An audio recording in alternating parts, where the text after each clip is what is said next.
Well, folks, let me say hello to those of you who are in the room and to all of you who are online. My name is Peter Loewen. I have the great pleasure of being the director of the Munk School of Global Affairs and Public Policy, and the real honor of just saying a few remarks at the start of this really great couple of sessions today on a deeply important topic, not only for us in Canada, but of course for democracies in other countries around the world. It is our custom here to acknowledge at the beginning that we do operate here at the University of Toronto on the traditional land of the Huron-Wendat, the Seneca, and most recently the Mississaugas of the Credit. We're fortunate and lucky, and we're rightfully thankful to be able to live and to work and play and enjoy life on this little part of Turtle Island. So it's my pleasure just to say welcome to this great event, which is sponsored by the Asia Institute and by the Center for European, Russian, and Eurasian Studies. The director of CERES, Ed Schatz, is here, and I want to just commend Ed not only for this great initiative, but also claiming Central Asia as part of European, Russian, and Eurasian studies. So, this is a deeply important topic. I think all of us in Canada, the United States, watched with some mix of astonishment and maybe sorrow at the speed with which our governments left their commitments in Afghanistan. Astonishment that it happened so quickly, that we left so many people behind, and in some ways that things ended in the manner that they did. Hemingway famously was asked how he went bankrupt, and if you know it, he said slowly at first and then all of a sudden. And I think that might be a way of thinking about one lesson from the West failure in Afghanistan. But this is a wonderful occasion today to reflect on what can only be characterized as one of the most important events in global politics in the last half century, and one that we're only starting to make sense of. I want to just commend all of you for coming, but I especially just want to say how wonderful it is that we've got centered here voices from Afghanistan and from that part of the region to give us their perspective on what happened and help us learn some well-needed lessons on our failures in Afghanistan. So to those of you who made the trip here and have made trips out of Afghanistan, thank you very much, not only and principally for your courage, but also for your willingness to come here and share your wisdom with us today. We really do deeply appreciate it. And we shall try to make the most of it. And then finally, I just want to say thank you to all of you here in the room, but also online, who are giving us your time and your attention today for this most important topic. I won't say anything more except to turn it over to my wonderful colleague, Ed Schatz. Ed.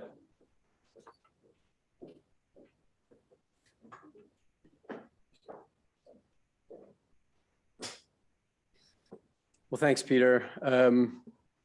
Took the words right out of my mouth. It's a combination of sorrow and horror and astonishment that we reflect on this important earth-shattering sort of event, principally, of course, for Afghans themselves, but obviously with implications around the globe that we're only beginning to figure out. And one of the things that I wanted to emphasize is our intention here to start a conversation. I doubt very much we'll get to the bottom of everything.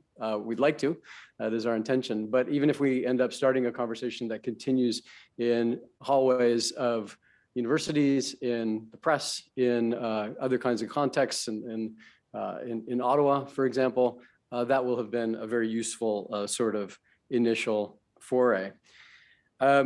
I'm Ed Schatz. I direct our Center for European, Russian, and Eurasian Studies, and it really is a pleasure to have you here today, and folks who are online as well. It is a particular privilege to have esteemed guests here who have a lot to say on the topic. I'll get to them in a second. A bit on the purpose of our event and how we've sort of conceptualized it, because there are a lot of ways to think into this topic. Democracies, and especially democracies that aspire to lead and to inspire, have an obligation to take stock of their failures. And since the spectacular and indeed tragic takeover by Afghanistan of the Taliban in August of 2021, Canada has been among the countries that has done very little stock taking. Why did indeed the 20-year involvement in Afghanistan end so ignominiously, and so ignominiously for the West, and so tragically for Afghans themselves? That's the starting point. And we organize our discussions into two panels, as you'll know. The first panel roughly is what happened, what went wrong in Afghanistan, and what did the West specifically get wrong? And I want to allow for a parenthesis here, which is to say it's possible that the West got some things right, even if the overall trajectory is, of course, a failure. And we should allow for that at least theoretical possibility, as we discuss in great nuance. But overall, it was a failure. And how did these failures affect ordinary Afghans? We'll hear a lot about that. How did these failures make the Taliban resurgence possible? Were these failures of design from the get-go? Were they failures of imagination on the part of the West? Were they failures of execution? Were they failures of foresight? How might we think more thoroughly through these failures? The second panel deals with the second sort of cluster of questions, and these are not, the conversation continues, right? We can imagine just how they fit together, but the second set of questions is about ways to avoid such failings elsewhere. So one theoretical option, of course, is for the West to disengage, to stay out of contexts like this, efforts like this. We could characterize what that means, and it's always hard to anticipate what that might look like down the road. But whatever the short-term political appeal of isolationism, the incredible striking support for Ukraine in the West reminds us that the West will remain globally engaged, like it or not, where it sees its values and its interests to be at stake. So it's a little bit naive, I would suggest, to think that the West will stay out. So the next question, natural next question, is how to structure the West's global engagement to avoid the failings that became so evident and indeed, I want to emphasize, so tragic in Afghanistan. How might we apply lessons that are learned in this context to engagement in other places, like Ukraine, perhaps like Sudan, maybe Haiti, maybe Israel, Palestine, fill in the blank. And of course, fill in the blank with some hypothetical future scenario, which we can only guess what the contours might look like. So we're going to start the conversation. We may not get to the bottom of it, but we've got a terrific set of panelists to get us going. Some have lived most of their lives in Afghanistan. Some have studied Afghanistan and worked in Afghanistan. Some think broadly about foreign relations and have much to say about Afghanistan, but not only. And others think broadly about best practices in international engagement, international development, humanitarian assistance, and the like. Before we turn to our panelists, I do want to thank the staff, because these events do not run themselves, although some faculty members, right, Peter, think they do, not you. Not you. These events take a lot of work, right? So I want to thank Larissa, I want to thank Arba, I want to thank Sarah, I want to thank Adam and the whole team that sort of is in the background here at the Munk School of Global Affairs and Public Policy. So let's turn to our first panel. Let's get started seamlessly, right? So opening remarks turn into the first panel. They're right in front of you, and let me introduce them all at once right now, and then we'll turn it over to the panelists. And the format will be, we'll ask each of them to offer some opening remarks for 5, maybe 7 minutes, just to keep it short, to get things going. We will then open it up to a broad discussion, which I'll help to moderate, and question and answer from the audience. And I will say that, again, in the spirit that we're not going to get fully to the bottom of things, there are a series of reports that have been produced by the Special Inspector General for Afghan Reconstruction that are available, I think, in the side room over there, the library. Okay, so when we break for lunch, please have a look at those reports, and if it's of interest to you, please feel free to take a copy. Okay, so our panelists, Parwiz Kawa is a media specialist, civil society activist, and a journalist. He's a founding member and executive director of Hasht-e-Subh Daily, the largest newspaper in Afghanistan. From 2021 to 2023, he also served as a news editor of Afghanistan International TV, a 24/7 news channel in Washington, D.C.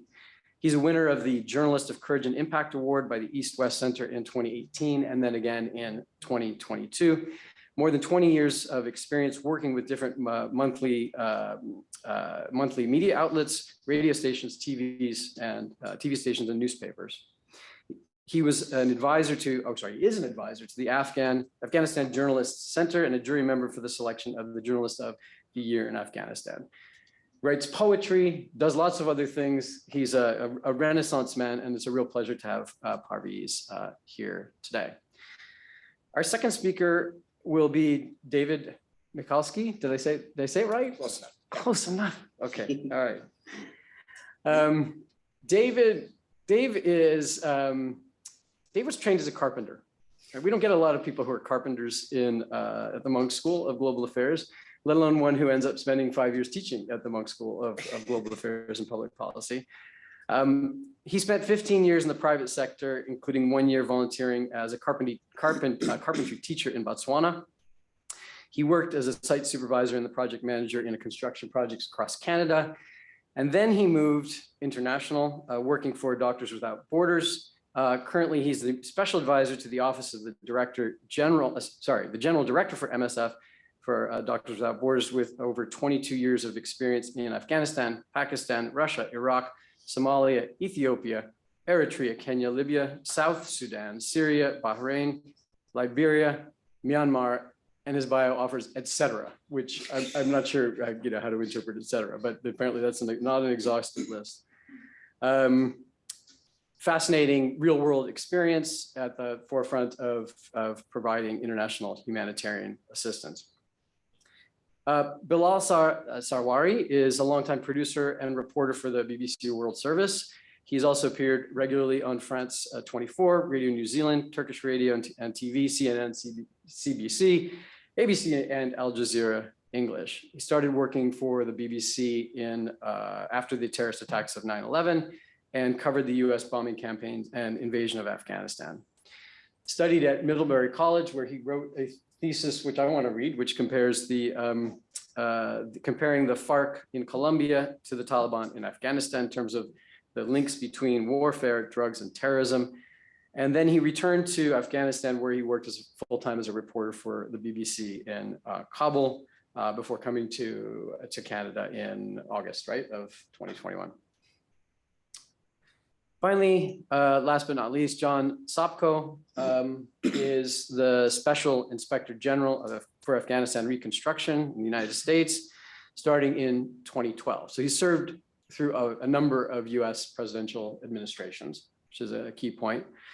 Appointed, though, initially by President Obama, he has more than 30 years of experience in oversight and investigations as a prosecutor, congressional counsel, and senior federal government advisor. His senior leadership team, and he runs a team that I think he'll have a chance to talk a little bit about, includes individuals with extensive experience in military and foreign policy issues, congressional affairs, and executive branch service. CIGAR is committed to fair and aggressive oversight during the critical transition period in Afghanistan, and of course, now figuring out what went wrong and what lessons we might learn. Again, you have a chance to see some of the reports that they've put so much effort into, and they're fascinating and important. And CIGAR remains committed to uncovering fraud, waste, and abuse, and to providing policymakers in the US and beyond with independent analysis that is needed to make informed decisions on complex foreign policy issues. Okay, so this is our panel, pretty darn high powered. Let me get out of the way and just offer the floor first to, actually, let's start with Parwiz. We'll go in the order that I introduce people and just offer 5 or 7 minutes. And we look forward to the conversation. Thank you. Well, thank you so much, Edward. Is it here? Can you hear me? Well, I don't really have a loud voice. I hope everybody can hear me. I'm humbled and grateful for being at this panel. Thanks to Munk School for making it possible.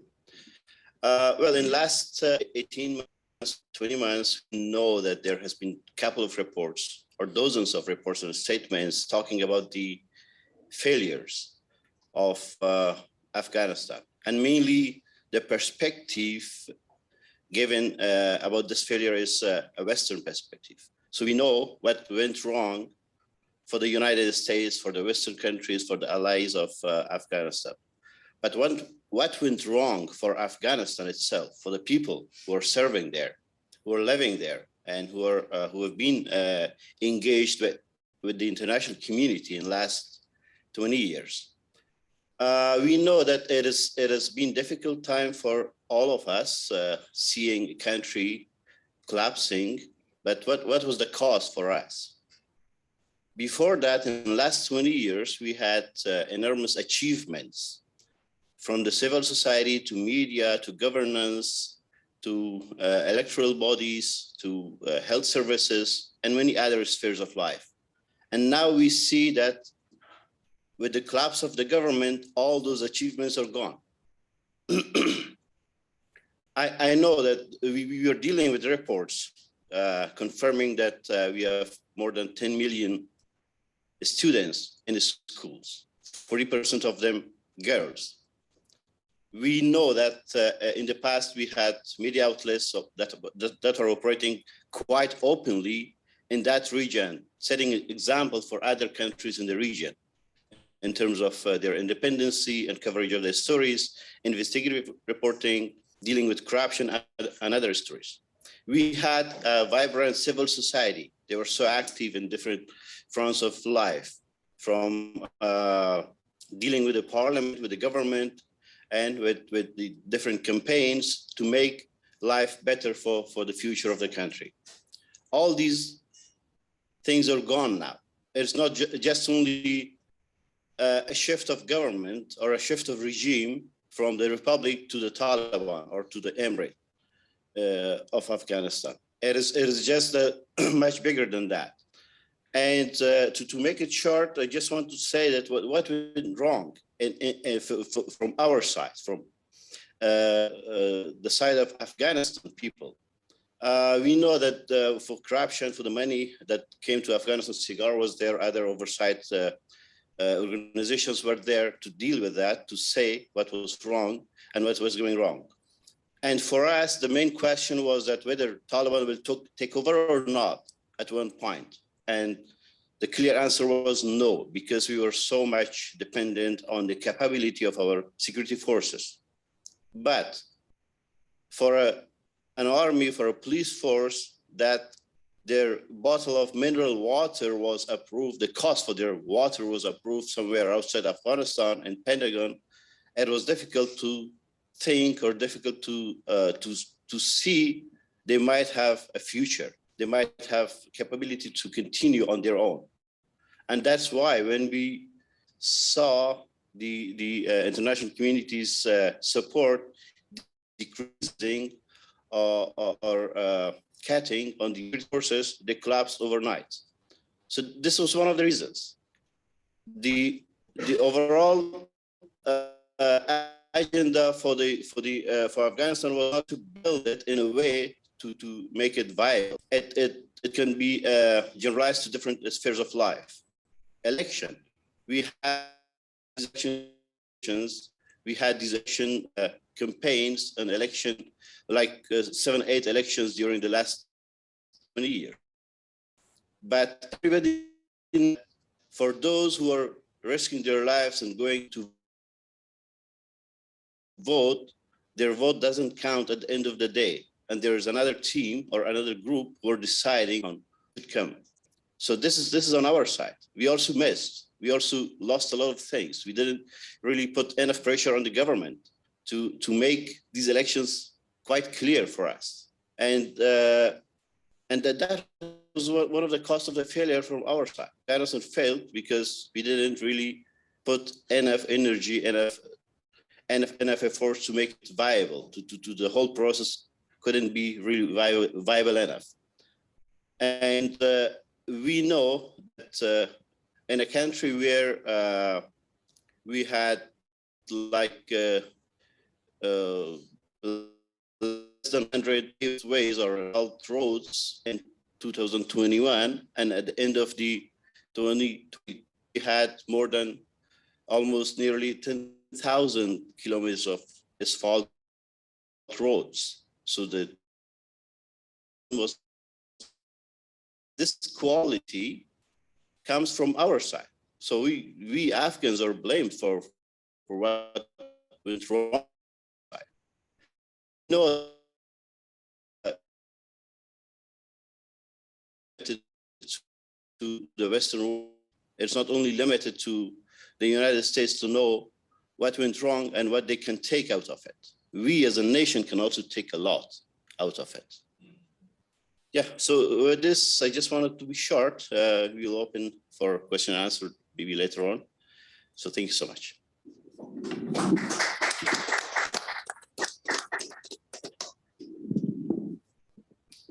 Hello. Excuse me. So I'd like to start with a couple of disclaimers. One, if I am quoted, please do not quote me as being part of MSF, because, or maybe a former Munk professor or a carpenter or something like that. It allows me to be more free in what I say, and you know, it I think will make for a richer debate. Perhaps the best thing to describe my involvement with Afghanistan is I'm witness to two bookends. One, I worked in the Taliban time during 2000, 2001. I was there during 9/11, and I was one of the last people evacuated, one of the last foreigners evacuated before the bombings began. Then I did not come back until October, just after Taliban Part 2 started. And I stayed for another year as the country director for MSF. So I have the two bookends, and I'm probably not the best person to be on this panel of what went wrong, but I can tell you the differences of what I saw, but I wasn't there for the books. Differences between the Taliban Part 1 and Part 2. First of all, they were far less isolated this time around. They were involving other countries. It was much less a sort of hermit kingdom where they wanted to wall off everything and so forth. They were far more educated. They were far more pragmatic, and it was much easier to deal with them as an international NGO. Issues surrounding female education, employment, and social contribution were much easier to debate. And as much as, I do not want to come off as an apologist for the Taliban in any way.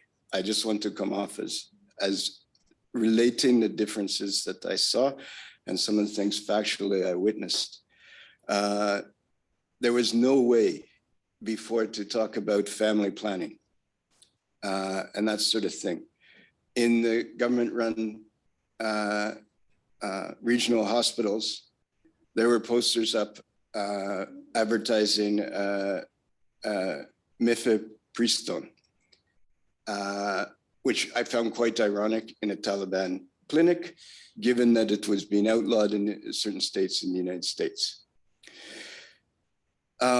One thing that was in the current Taliban, although I think it is increasing in power, is before the Vice and Virtue Department was absolutely omnipotent.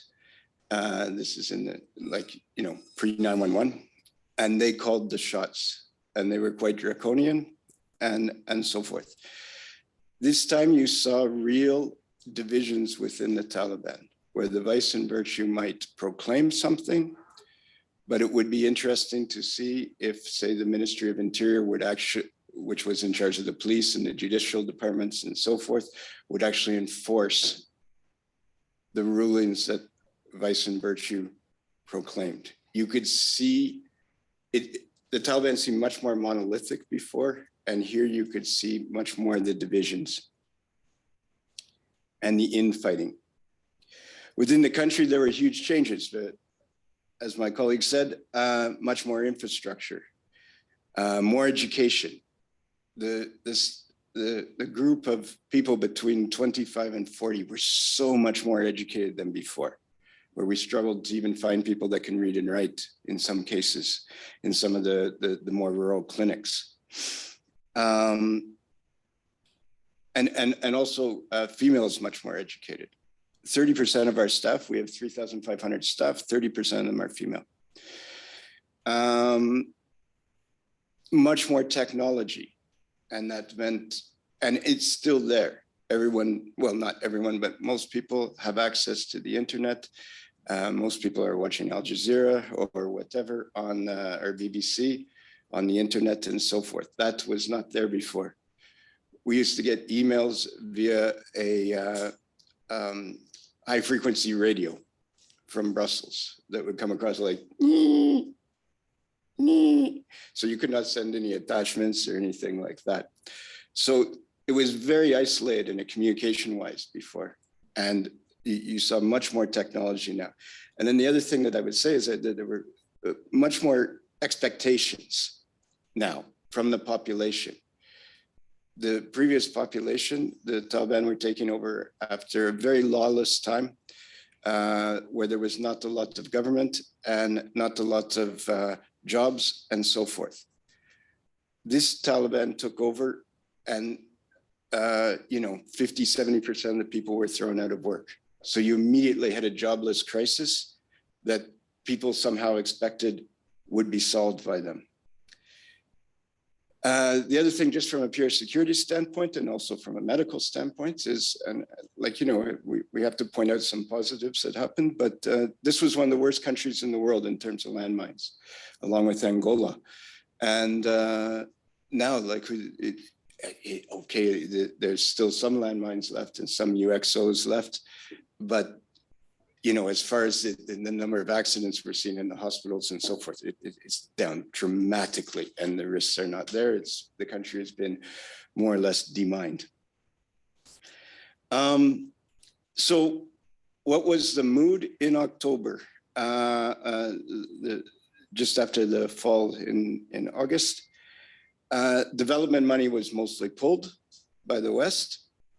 There was a lack of recognition diplomatically. The central bank reserves were frozen. There was mass unemployment and poverty. There was, especially during the first few months, completely unrealistic demands of donors and of the aid agencies where they said not one penny can go towards this government. In fact, even the UN still calls it the unrecognized government and so forth. So these relaxed a bit, but the general outcome was vindictive. There's sort of this, to the victor go the spoils. Not this time. We were economically vindictive, and it was clear. And the Taliban were not elected. And, I think a lot of the population, clearly they did not feel strongly about supporting the previous government, but they also did not feel strongly about resisting the current rulers of Afghanistan. I think there's a lot of fatigue after 40, 50 years of war. And there was, I just don't see the West's actions after the fall in general were not just vindictive towards the rulers, but towards the people of the country. And now, because of the technology, the population is witnessing the double standards of this huge blank check being given to the Ukrainians. I just came down the subway in the Rosedale subway station. There's a big sign, sponsor or shelter a Ukrainian refugee. But we're not even bringing over people that worked alongside of us. There's still a backlog. And a Ukrainian refugee can waltz into Italy and the family will get money to take care of them. So they see this, they also understand that there's been a huge dip in funding and so forth. And they see the double standard. And I think this rankles a lot of people. So what did the Taliban inherit? Well, they were broke because the government that we set up was run almost completely dependent on foreign money. And then we pulled the plug on that immediately.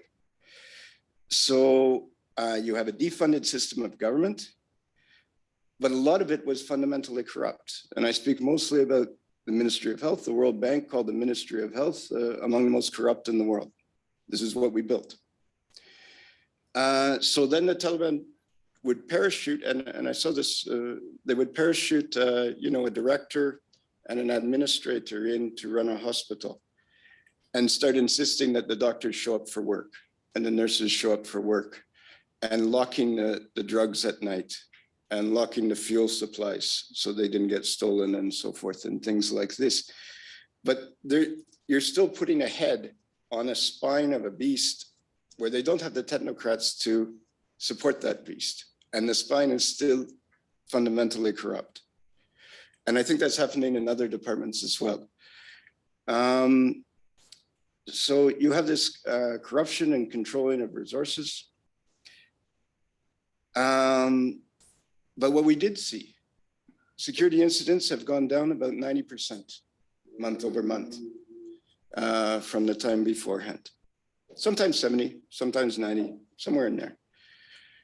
But the security incidents that do happen are much more difficult to predict. So the security for groups like MSF, it's still up in the air. There were criminal empires that were built either in collaboration or even run by government departments that have fled the country.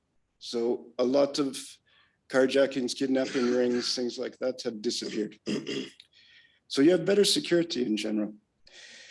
The security, and then even the US government admits that the Taliban has degraded ISK with their anti-terrorism operations. Now, please, once again, this is not an apology for the Taliban. I don't want my daughter to grow up there. I don't want to be in a Taliban jail. You know, there are a lot of flaws, and civil society is being strangled. Increasingly, you see women's rights being constricted and so forth. But I would at least, one of the things I noticed was sometimes a statement will come out and the media will latch onto that statement, but we don't necessarily look at the implementations of the statement. So for instance, the US dollar was outlawed. I think it was November 2021. Well, we can all go there and buy a pizza right now with US dollars.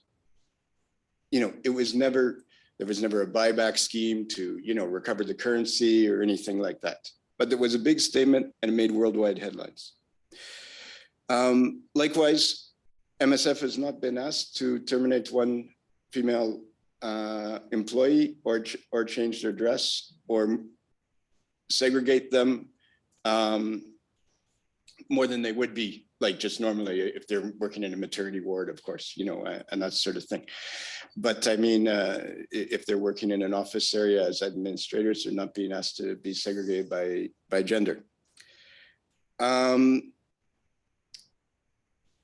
we go to lessons that could be learned, I would say with aid agencies, I'm very lucky that I work for MSF in the sense that we get our funding privately. We don't take any government funding. We don't take any UN funding. And that allows us a lot of independence. And I think that's really key in a country like this. That allowed us to talk with everybody. So we had an ongoing dialogue with the Taliban, even when they were in opposition. And they knew us from before. Just like the Mujahideen knew us from the 80s and so on. Then the fact that the medical treatment that we gave was always free and we didn't get into user fees, which the Canadian government insisted upon in their programs. Then the fact that we also did more than just primary healthcare, but get into complicated medical treatments, including secondary healthcare, multi-drug resistant to tuberculosis, advanced maternity, emergency care, and so on. So it had a real value to the population, I think, and that helped. We were bombed by the Americans in 2015. 42 people were killed in a hospital in Kunduz. We refused to take the US money to rebuild that hospital. and we rebuilt it with our own funds. And then when some of the last fighting before the complete collapse of the government happened in Kunduz. And when that was over with, the Taliban marched into the hospital and they said, MSF, we know you, just keep doing what you're doing. And we could, because we had this independence of funds. So while most of the other NGOs and development agencies and so forth were running for the hills, it was business as usual the next day. And that proved, for once and for all, that we really were not tied to any government, that we really were independent. And so, you know, we could keep working and even expanding our operations over the last year and a half. We're now up to 7 hospitals. We responded to 4 emergencies in the year that I was there, including the earthquake, a couple of cholera and flash floods and things like that. But that independence of funding, I think, is a way to get rid of a lot of the political suspicions of what you are doing. Lastly, and I'm sorry if I've gone over a bit, but lastly, my master's thesis was on the West's missed opportunities they had in failing to engage with the Islamic Court Union in 2006 in Somalia. And somehow that pushed the moderates within the Islamic Court Union out and paved the way for a new generation of radicals that became the Al-Shabaab. I hesitate to photocopy one situation onto another, but there are strong, from my point of view, there are strong similarities in the sense that I do believe the failure to engage and the vindictive approach that the West has had over the last year and a half has allowed maybe some of the more radical elements of the Taliban to push out members of the Taliban that clearly told me they wanted the education for the girls. But they were also saying, like, look, we also need the central bank reserves. We have to have money to run this country. So, you know, there's grand bargains going on within the Taliban, and the isolation of them, I would say, is something to be warned about. And I would say, as far as the fall, we never convinced the Afghan population, I think, and especially in the last 4 or 5 years, that this government was legitimate. And it wasn't so much support for the Taliban. It was lack of support for what we created.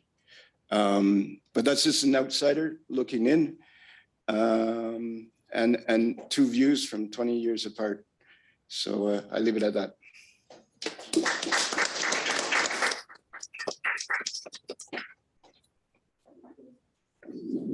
Thank you very much. I think if the topic of the panel was what went right, this panel might be very short, actually, because there are so many mistakes, one after the other. But before I sort of get into these issues, I hope you had invited several of the Afghan women who are in Toronto, because we can't speak for Afghan women, you know, at a time when the Taliban are turning Afghanistan into a living hell for our mothers and sisters. And I sincerely mean this, because I know we'll be criticized for it. So I mean it also. I think if we just go back to what started in Doha as an exit deal between the Americans and the Taliban, you know, people often call it a peace process. I think, sorry? Okay. I think it was efforts to start a peace process. It was never a peace process, and it was missing key ingredients, which is why it failed, and it led to the subsequent fall of the Republic, as we call it. But it is also true that Kabul, the political Kabul, was very divided. The bickering, the self-entitlement among warlords and former commanders and, you know, technocrats and various politicians. I think it's not fair to park all the blame either at President Ghani's gate or the Americans. I think as a whole, we saw a failure. I say this because I traveled quite extensively over the last 3-4 years to all parts of the country, especially in the South and Northeast and elsewhere. And what one saw was, the will and commitment among Afghan soldiers to fight, but they were often let down very badly by the leadership. Kabul was very, very disconnected, so you had Afghan battalions and brigades escorting the oil convoys of the Speaker of the Parliament, one of the 9/11 sort of millionaires, if not a billionaire. And I think, as a society, as a country, we failed. I also want to criticize the Afghan media, of which I am a very proud member. Why did we rush to a place like Doha? Why did not question the Taliban when we knew that they had not changed? So this whole idea of Taliban 2.0 is bogus, because the Taliban, if they're anything, they're minus 1.0, they had not changed. And I took an issue with a lot of Western officials. Some of them are friends, we are grateful to their boundless commitment to Afghanistan. They said, we often ask the question, well, what if the Afghan Star Show is not on Tolo TV? Well, Afghanistan is a conservative country. What if the Taliban do not allow music? What if the Taliban crack down on the media, right? And I think, that was also helped, that situation, by how deceiving Ambassador Khalilzad was, because he went to one Afghan politician, perhaps not with someone who was taking notes, and in Dari or Pashto, he said, listen, Ghani is leaving, there's no elections, but if the next setup comes in, you're gonna be part of the government. And, we saw evidence of also Afghan warlords and strongmen and others within the government actively seeking insurance from the Taliban. And it was kind of embarrassing, and it was betrayal of the blood of guys from Badakhshan in the north and Baghlan or from east who were fighting. And yet you had governors and you had ministers and deputy ministers who were speaking to Taliban and Doha on WhatsApp and Signal and so on and so forth. So I think that as a whole was a big failure. I want to also move away from the past, because the past is the past. The reality is the Taliban are now there. We have to not take our eyes off what the Taliban are doing. They most recently allocated $1.2 billion budget for 2022 and 2023 to their security sector. So the Taliban are building a war machine. And this perception that Afghanistan is an island of perfection and everything is all right is simply not true, because what the Taliban are doing, they're ruling with an iron fist. GDI, their notorious intelligence service, which is no better than the NDS, which was backed by the CIA, they're torturing people. Body bags are turning in places like Kandahar or in places like Panjshir or Baghlan or elsewhere. And our heart breaks when we see that the West and our friends and our allies have put the bar so low. We don't talk about the fact that the Taliban have arrested 9 or 10 prominent Afghans, including Matiullah Wisai and many others. Why is that okay, Why is Mr. Tom West and many others not taking issue with this, when they meet with the Taliban in places in Doha? And I firmly believe, based on what I've heard, that the Americans are buying the permissiveness of Taliban with a lot of dollars. Exactly what they did with the Republic. So, we are seeing mistakes are being repeated and there's lack of transparency. The Afghan political leadership in exile or in the region, I'm not sympathetic to them. They let us down from A to Z, from the technocrats to warlords to commanders. It's all about their sons. It's all about their families, You're right. People are sick and tired of this. People did not feel connected to the government. And that disconnect was very visible there. My friend and longtime colleague Shahzaman is here, and he's worked at the Finance Ministry and World Bank. And I'm sure he can verify a lot of these details later on. The Taliban leader, Sheikh Hibatullah Khunzada, is taking $46 million for his office. from the allocated budget, while the health ministry is getting 45 million. The foreign ministry is getting 43 million. What is the foreign ministry of the Taliban doing? They're making a lot of trips and they want recognition. So the Taliban priorities are very wrong at the moment, as you can see.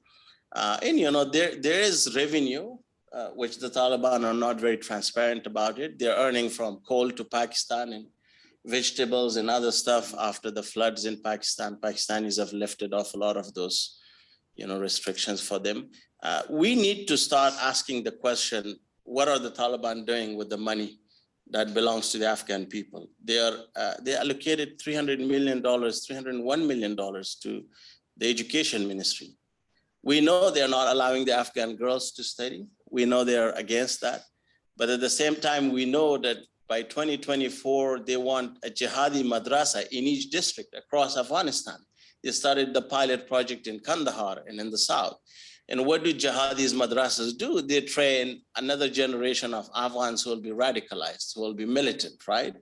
So there will be consequences eventually for the region and for the world. And we need to be mindful that we need to ask for transparency. I mean, it'll be more or less like a standing army of 1 million, which will act more like Basijis in Iran. They'll be like in the society, and stuff like that. Last but not least, on the Afghan media, they've completely cracked down against it. I want to thank Saad Mohsin and Tolo TV for resisting in a very difficult position, and circumstances. But if you watch Tolo TV in Afghanistan, you will never find soap operas, you'll never find music programs. You will not see, a lot of the female presenters in Tolo, was a success story in some ways and not in other ways. But now we see that crackdown has extended to our Western colleagues. Now you start hearing that the Washington Post correspondent cannot go back, and many other Western colleagues either were kicked out or they were denied visa. And there's this spin master in the Taliban's foreign ministry, this Kiwi Afghan guy, Qar Balkhi. His actual name is Mr. Bias or something else. And it's kind of odd that he uses a fake name still. They have a condition for Western press where they say, if you go to Baghlan or Panjshir or these areas where they're facing an insurgency or you're doing a story on the Islamic State, you have to share your sources with us. You cannot go with anonymous sources. And we urge our colleagues in the Western media and organization to speak about these restrictions, to speak about these demands that, we would not be okay with it in Canada, in the US or elsewhere. It is a very, very painful moment for us. On one hand, we're grateful to people like yourself and Mr. Sobko for your commitment to our country and that you've not given up. Jin is here as well. But on the other hand, it is a deep betrayal because you guys walked on us in the 80s when the Soviets or the Russians, however you want to call them, left Afghanistan or were defeated, and you saw what happened during the 90s. And we partnered with you guys, and now our family members and relatives are being killed at their doorsteps in villages from Kunar to Baghlan to Panjshir to Kandahar and elsewhere. So, it's not enough to hear the US ambassador in Doha say, where are the Afghan men or where are the Afghans, I mean, come on, guys, you guys threw us under the bus. If you were gonna leave, you should have just said, to hell with the Taliban, we're leaving. Don't release the 5,000, prisoners and so on and so forth, but that's all for history. And I'm glad that Mr. Sobko is thoroughly investigating this. I wanted to thank you as an Afghan here today because we watch what you do. And let's hope that we hold the Taliban responsible. Let's hope that we, don't only take them for their word, that they have to do better by the Afghan people. Thank you very much. I got slightly emotional, but it's all with good intentions, Thank you. Thank you.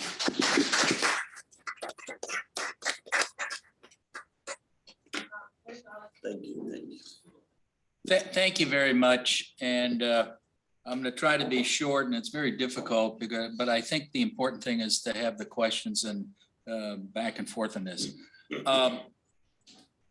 Just briefly, I'm the Inspector General for Afghanistan Reconstruction. I've been doing this, as Ed mentioned, probably too long, but I'm now in my 11th year doing that. My office has been around for a couple years before. We've issued over 700 reports and indicted about 130 people. We're an odd duck. You don't have them in Canada. We're an inspector general. We have law enforcement as well as auditing authority.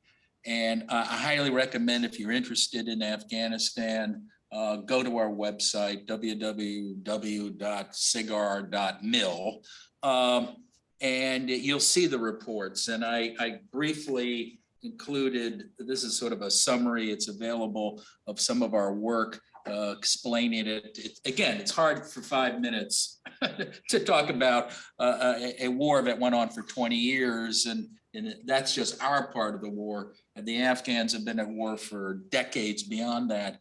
But please do. It's an important topic. It's the longest war we ever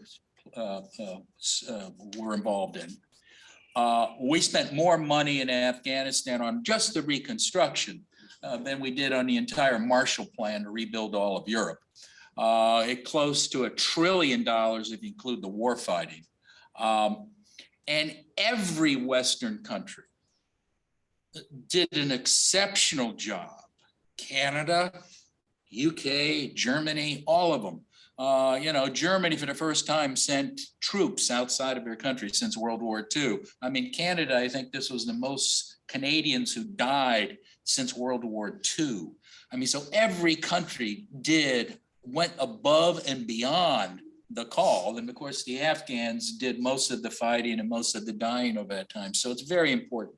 I just want to highlight that report, and also we're the only inspector general who not only indicts you, convicts you, and audits you, but we also have a dedicated lessons learned program of any inspector general. And I highly recommend go online again on those reports.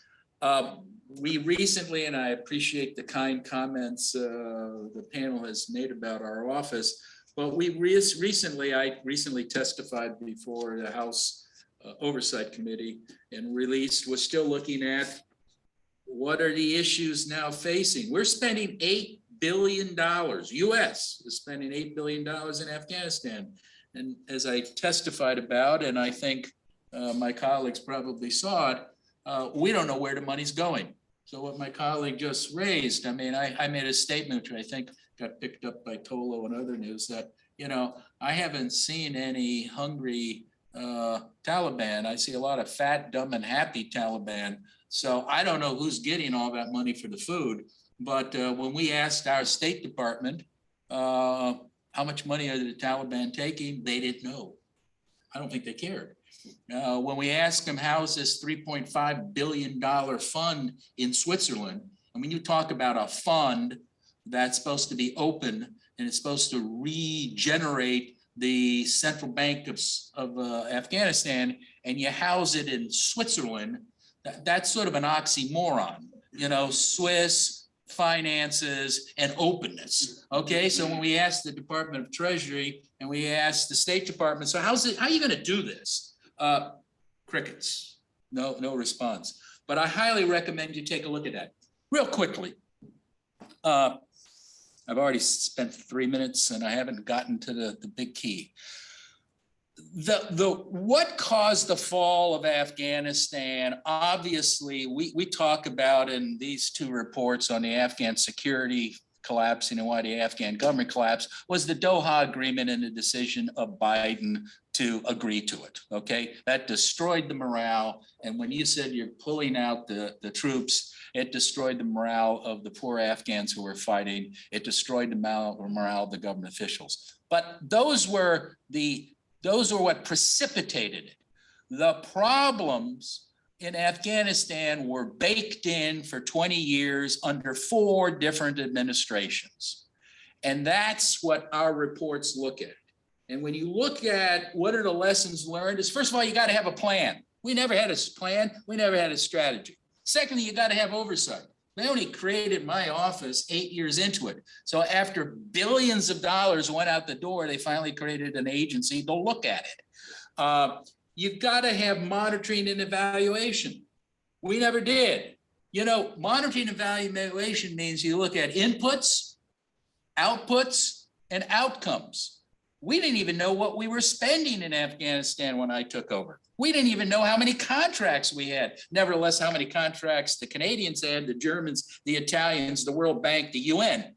And the reason why I think part of this conversation is lessons learned, we're seeing that in Ukraine. Now, the Ukraine, God bless the Ukrainians. I'm Polish. I understand Russia, okay? I support what we're doing in Ukraine, but we're spending more money in Ukraine right now at a clip. This summer, we will match and exceed what we spent in all of Afghanistan for 20 years. This summer, we will surpass how much money we spent for the entire Marshall Plan this summer after 18 months, 16 months, I should say. So I'm not saying that's bad, but one thing we learned from Afghanistan is you can't spend that much money that fast in that small a country without having some pilferage, without having some nepotism, without having some waste. And that's a key thing. So there are some lessons. Afghanistan is not the same as Ukraine. And I've kept telling people that. And as a matter of fact, my good colleague, Dan Fisher, will talk about that in a way, that's the good story about Ukraine. It's not the same as Afghanistan because Afghanistan had serious problems embedded in it even before the United States got in there and messed it up. So those are some lessons. The corruption issue you got to deal with. You also, one of the lessons learned from Afghanistan is you got to know the country. You got to know the people. You got to know the culture. I was so shocked when I first went to Afghanistan and met some famous State Department official who said, oh, well, this is a program that worked in Iraq. And I said, well, isn't Iraq a little different than Afghanistan? Oh, no, you don't know anything about it. You don't know anything. You know, I was treated like a puppy, you know, just pat him on the head and hopefully SOPCO will go away because we experts, we the military experts know. And you didn't know the country. We didn't know how Afghanistan worked. And my fear is we don't know how Ukraine works. And before you send troops in there and money, know how it works. And I don't mean just send somebody who speaks Ukrainian or somebody who speaks Farsi or Dari or whatever. I'm talking, understand how the political system works, how the money moves around, how the oligarchs work. There were oligarchs in Afghanistan that we just poured money into. And the next thing, it's like my mother said, you go sleep with dogs, you wake up with fleas. Well, we slept with a bunch of horrible people in Afghanistan, and we all know who they were. And so the Taliban, it was very easy to say, those bad guys who we kicked out before, guess who? Uncle Sam brought them back in, and they're giving the money, and they're doing everything. So there are a number of issues. And again, I'm down to, I've exceeded my 5 minutes. So, but those are some of the issues, and I hope we get a chance to discuss them. Again, 20-year experience. It's like a Petri dish. You all remember your biology class 101, you know, the Petri dish, you put some things in and after a while you see what grows. Well, we had a 20-year experiment, unfortunately, with poor Afghans. And what grew and what didn't. And what I'm shocked about is that I've gotten calls from the Germans, from the UK, from the Italians, from the Dutch, from the Swedes, from the Norwegians, asking me what are the lessons learned that we should know about in Ukraine. I've gotten no requests from the US government. And I hope Canada will reverse that and ask us some questions, because I know Canadians are now considering sending troops and police to places like Haiti. You know, one of the one of the lessons report we did was on police training in a war zone.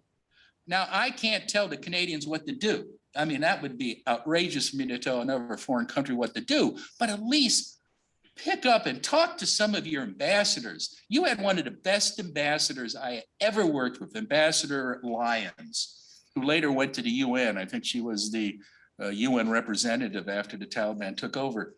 Talk to her. Talk to some of the people. Talk to Sami Sadat, General Sami Sadat, who I spoke to just last week before I testified. And he confirmed everything you all said. He says the Taliban now have a hit list and they are killing former soldiers, former militaries, former police in Afghanistan. They're going door to door. We even have sources of ours who helped us do cases on fraud, waste, and abuse, who there are arrest warrants out for, the Taliban are looking for. So it is a bad situation, not only for the women and children. I mean, this is the only country in the world where women can't go to school beyond primary school, beyond the 6th grade. This is the only country in the world where women can't walk outside by themselves. So there are a lot of problems. We still are spending a lot of money in there. We still owe the Afghans, you know, our help because they helped us. Thank you.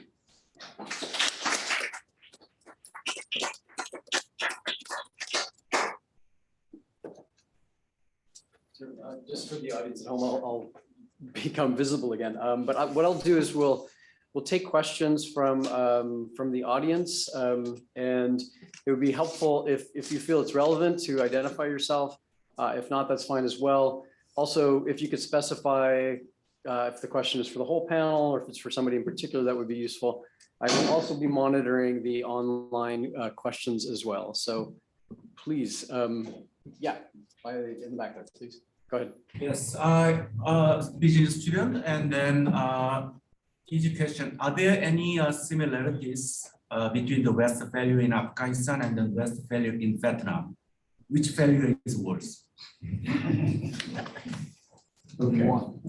Let's. I can do it. You want to go straight? Yeah, ahead? real Okay. quickly. You raise a good point. And this is one of the things we raise in our reports. We failed in Vietnam. And what our government did afterwards was we eliminated every capability we had to fight that type of insurgency because our government said, we're never going to do it again. And guess what? After Afghanistan fell, same thing you hear from the Pentagon and from the State Department. We're never going to do that again. Well, we were thinking of doing it in Haiti. We're starting it in some countries in Africa. And now you have the Ukraine. So the biggest failure is we're not learning from Vietnam. And I think if you look at Vietnam, you look at Iraq, you look at Afghanistan, you look at our horrible experience in Haiti, I think you're going to see some similarities. It's not that the countries are the same. It's the way we do business. By we, I mean the United States and our Western allies. That is what you got to look at. Can I just briefly? Yeah. I think the biggest lesson that was not learned from Vietnam was the excessive use of airstrikes. So one of the things that heavily contributed to the Taliban insurgency was the airstrikes against weddings and funerals, and quite tragically against MSF as well, for which no one was held responsible. And I remember during, I can't remember how long ago it was, the Afghan Air Force that was, of course, trained by the Americans, carried an airstrike, killing actually quite a lot of students at religious school in Kunduz. And they were so adamant that they hadn't done it, not even issuing an apology. And later on, that place became sort of like a hub for the Taliban,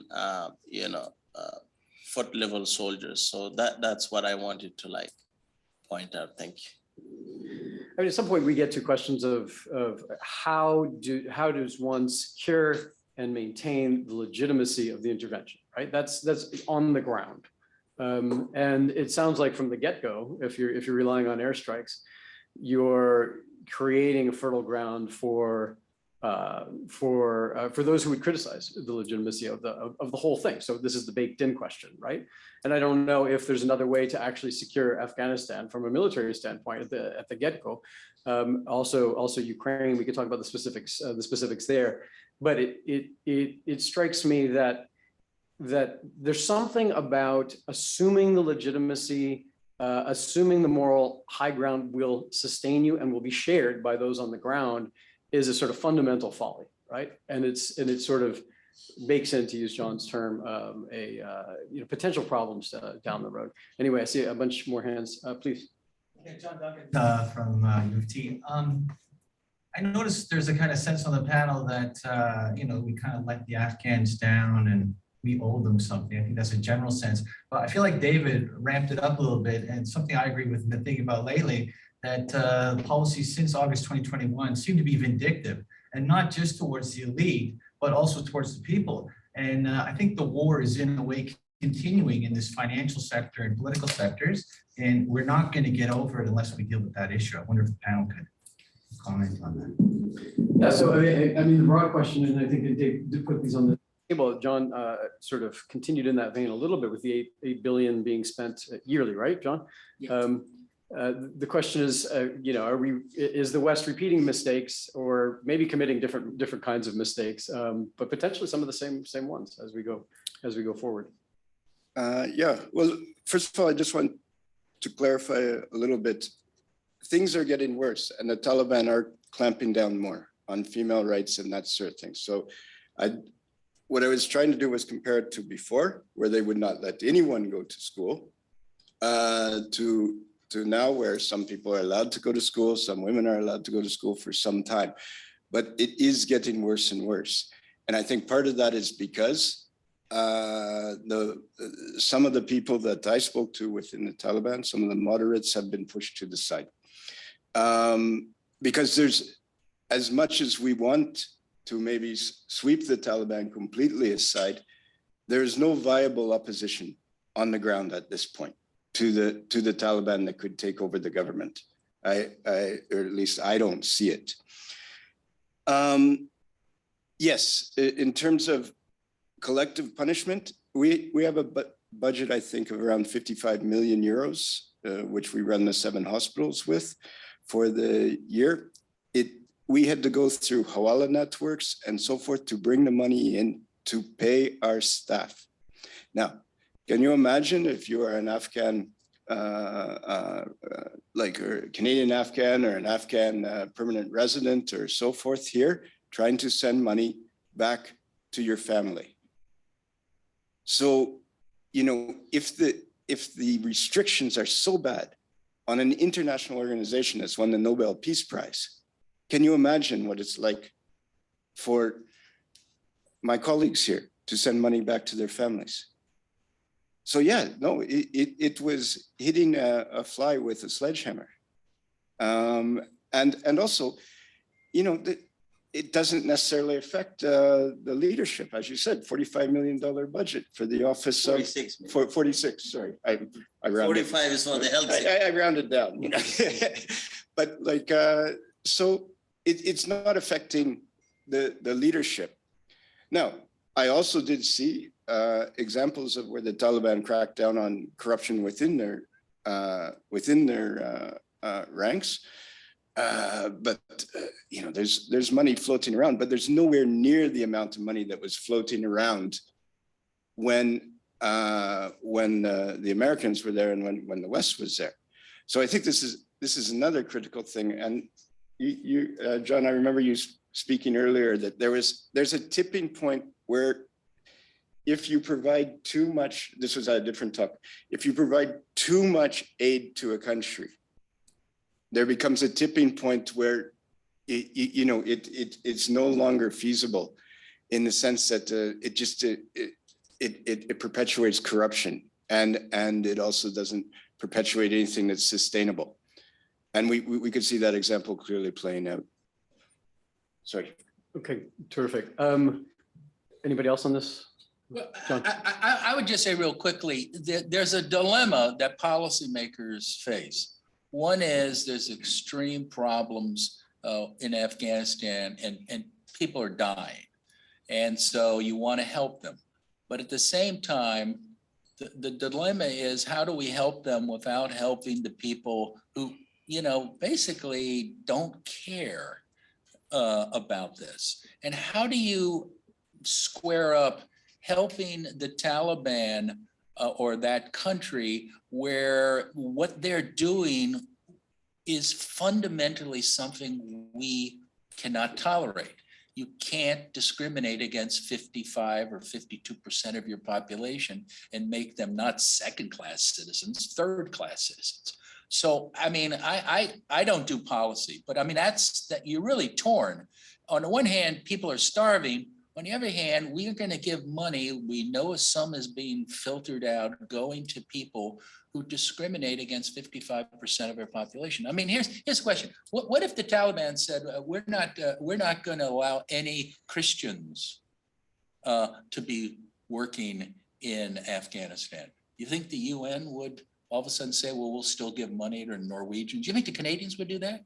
You know, what if they said, you know, we're not going to allow any Jews to work in there? I mean, people would be outraged. But for some reason, when we discriminate against women, well, now you see the UN is actually considering, well, maybe we'll recognize the Taliban.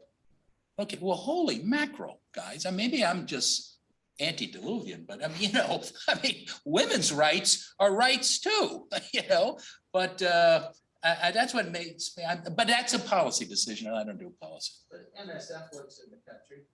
Yeah, and we have maternity hospitals and Great, so but they forth. don't take a dime from the Canadian government. I mean, the Canadian government, the US government says we have a policy against discriminating against women. So does MSF. Well, they do, But they're they figured it fortunate, out. yeah. We're still fighting the war. We're still trying to get the Taliban to do what we want them to do. And it's at the expense of the Afghan population. Could be. In the back in the blue, please. The women in Afghanistan in the diaspora right now, they're looking to have the fact that the children cannot go to school under international law considered a crime.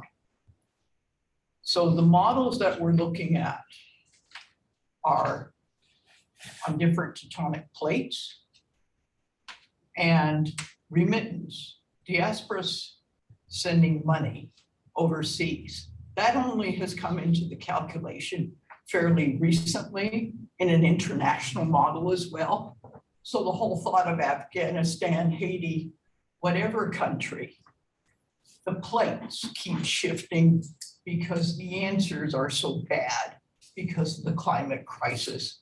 Afghanistan as a landlocked country that was not explored properly, etc.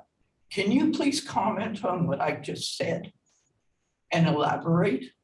Because there's different connections here in bad decision-making that is consistent and war criminals not being charged. And we won't go the Tony Blair route right now.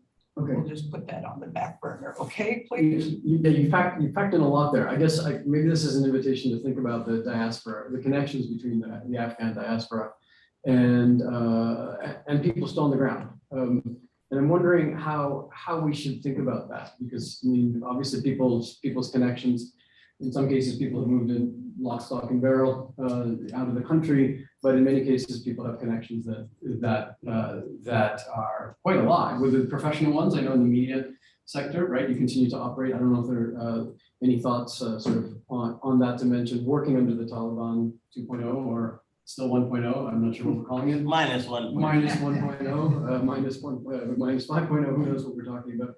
But in any case, how can we begin to think about the conditions under which ordinary people are working and the connections that they might have to people in the diaspora? So the spin on your question. Well, I just want to add on that a bit. Well, we are so grateful for Afghan women who are protesting inside Afghanistan. From time to time, they are coming to the streets. Although in most of the cases, their protests are banned, their protests are attacked with the Taliban, and they're taken to the prisons and for an uncertain period. Some of them for 3 weeks, some of them for 3 months. And all these brave Afghan women, they just come back and they start again. They are not really fed up with what they are doing, and they're determined quite well to do that. And in terms of the Afghan diaspora women who are quite active outside outside Afghanistan, we see a group of women in Europe, in the United States, in Canada. They are from time to time, they're just trying to raise this question. They try to make it really so much, linked to the policies that the government, the international community is following on Afghanistan. So they're questioning these international communities' support to Afghanistan, where this goes. And I believe that Taliban are trying to tighten the situation, the conditions on women day by day, not allowing them to go to the school, later on not allowing them to go to universities, and later on not allowing them to serve as public servants, and now, in worst case, not allowing them to even work for the international organizations like UN. And I think that this might lead that slowly they will release these bans just to make the condition for their recognition by the international community, which I think the international community needs to be quite careful about that. Women's rights has been a big achievement. More than 25% of the parliament was composed of female members of the parliament. And we had almost 40% of the students going to the schools and universities composed of women. So there has been a lot of achievements. And it's not just, we cannot really just think that if Taliban allow girls to just go back to the university, everything would be fine. No, there's a lot others to think. And I'm really thankful to the women activists who are making the noise and raising their voices outside the Afghanistan right now. And they're quite active. Thank you. Yes, Dave, please. Sorry, I don't have the stats on Afghanistan, but for Somalia, for instance, on average, it's between 2 and 2.5 billion is estimated in remittances for 12 million people coming from the outside. Now, these are point to point, someone sending it to their uncle or so forth. But in comparison to that, the highest aid budget that has over the last 20, 30 years, and this has been the worst humanitarian crisis in the world in general over that time, is the very highest was about 700 million. So the lifeline of these countries very much is the diaspora connections, whether it's in an activist way, but also in a financial way as well. And the strangling of those pipelines, I think is fundamentally dangerous. I mean, one of the questions that one might ask on this dimension, and maybe this will be a bridge to the conversation this afternoon, is about conditionality and support, right? And this is an eternal question among those studying not just Afghanistan, but really pretty much any context where it involves overseas aid of various supports or various kinds. But we're in a different context. We talk about conditionality in sort of one breath, but we look at another very powerful actor, China, which maybe we can weave into the conversation at some point, which if it has conditionality in terms of its involvement, it's going to look very different. It's going to be much more minimal if it exists at all. So I'd be curious either now or in the afternoon panel, if we could weave into that, because I think that when we think about support, when we think about lifeline for the regime, the Taliban regime right now, it's hard to talk about that without thinking about the powerful actors that have filled the vacuum of the West. So throwing that out there in case anybody wants to pick it up, please in the front, yeah. So thank you so much for being here. I'm Anna Lysenko, international relations student at the University of Toronto. My question to all the panelists is, what next? Where should the West find the line for engaging in Afghanistan in a meaningful way that supports the population while still condemning the regime as a whole? I think we should go back to a credible and more meaningful peace process. I think we should hold the Taliban accountable for military takeover. It's interesting that I think I was in Helmand or Kandahar, I can't actually remember, but in Arghandab River Valley. And while the Doha talks were going on, I found out that Mr. Mutaqi, who's Taliban's acting foreign minister, who was a very leading member of the negotiation team, had left Doha, and he was visiting different provinces across Afghanistan, offering insurance to various leaders and commanders and saying, look, the Americans are leaving, you know, you will be okay if you come with us right now. I think we forgot to hold the Taliban accountable because they had a military takeover. You know, there was this very wicked term, reduction in violence. So you kill 50 Afghans instead of 100, right? Which on any given day, it was like 100, actually above 100. And the Taliban went for some of the most destructive attacks from village to district to provincial capitals. It broke my heart to witness what they did, driving trucks in these armored Humvees and filling them with like explosives, very potent one, and killing a lot of civilians. That is not to say that the Republic was not doing that, you know, but that was the thing. So we need to go back to a credible peace process, right? Now, the problem is the Afghan elites, the politicians, the warlords, the technocrats, the self-entitlement that each one of them have.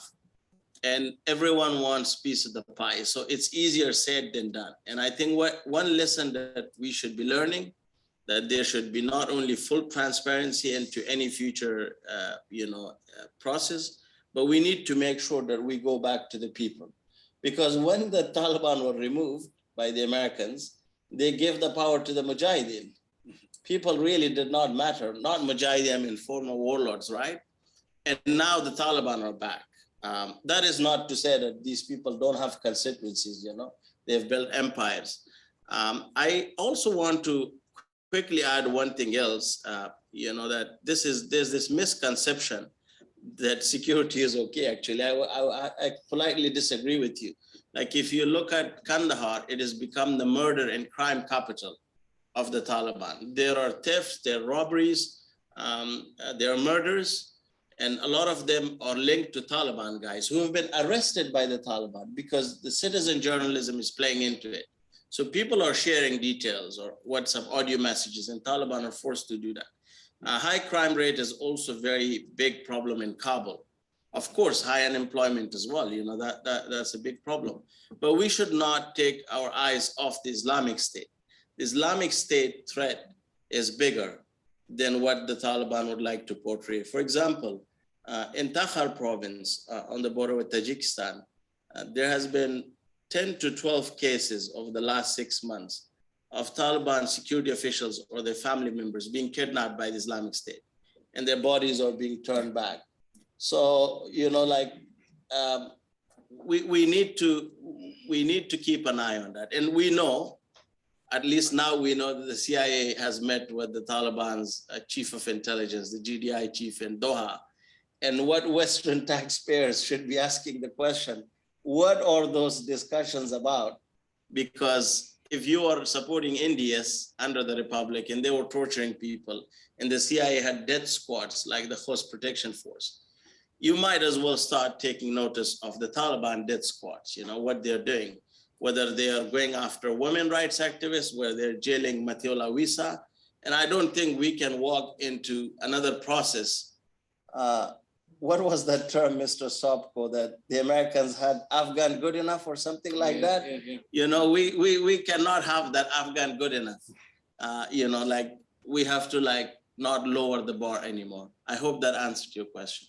Well, to quickly add on that, this peace deal that brought Taliban to the power is between the United States and the Taliban. So it has different components like intra-Afghan dialogue to be started, but everybody who approaches Taliban said, well, who are you? We had a peace deal with the United States. And now it's up to the United States to step in and say, okay, this was the agreement to bring peace to Afghanistan. And there are other components too. I mean, it's not just the withdrawal of United States. So it was one of the components, but there are also other things. So that one side of the agreement is missing here. So in this case, we cannot really talk to the Taliban because they didn't sign any agreement with us, with Afghans. They did it with the United States. So I think the responsibility on the United States to make a viable peace in Afghanistan is much stronger right now. Thank you. I real quickly, I think your question is what's next? Yeah, I mean, I don't do policy, I just do process, but whatever's next, I think you got to keep in mind, you have to oversee it. And that's what we failed to learn. And that is we're not taking a look at where the money ends up. So it's going to hurt the ultimate outcome. What's the outcome? What do you want to accomplish? Do you want to just do humanitarian aid? Well, let's make certain it goes to the people who are starving. Do you want to change the Taliban so they look like the United States? Well, that's a long shot, but if that's your goal, then you got different programs and then you measure your programs against that. I don't think right now the international community knows what the next step is. Everybody's focused on Ukraine now, you know, and then China after that. So I think that's the problem, and that's one of the lessons learned. You got to have a strategy, and it's got to be accepted. And I don't think we have a strategy other than a holding pattern, maybe, of giving some humanitarian aid so we don't see these pictures of starving kids. Can I ask John for you to elaborate because I know you're in the sort of technical weeds of oversight. Like what does that even look like, and what are examples of successful oversight, or is that something that's aspirational? I mean, it'd be great if, you know, so you mentioned having a plan. There was no plan. Yeah. There was no oversight. There was no monitoring and evaluation. Under what conditions do monitoring and evaluation work?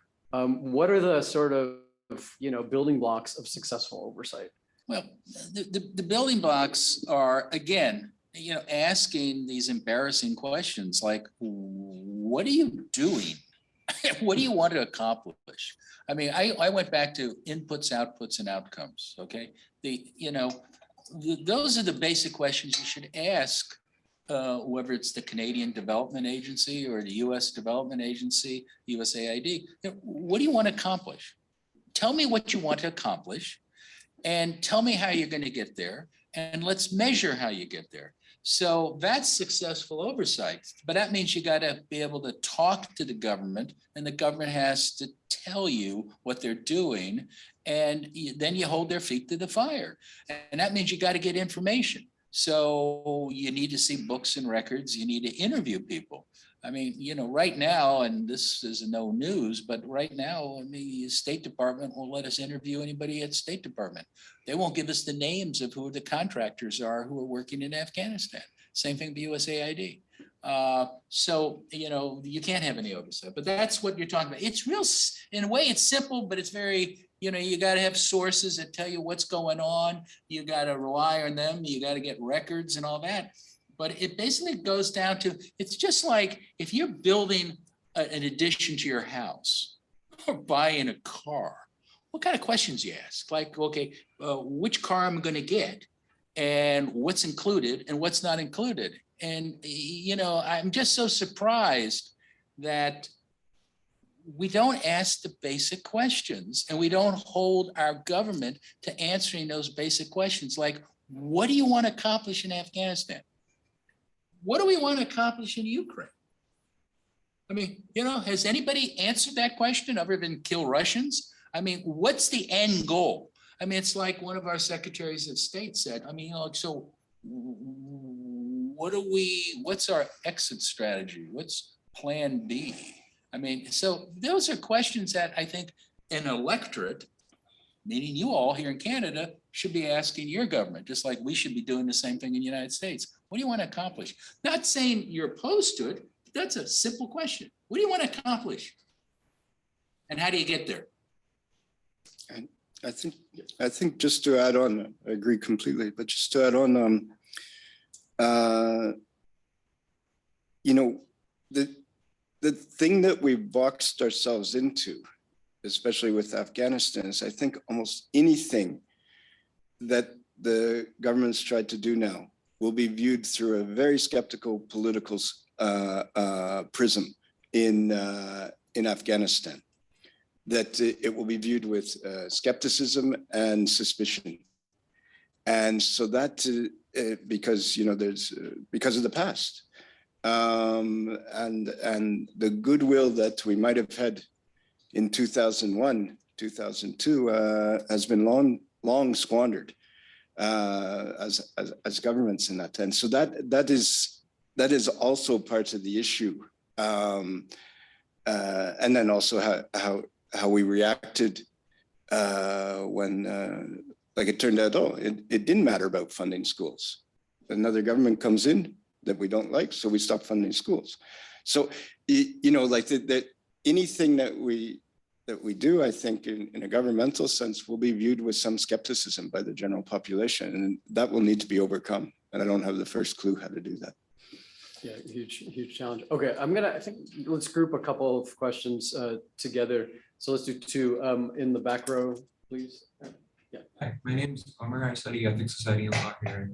My question was about externalities like Pakistan, who in the past have not played a very constructive role in the peace process. Going forward, should the West view Pakistan as an ally that can help pull the Taliban in a more moderate direction, or as a bad actor who should just be kept out of the whole process? Great. Okay, so Pakistan is the first question, and then also in the back, please. So just following up on Professor Schatz's comment, Afghanistan is a country that is rich in mineral resources. There's as much copper in Afghanistan as there is in the Congo, and the Chinese are very active there. They have a business unit there. Xi Jinping met with the Saudis to guarantee oil supply to China for the next 20 years. So the question I'm asking you is, why was that opportunity missed? The Minister of Mines for Afghanistan was at the PDAC conference in March 2019 here in Toronto. Okay, not sure people will know the answer to that question, but so we got two. The question is about China. Yeah, Pakistan and then China. Again, realizing let's also remember these questions because they're important for the second panel this afternoon. If anyone wants to tackle it. Just quickly on Pakistan, I think there's a cost for the region because they supported a military takeover, right? And if you just look at the TTP, the Pakistani Taliban, which is literally like, you know, another version of the Afghan Taliban. They want the same thing. They have access to night vision goggles, to snipers, to so many other things, right? I wonder, what was the calculation of the Pakistani garrison state? Because of course, with any government, any state, it's always the case that the state owns the army and intelligence, but in Pakistan, it's the army and intelligence that owns the state. So we had this very bizarre picture of the Pakistani spy chief, Faiz Hamid, in the Serena Hotel, you know, sort of very arrogant and cocky and stuff like that, saying everything will be okay, you know, and it didn't really help Pakistan's case of saying we're the neighbor and helping. But I think it'll be interesting to see where that leads. And in that context as well, it is important to see what the Taliban will do in terms of China, because the East Turkestan Islamic movement is a big concern for China. And they want the Taliban to hand over the commanders and militants, and the number is growing, who are residing in Badakhshan and elsewhere. So for me, personally, that would be one interesting aspect to see what is the cost for region. And by region, I mean Tajikistan, Uzbekistan, even Russia. As far as, you know, you talked about minerals, so I kind of want to stay away from that topic, but I think globally, America's biggest problem today, after in the manner that they left, is their credibility. Will another country ever trust America as an ally? You know, that's how kind of we see it, just in the manner that they left. Thank you.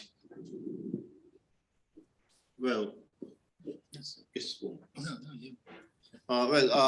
there are two questions, one on Pakistan and other on the minerals. So I'll be quite short on both.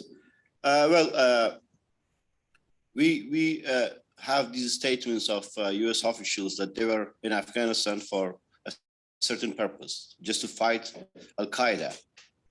But nobody answers that whether they killed Al-Qaeda leader in Afghanistan or not. So Al-Qaeda leader was literally killed in Pakistan and close to a military base of Pakistan army. in Abbottabad city of Pakistan. We all know, and that has been confirmed to different meetings and sort of reports that we had from US officials, Afghan officials, that Pakistan played a significant role to destroy the whole process in the last 20 years. And now it's a big dilemma for Pakistan too. So what comes next? They have their own internal problems too. So I think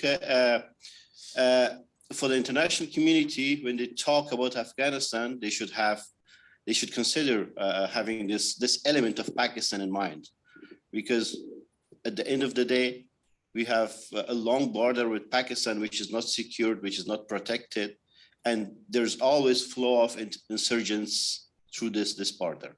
And on the mineral, I think we know that Afghanistan is rich in terms of minerals. Copper, you mentioned, lithium is there. I had a talk with one of the high officials in recent years after a report that they issued that there has been a lot of minerals. He told me that actually, literally, these are not the correct figures. We know that there are minerals, but the value is not this much that we are claiming. We just want to keep international community interacted with Afghanistan and investors to be to grab their attention on Afghanistan. But let's put it this way: for a copper or a lithium, I mean, a couple of months ago, there was a piece of paper by Dr. Starr saying that in this world where the machinery is going through electric, and electric cars are going to boom soon, and the need for the lithium, the demand for lithium goes high.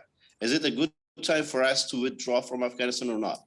But my take on that is that for a company that builds electric cars, is it cheaper for them to go and extract those mines from Afghanistan, or cheaper to go and buy it from Chinese manufacturers, where it's processed, it's secure, and it's cheaper, much cheaper? So this is a question that we have to have in mind. I mean, when we talk about the regions and their interest in the case of Afghanistan. Thanks. Can I just quickly add? I think that's the point we have to make. I remember talking to a senior mining executive, and I asked him about this because this is something Ghani always used to talk about, that the golden bullet. We have $200 billion worth of minerals, and he says, as long as it's in the ground, it's worth dirt. Yes. You got to get it out. And that was the big problem. Remember, the Chinese had signed a deal with one of the prior Afghan governments, and there are allegations of bribery for that. But the problem is the Chinese couldn't even get it out because of the problem of logistics, of infrastructure, and about Taliban terrorism. So it was a security issue. So I don't think it's a silver bullet to the Taliban either, because as my colleagues have pointed out, you've still got security problems where all of these minerals are. And as long as they're doing that, it's cheaper to get it somewhere else. Buy it from Chile, buy it from some other place. Why? Where do you also have infrastructure? You have no infrastructure really still to where all the minerals are to get it out. I mean, it's not like you gotta build a railroad or a road, electrical system and all of that. So it's probably still cheaper to get it somewhere else. Fair points. Of course, China has proven itself perfectly willing to hedge its best, play the long game on this. So it may be, just slightly different time horizons there. Other questions, please? Yeah, let's do two. 1, 2, yeah. Hi, Saeed Madadi with the Center for Governance and Markets. Mr. Sobko, after over 10 years of your incredible work, we saw it happen in Afghanistan, and you were saying there's a possibility that most of those mistakes might be redone in Ukraine. So what does that tell you about the institutional environment that the US government operates in when it comes to these large-scale military and political involvement engagements? And how do you create the type of institutional buy-in that you require that would enable you for the type of sort of course correction and rewrite process that you might need? Perfect. And then one more, please. Thank you. Monty McMurchie. In Afghanistan, 2010, under the aegis of UNDP, 30 years post-conflict experience, including time as head of mission country director, assures me that I know very, very little and that I'm humbled as to how ignorant I am. My comment is going back to the reverse, that Afghanistan is coupled or decoupled with the intransigence of Western governments, which are transactional in terms of election and, more importantly, re-election, as opposed to thinking long-term. The solution, if it does exist, is going to be generational, because hatred and bias is an acquired taste, further exacerbated by the geography in Afghanistan with the mountains, which creates a form of xenophobia.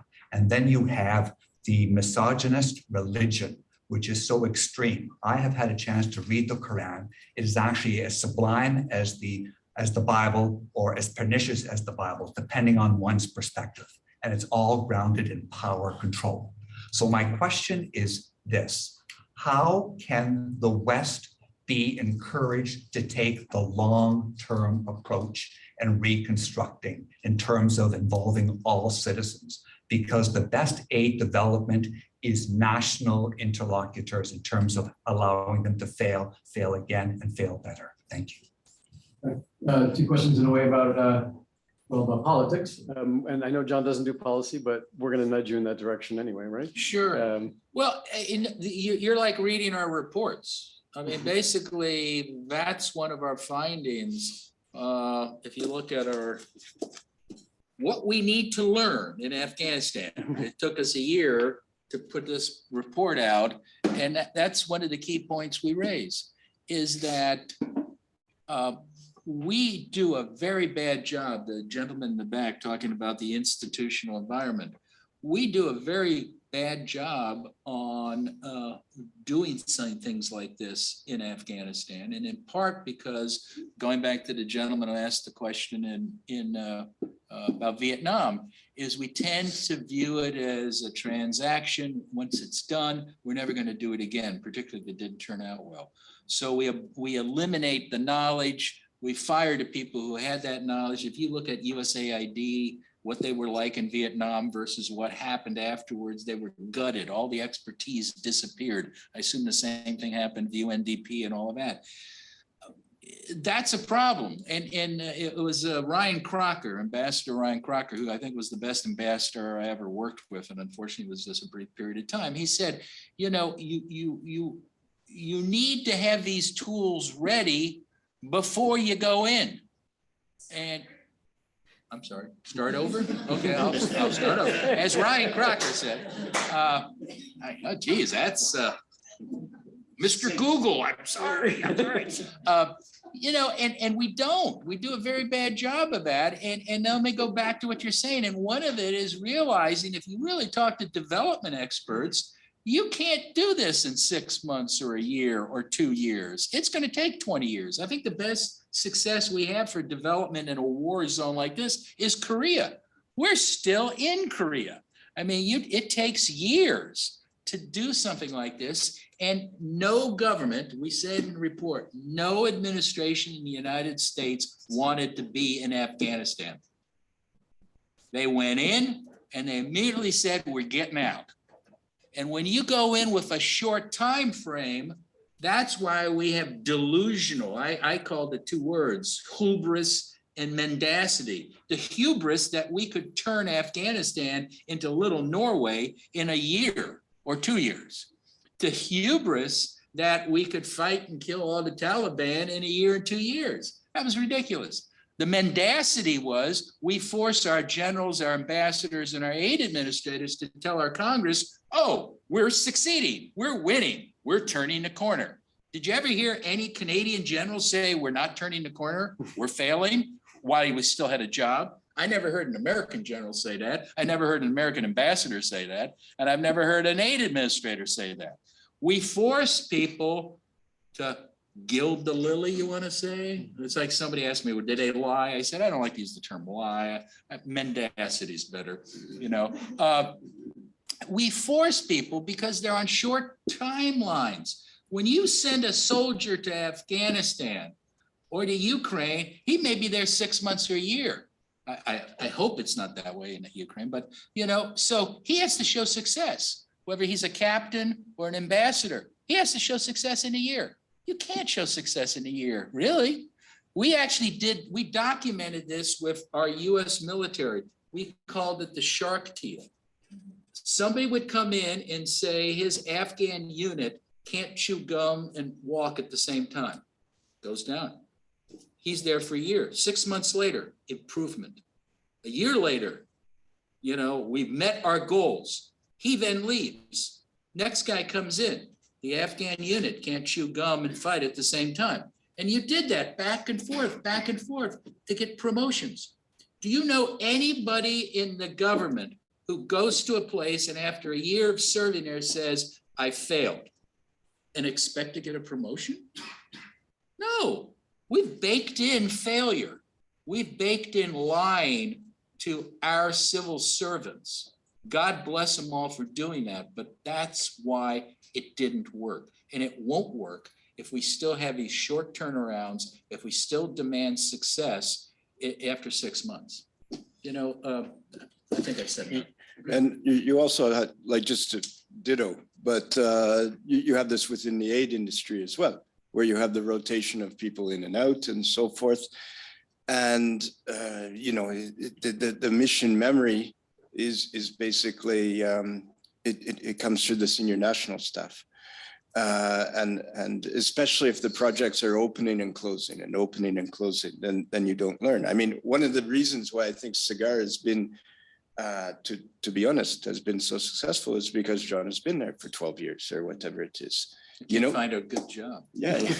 So, but I think that this sort of, it's not just the election cycle. It's also the cycle of the work contracts and so forth, whether it's military or aid or State Department and so on, political. Can I just add one thing? And I hope in this afternoon's discussion you raise this.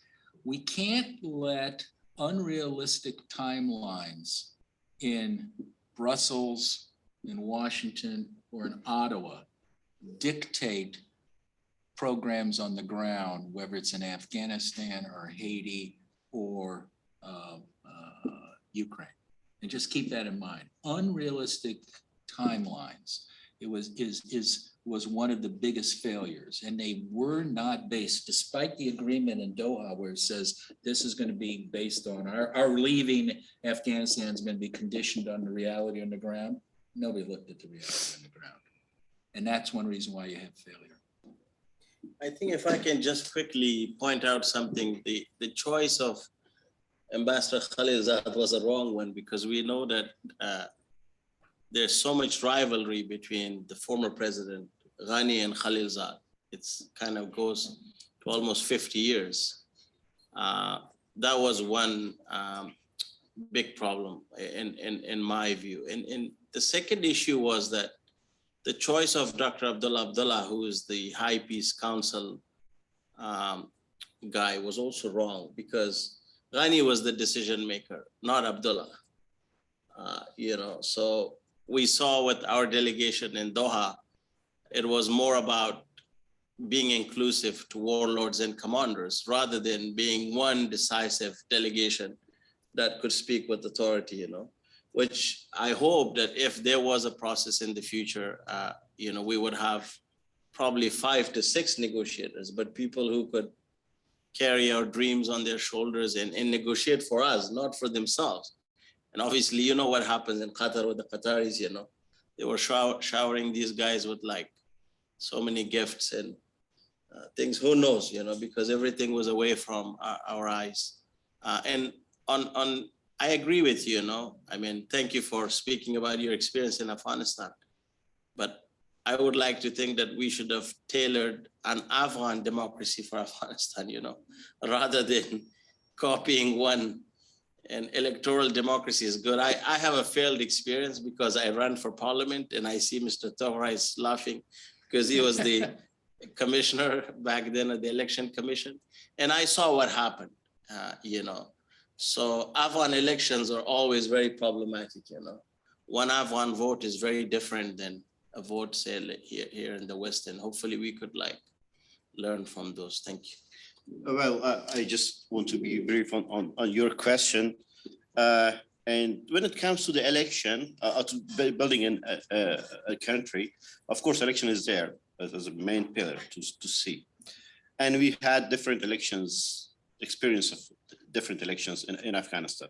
The first one, which was quite successful, was an election that was held jointly by Afghans and international community. So a body was formed, joint election management body. And on that time, it was not about who should be the president. It was also about to know who's who in Afghanistan political sphere. So there were some books written in 19th century, and still the mentality of some people was to define Afghanistan based on those books. So they just wanted to see now how the realities are on the ground. So they knew that there are different ethnicities in Afghanistan. Pashtuns are there, Tajiks are there, Uzbeks are there, Hazaras there. So they encouraged the main politicians of these different groups to run for the presidency. So we had General Dostum from Uzbek, we had Mohakkik from Hazaras, we had Yunus Kanuni from Tajiks, and we had President Karzai from Pashtuns. Of course, they were forming their teams in a way to look very national, so diversified, to have representatives from other ethnicity groups too. But at the end of the day, the conclusion was that Pashtuns should be the president. So this was the initial take from that election. But 10 years later, that reality changed. We had an election where a Pashtun didn't win, a Tajik won. But the decision at the end of the day was made to make this Pashtun the president, to announce him as president, because this is what we know about Afghanistan.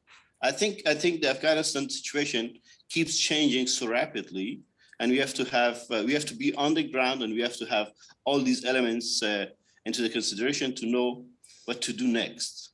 Thank you. But the indelible link came out as a big problem in 2004 election. Do you remember that, right? That's true, yeah. Yeah, there was a big problem between Kanuni and Karzai, so it was a big flaw.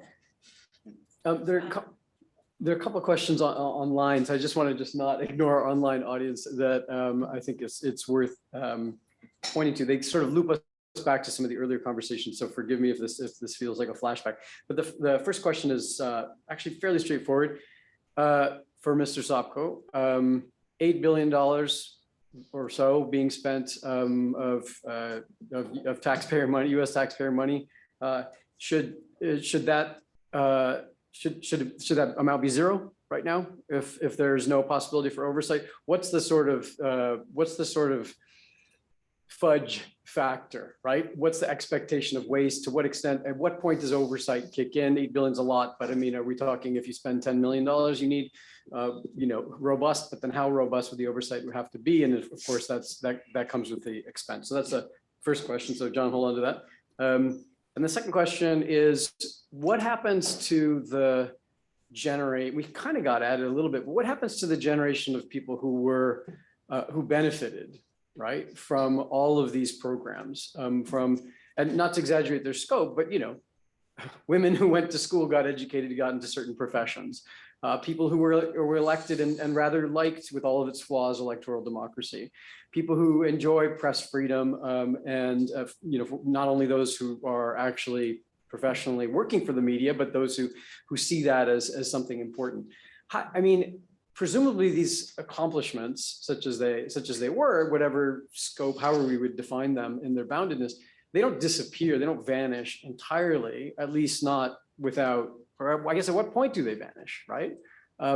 Or is it a question of that most of these people who would have described themselves as having enjoyed these accomplishments have been forced to flee, right?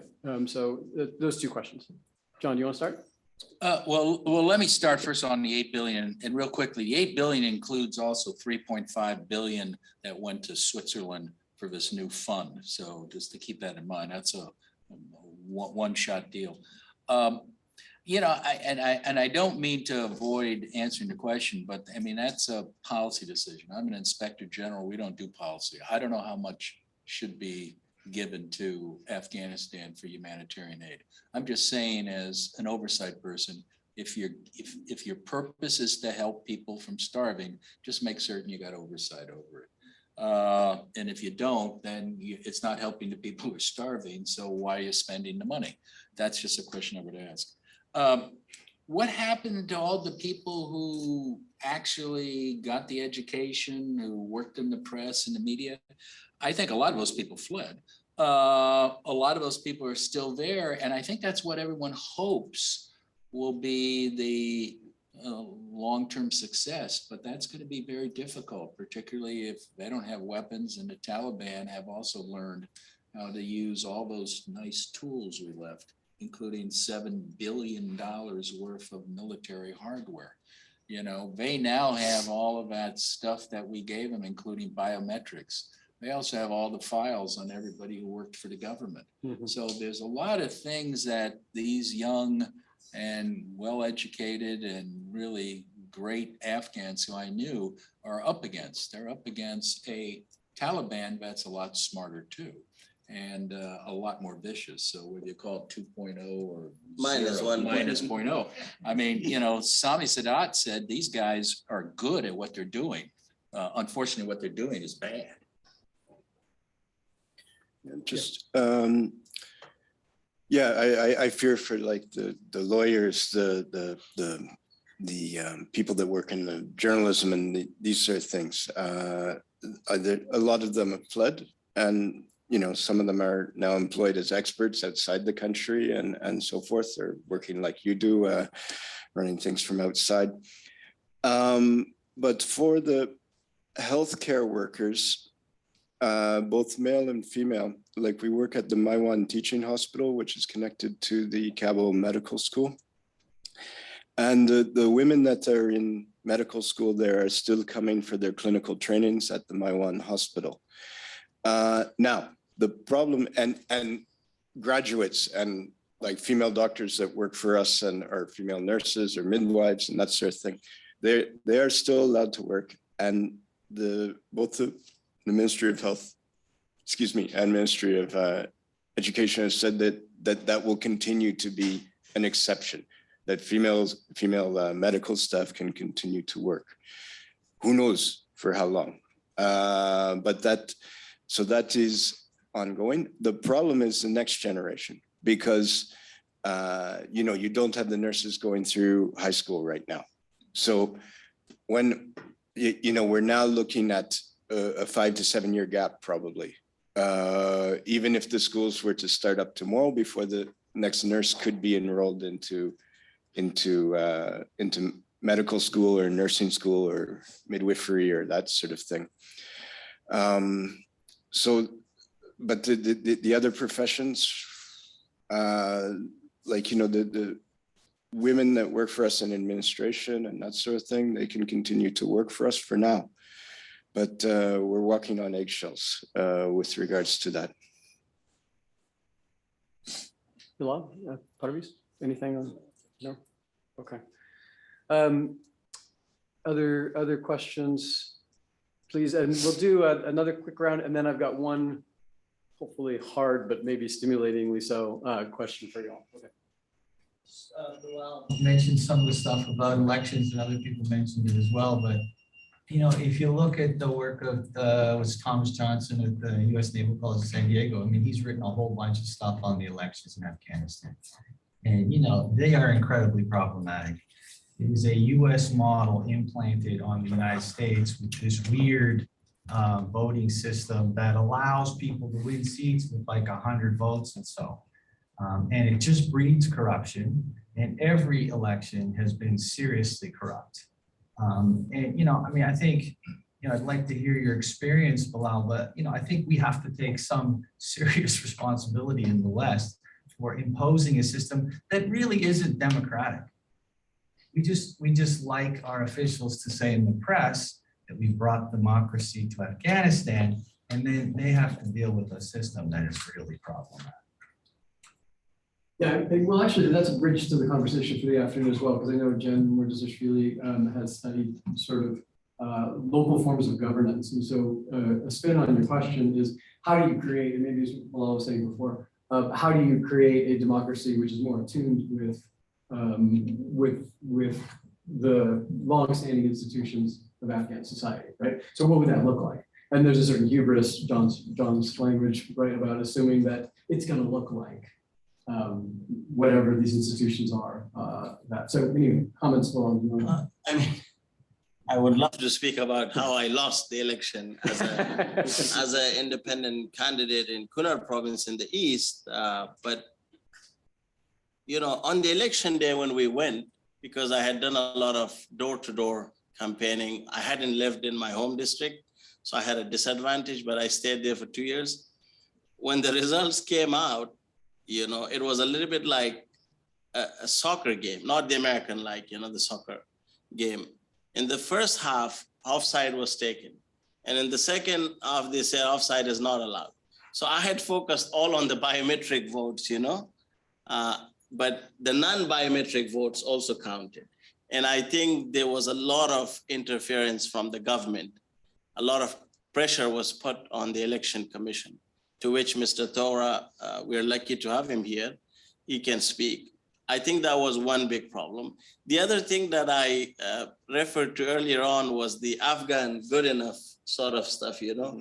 I think the international community sort of accepted 10 to 15% fraud in every election, presidential election, or at least they were okay with it. At least they said, you know, like what Mr. Kawa rightly said, so I believe that Dr. Abdullah, you know, was denied victory at least twice, I would like to think, because he was a winner. And you know, some ambassadors or officials would actually tell us this, that that's actually not in Afghanistan's interest to have a Tajik as a president. You know, obviously, I come from a constituency that voted for President Ghani. It wasn't my choice. When I ran for parliament, our people said we want to vote for President Ghani.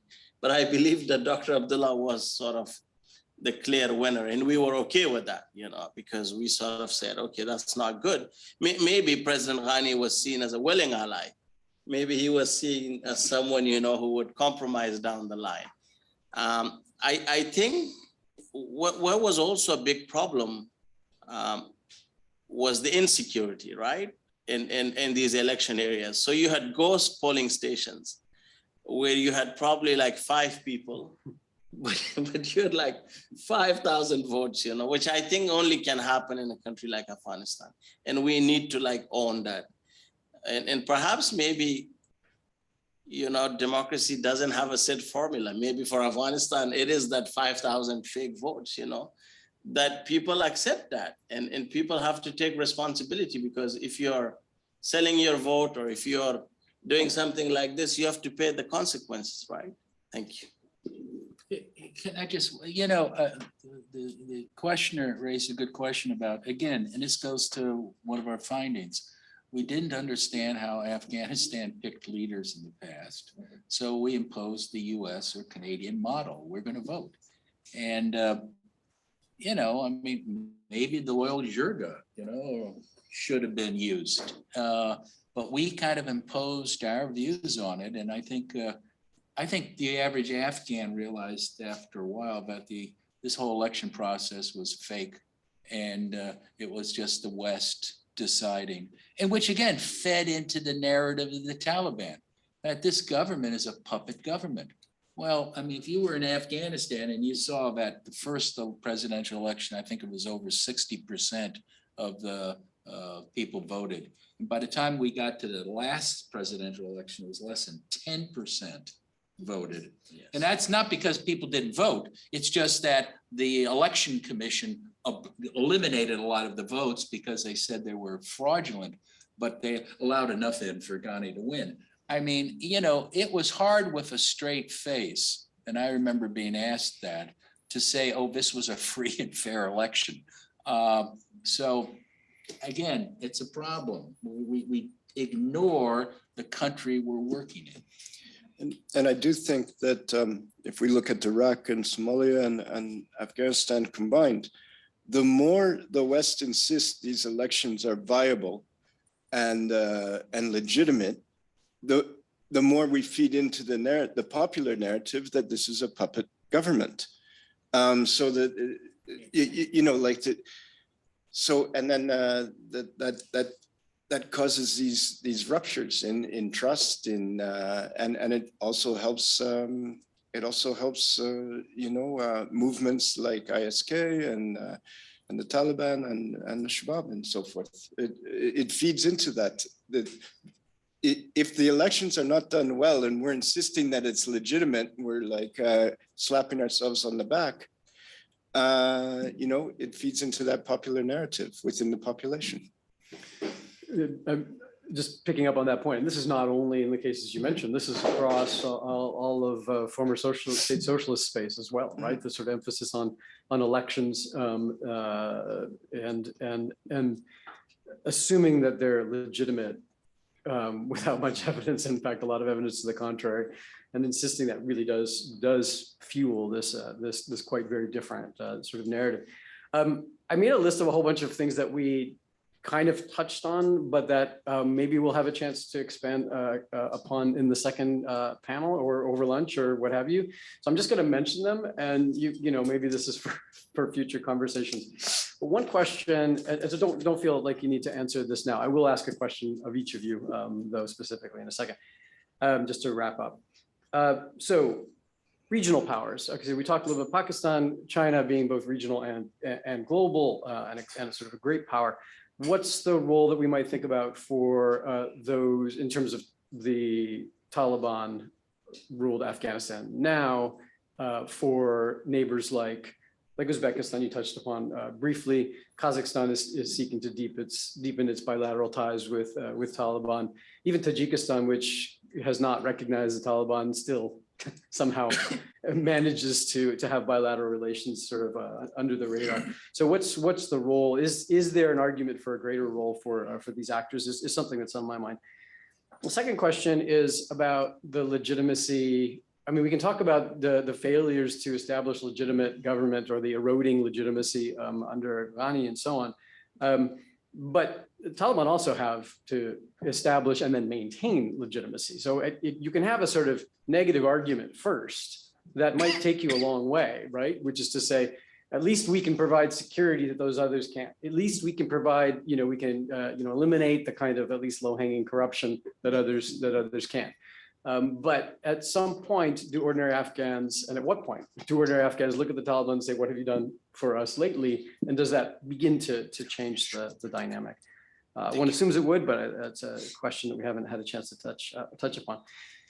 There's a couple questions for John, who doesn't do policy, but I'm going to keep doing that. I keep pushing you into, so just feel free to say it's not your space, but how do you operationalize know the country? Right? I mean, it's incredible, especially in the context of real-time policymaking. It would be fantastic to have thousands upon thousands of experts, genuine experts, not people who simply know the language or make some claim to cultural heritage or something like that, but who know the inner workings of every country around the globe so that, when the moment comes, they can spring to action. But of course, that's an incredibly expensive proposition. It runs into US domestic politics. Who are you training? What are you spending money on? Why do you need an Angola expert when there's nothing happening? No crisis at the moment in Angola, at least as far as it implicates the US interest. So know the country. By the way, totally sympathetic with this. I mean, that's sort of my entire academic life is premised upon knowing specific countries. So I'm with you. I just want to know how to put that into action. And then I guess the other question that maybe it's worth thinking about is, and maybe this will get us to the second panel, is about oversight. Makes great sense, but how do you do it in real time? Or how do you set things up to be adequate to the moment, which again, things happen quickly. I happen to study former Soviet space, and I was not predicting that Russia would actually invade Ukraine. And so, you know, a lot of people were caught flat-footed by that. And I think it's probably fairly normal for policymakers to be caught flat-footed, or at least somewhat by surprise. So how do you have things, you know, ready to spring to action in real time is a question maybe we'll have a chance to talk about. Okay, so feel free to address those if you want, but I was thinking that those would just be worth getting out there. The question I want to ask each one of you is, just looking back over the past 20, what are we at? 22 years or something like that. What would you identify as the one or maybe two, if you need to, sort of critical moments where things went sour? So, I mean, one option is the problems were baked in from the very beginning. But presumably, if you could rerun history, realizing that's just an analytic exercise, but that's what we do at universities. If you could rerun history, what are the key moments where something very specific went wrong that pushed things on down a path that made this ultimately a failure? Not involving the Taliban at the outset. Okay. Arrogance and hubris. Okay. Let's hear what the panelists have to say. So, any ideas about critical turning points? Yeah. I think, you know, President Bush's invasion of Iraq hijacked both the resources and attention and allowed Pakistan to sort of provide safe havens. Obviously, Afghanistan is a very big problem, but a very big part of that problem is Pakistan's involvement. Second, I think shutting the door towards negotiations, because there was genuine willingness among Taliban file and rank earlier on. And I remember this famous quote by Donald Rumsfeld, who's now passed. He said, Mullah Omar cannot live in dignity or something like this. I don't remember the exact words, you know, but there was a letter apparently from Mullah Omar that was delivered to the former President Hamid Karzai through his chief of staff, Tayyib Agha, this guy who now lives in Doha. And I wonder what would have happened if we had allowed those negotiations earlier on, you know. Thank you. Thanks, Will. Well, for me, to run this history again and to change something and to see if we can do things differently is to learn that when it comes to building institutions, when it comes to building a nation, we should make it our own way. We should define our own priorities. We should talk among each other, and we should not rely on foreign forces or foreign politics or foreign policies to tell us what to do and what should come next. We know that we are and we are still so dependent country on foreign aid, but when it comes to election, there hasn't been that sort of understanding among Afghan politicians to sit together and to resolve their problems their own way. So this is something that I think in the future we need to take and we need to learn from it, because at the end of the day, any country who's there for you will leave. Nobody is standing behind you forever. And you have to have your own, you have to define your own problems, and you have to find solutions for your own problems. Thanks. I'm going to try to answer all the questions at one time. And I think a little bit has to do with the question you asked about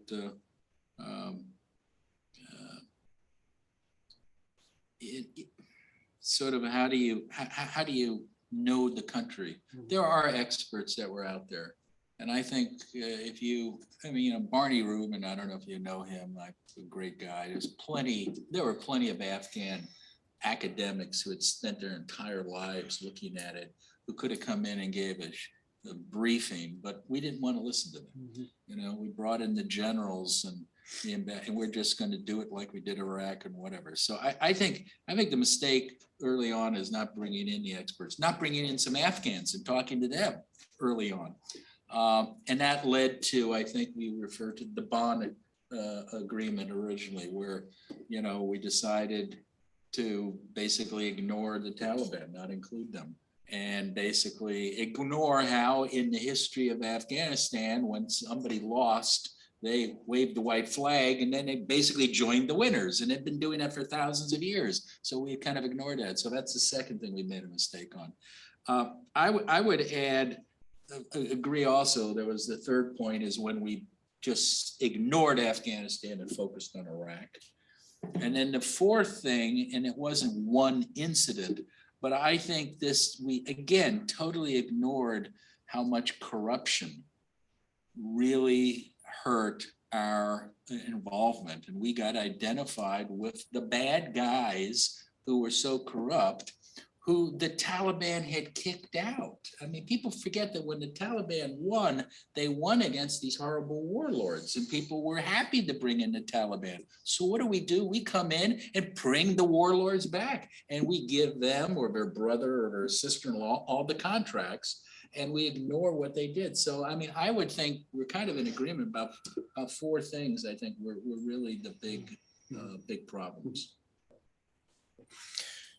Yeah, I would echo, I worked in the north where Dastum used to be. And, you know, he was despised by the population there. Okay, the Taliban were not well liked either. This was 2000, 2001. They were very much an army of occupation. But no one wanted Dastum to come back that I talked to in that time. I think the other critical mistake we made very early on was sort of misunderstanding the sort of Pashtun spirit of hospitality. That and this whole thing, you have to give up Osama bin Laden when he was a guest. That just wasn't going to happen, and that was a misread. And a lack of cultural understanding and so forth. Just to touch on two things, you talked about regional powers. I would look a lot at India and Iran. India had a whole network of consulates under during the time of the West were there, and they suffered a lot of casualties. And they pulled out completely, and they've reopened a lot of those consulates. And they're doing a lot of trade via Iran and via the port in Iran. A lot of the things you find in the market are from Iran and India right now. Like whether it's in Host or in, well, especially in Herat. Yeah, there's a tremendous amount of trade coming from Iran, and some of the goods are from India. So those are two regional actors that we don't really talk about a lot, or sometimes we don't get into it. And then finally, you know, we've talked a bit about the peace process, and hopefully, you know, some civil society leaders can move things along in the coming months and years. But we really haven't touched a lot on ISK and how they would get enveloped in the peace process. I don't know. I really don't know, and I think that's a key element that would have to be addressed somehow. I'll leave it at that. Did you have a comment or? Just short comment. Okay, just remember that your comment is what stands between people around you and lunch. Okay. So my name is Yunus Tugar. I worked as a commissioner for Electoral Complaints Commission, which acted as court of election. So we had two commissions, Electoral Commission and Complaints Commission. After being elected as a commission, what I learned was we were not the decision makers, unfortunately. So what was missing in Afghanistan, I think we were not able to build a nation. Everyone tried to work for their own tribe. If it's political parties, warlords, or whoever. Imagine a country, start from the president, key ministries, key positions, and all these key positions must go to the certain ethnic groups. Other ethnic groups or minorities, it doesn't matter if they are capable or they're number one in the world, they are not able to serve as an ambassador in certain positions or minister in certain areas. I think that was one of the mistakes. The second, we acted or we pretended like the Western democracy. In our country, we have our own rules, we have our own society, we have our own sensitivity. Those advisors just wanted to make us Americanized or Westernized or Europeanized. That was, I think, another problem. In future, I hope if there is a future for Afghanistan, just we are hoping now because we lost the country, our girls cannot go to school, our women cannot go to work, and we don't have a land. We're losers. We lost the country. And lessons learned, yeah, it's good to listen from our mistakes. Yeah, this is something very noble. But what it cures?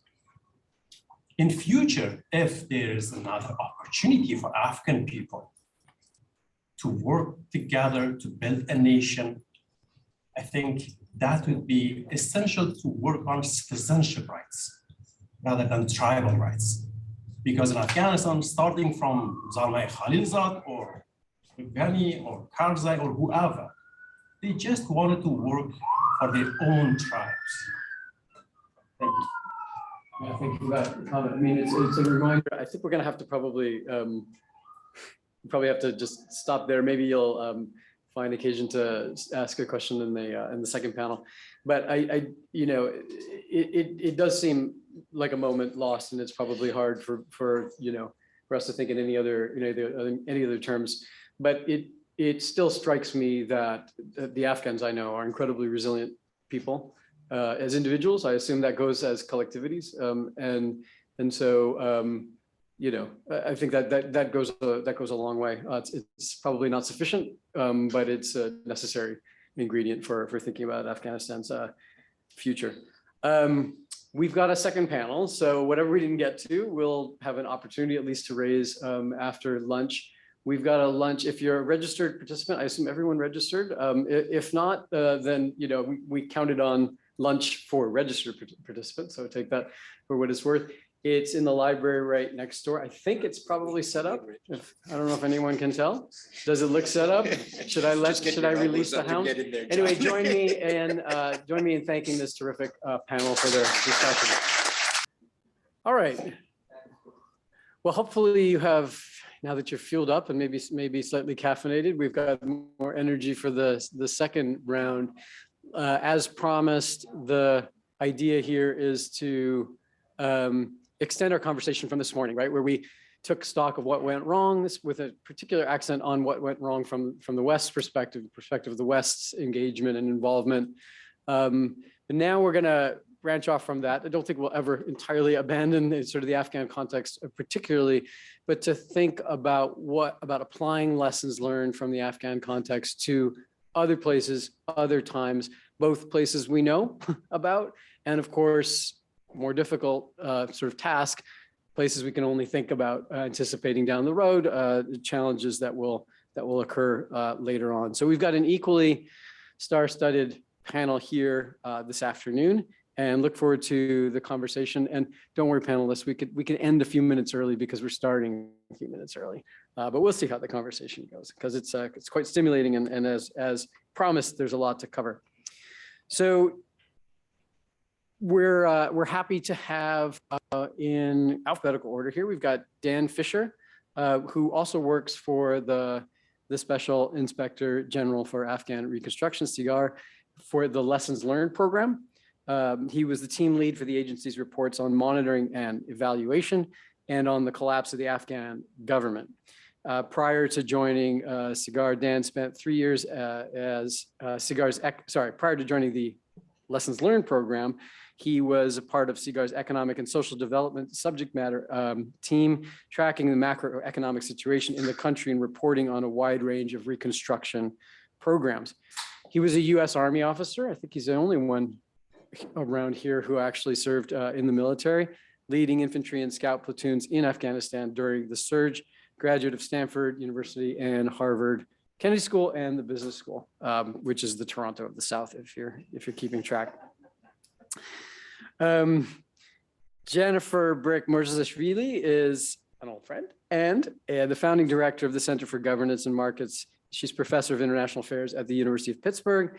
She's the author of 2 books on Afghanistan, Informal Order in the State in Afghanistan, and Land, the State and War with Ilya Murtazashvili, both from Cambridge University Press. And I really suggest that you have a look at these books. They're terrific scholarly interventions into with policy relevance for today's discussion. She's worked, in addition to her academic work, she's advised the UN, the World Bank, US Agency for International Development, US Department of Defense on Afghanistan-related issues. Third, we have Shoaib Ibrahim. He is an associate professor of practice and management at the American University in Afghanistan and a visiting research scholar, non-resident, at the New School in New York, the United States. Former senior advisor to the Afghanistan State Ministry for Peace and closely involved in peace negotiations between the government and the Taliban. Oh, I should say, if Jen is an old friend, Shoaib is a new, but equally terrific friend, and gave a fantastic talk about the failures of Doha. When was that? 6 months ago? Yeah, that is well worth looking up online. He's an alum of Duke University. Oh, sorry. He's many public sector roles, including acting mayor of Kabul, senior advisor to the Minister of Defense, graduate of Duke University, a Fulbright scholar, visiting scholar at New School now, as I've mentioned. And he's resettled in Toronto and is co-authoring a book on the collapse of Afghanistan's national defense and security forces, despite, as we know, 2 decades of international investment. Finally, last but definitely not least, Professor Janice Stein is Canada's leading, maybe the globe's leading security expert. I don't know if that's a little bit bold, but certainly somebody who's well known to Canadian audiences for her expertise on security affairs. She's the Belsberg Professor of Conflict Management and Negotiation, and she's a founding director and an old friend, founding director of the Munk School of Global Affairs, now Global Affairs and Public Policy. She continues to do incredible scholarship on a variety of topics relating to international security, thinking creatively and trenchantly on a whole series of issues. So I just encourage you to Google her rather than having me list all of her scholarly accomplishments. She's well sought out by government in government and also by the media. And just apropos of our discussion today, she's co-authored a book, The Unexpected War, Canada in Kandahar, which was published in 2007. So we're really happy to have this high-powered set of individuals with very different takes coming at these kinds of questions from different perspectives, and look forward to the conversation. So I think we'll just, like this morning, we'll just go in alphabetical order. Dan, if that works for you. Great, that sounds good. Perfect. Thank you. Do I need to lean into this thing? I think I'm good. Hey, I always enjoy talking about Afghanistan in part because I never really know what I'm going to say. There's so much to say about Afghanistan. So this might be a little bit extemporaneous. I know we're looking to pivot to other contexts, but I did just want to leave one note on Afghanistan. So we're kind of thinking about external validity. Probably the most valid place to currently apply lessons from Afghanistan is to Afghanistan. And if I could just sort of take a sort of dovetail off of Bilal, something that you said, and then something that the IG covered, this issue of strategy. I think just as a final note on Afghanistan itself, I would be very interested to understand what it is the United States and the international community is trying to accomplish there beyond some kind of amorphous vision of helping the quote Afghan people, which is a term that itself has, so rarely been explicitly defined when it's used by, Western governments, et cetera. But moving to other contexts. So I think probably Ukraine is on the minds of a lot of folks here. I know that we're going to get to that portion of the discussion, and I think there are others on this panel who are more well-versed in Ukraine than I am, although I do have a few comments on it. But before getting there, I just wanted to sort of address other country contexts, because I think that there is a tendency to view Afghanistan as some kind of anomaly, to the extent that it was obviously an extremely ambitious effort. It was an extremely well-resourced effort, $145 billion over 20 years, and we're still counting in terms of US appropriations, so that's a lot of money. But if you look around the world at the way that the United States, and I can't speak for Canada, but certainly the way the United States has chosen to address the issue of instability, right? Sort of this, it existed as a concept pre-9/11, but became very important as a concept post-9/11, right? We want to address instability, deal with ungoverned spaces, this kind of thing, the 3D approach, defense, development, diplomacy. If you look at the logic that the United States approached Afghanistan with, this idea that, hey, basically with a little bit of security sector assistance, with some assistance in the sector of economic growth, right? And then doing things that are just in some sense good unto themselves, but which theoretically per the logic serve a higher purpose, like stability. And I'm talking about things like healthcare and education, where the logic really, and a lot of development actors I know were more agnostic about this in terms of taking sides, but from the perspective of the US, the logic was basically, hey, by implementing healthcare and education programs, we increase the legitimacy of the Afghan government because the Afghan people like the government more. Therefore, we're addressing an underlying cause of the insurgency. And I would argue that that logic is it should be coming under fire as a result of how Afghanistan ended. And one of the greatest concerns I have is that, again, we sort of view Afghanistan as some kind of anomaly here where, I swear to God, if you look across the world, pick any country basically where you would expect to find, instability, or this is a country in which the United States has explicitly said it's unstable. And I'll use Haiti as an example, Ed, in part because I think you brought that up earlier, as well as a few other folks. And just listen for a second, and I'm taking this directly out of the integrated country strategy for Haiti. Just listen for a second to the mission goals. Support Haitian-led efforts to restore and maintain security. Support Haitian-led efforts to strengthen democratic governance. Promote inclusive economic growth, educational opportunities, and healthcare to drive economic growth. That sounds like a tautology to me, but that's still in the strategy. Reduce poverty, reduce irregular migration, and increase national self-reliance. So, honest to God, if you delete the word Haitian from those goals, insert the word Afghan, and perhaps delete the reference to migration, you basically get the integrated country strategy for Afghanistan. And that is very, very striking to me, because if it is indeed the case that the United States and the international community is trying to address globally the issue of instability using logic more or less identical to that which it used in Afghanistan, which failed pretty miserably, that's a problem. And so Afghanistan sort of conceptually challenges us, I think, to rethink that, not just as kind of very literally a graveyard of empires, but in some sense a graveyard of good ideas that should have worked, right? but which very obviously didn't.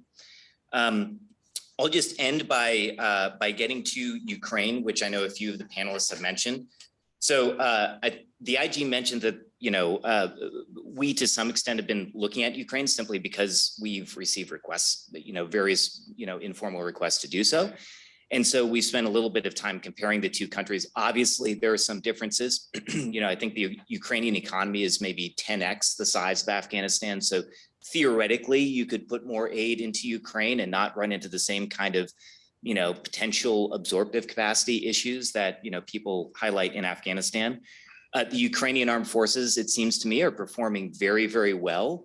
Now, anecdotally, and I'm sure others might comment on this, but anecdotally, I've read reports that, okay, now that we're more than a year into the war, there's a chance here that we might be dealing with a slightly less professionalized Ukrainian armed force, simply because they've had to train a lot of new recruits. I don't know whether those are true or not, but so far, it seems to me that that's another key difference. And then additionally, I guess I'd point out, And maybe others will agree or disagree with this, but obviously there's some precedent for reconstruction in Western Europe, successful reconstruction, that is, when it comes to the Marshall Plan. So maybe the context is at least somewhat similar enough such that you could see reconstruction working to some extent. My concern about Ukraine, though, is do we have path dependency yet, right? And I mean, we have a report, and I think we brought a couple copies called What We Need to Learn. And if you go down the lessons in that report, you get some of the things that we've already discussed. So make sure that you have oversight in place from the very beginning. Make sure that you have a clear strategy, clearly defined objectives, and a roadmap for getting there. Make sure that the effort is coordinated, right? I mean, don't be so obviously wasteful so as to build one school 200 meters from another school for the same population. I mean, that's obviously crazy, right? Try not to empower blind, power brokers. Try to align timelines with reality on the ground. And I could just go on, right? I mean, I joke with the IG that these are sort of the 10 commandments, I mean, they're actually closer in so many ways to common sense than they are to actual lessons, right? I mean, what individual or entity out there is saying we should spend too much money too quickly in Ukraine? We should empower blind power brokers, right? I mean, nobody says these things. We should make sure Ukraine's corrupt. Nobody's advocating for these things, but they're things that happen when there's a lot of exigence involved. And that's one of my main concerns about Ukraine is how much path dependency do we have? It seems to me that there were a lot of lessons in Afghanistan that we nominally learned, but simply could not apply for whatever reason. And I think part of that was because of it was just such an extraordinarily ambitious effort where the goals were always going to be very difficult to achieve. But I think there was also a lot of path dependency where after a certain point, we knew corruption, for example, was an issue, and we simply could not address it in any kind of meaningful way because the whole state was sort of constructed around it in some ways. So that's I'll leave it there, this sort of question of path dependency. And I think, first year, $113 billion in US appropriations. And I encourage everybody to go to the State Department's Security Cooperation with Ukraine website and just kind of scroll down the Christmas list there. It's sort of like you get your stocking stuffed by everything you could possibly want to fight Russia. I think it's up to 200 million rounds of small arms ammunition. And so I think path dependency is sort of a key question there in terms of whether the lessons can reasonably be applied. So I'll stop there.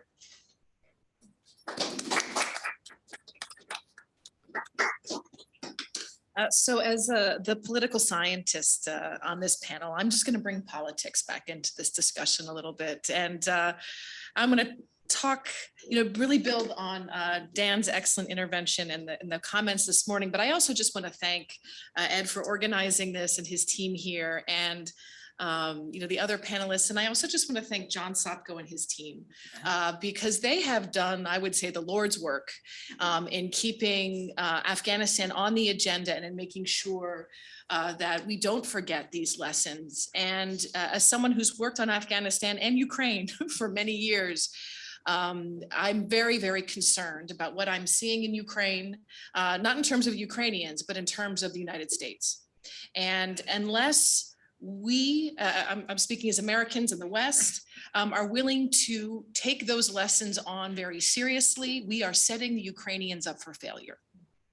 And if you care, I care very deeply about Ukraine, and I am supporting US efforts in Ukraine. But this must come along with oversight. And sadly, in my country, and I think in many parts of the West, the idea that you provide oversight has become a political hot potato. A colleague of mine from Ukraine, who is at the Kiev School of Economics, we wrote a piece last summer called Drowning Democracy for the Journal of Democracy, talking about some of the lessons from Afghanistan for Ukraine and how the amounts of aid that are going into Ukraine threaten to drown the incredible democratic gains that have been made in Ukraine really since 2014, since Maidan. And at the end of the article, we called for the creation of a special inspector general for Ukrainian reconstruction, to which I was met with accusations of being an isolationist, not supporting the Ukraine war effort, of being partisan. And it was ridiculous because oversight should be a bipartisan issue. It should be something that brings us all together. And the fact that the State Department and USAID will not open their books to what CERES has been asking, to me, should give us all great pause. Because I worry very much that the same thing that happened to the Afghans, being thrown under the bus for corruption, is going to happen to our friends in Ukraine. And the writing is already on the wall. So unless and every colleague I know in Ukraine asks for more oversight, because they understand the amount of money that's coming at them. They are already complaining about the US contractors, European contractors and so forth, who are engaged in reconstruction, creating parallel systems of governance that undermine their own. So in terms of democracies, I hate to break it to all of us, but our research in political science shows that democracies are pretty bad at engaging in countries for long periods of time. And there is very little that we can do about this. That is a feature and not a bug of democracies, because you have new governments that come every 4 years or every 5 years, depending on where you live. So politicians cannot commit long-term. So I think a question we all have to ask ourselves is, as we commit to these long-term things, can democracies deliver on this? And I think that is a question. Democracies are not built for long-term. Authoritarian regimes are, right? 20-year plan. Well, any democracy can't give you a 20-year plan. They can only give you a 4-year plan. And right now, the end of the Biden administration may be near. And so the Biden administration is behaving rationally because they know that they may be out of power a year and a half from now, and want to provide Ukraine with everything they can, just in case their government is not in power and Republicans come to power and have a very different strategy.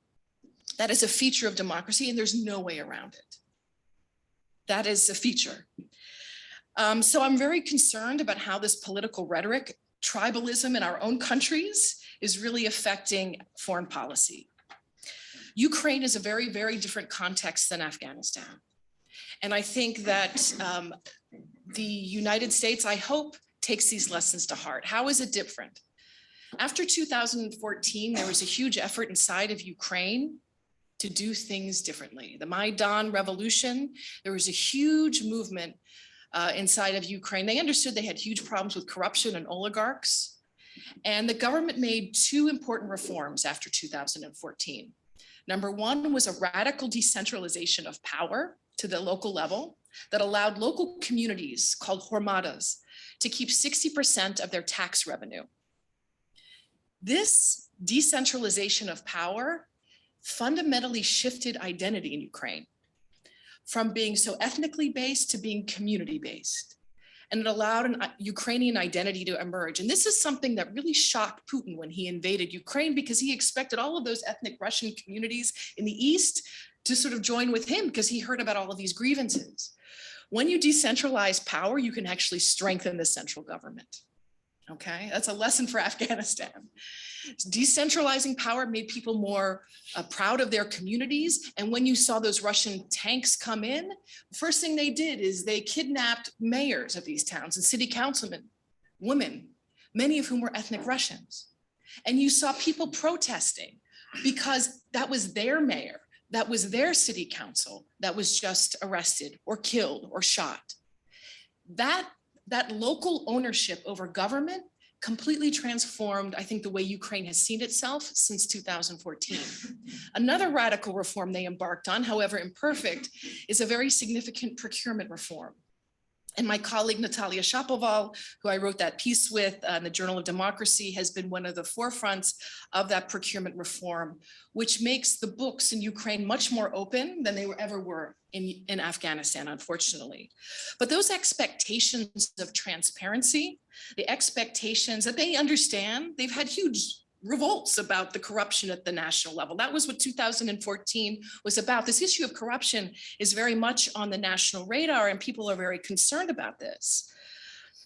And so I think that there's a real opportunity that allowing greater Ukrainian ownership over things, they have far more robust local institutions that are prepared to take on reconstruction efforts. But I'm very concerned about the international effort. Why?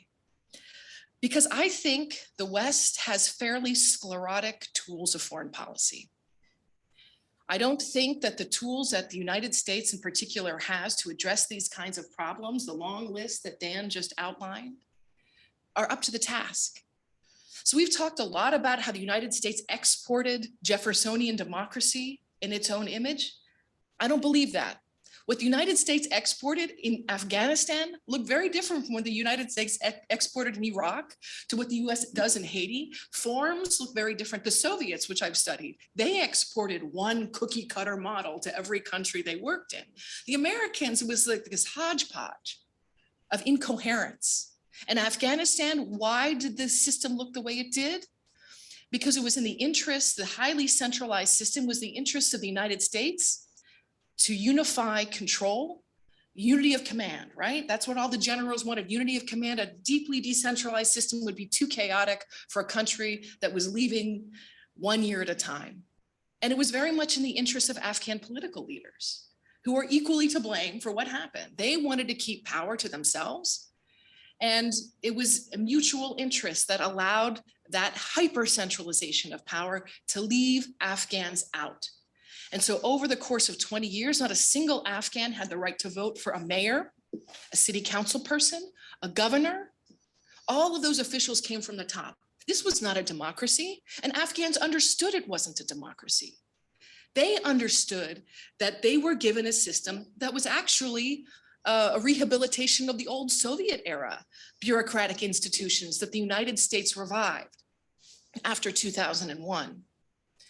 So what worries me is that these tools of foreign policy haven't changed. The democracy actually isn't cookie cutter, but what is are US efforts to promote governance overseas, US efforts to promote economic development overseas, US efforts to promote civil society. And I just don't want to say the US, the West. These are NGOs who are very much involved in this effort, and their efforts look so similar from one country to the next. That is cookie cutter. We create organizations in our own image at the local level, because these are things that we can contract with, we can give money to. I ran around rural Afghanistan to meet so many villagers who were trained in World Bank procurement regulations. Why? Because they wanted to, World Bank had huge programs to transfer money to communities. This wasn't about participation. This was about making it easy for the United States and the West to do business. But as a result, you get a very flimsy civil society that is simply the principal agent problem. The principal then becomes the donor. And unless there's a willingness to work more with local institutions in their image, and it's messy, and that requires oversight, and it requires people getting out into the world. And for decades, you didn't see foreigners at USAID or state or any of these agencies able to leave their little bubble. And I would argue if we can't have US government, Canadian government, government staff in communities overseeing with their own eyes what's going on, we shouldn't be spending the money. If you can't go out and get out of your bubble and see things with your own eyes, you shouldn't be there. Here, here. So I'll leave it at that.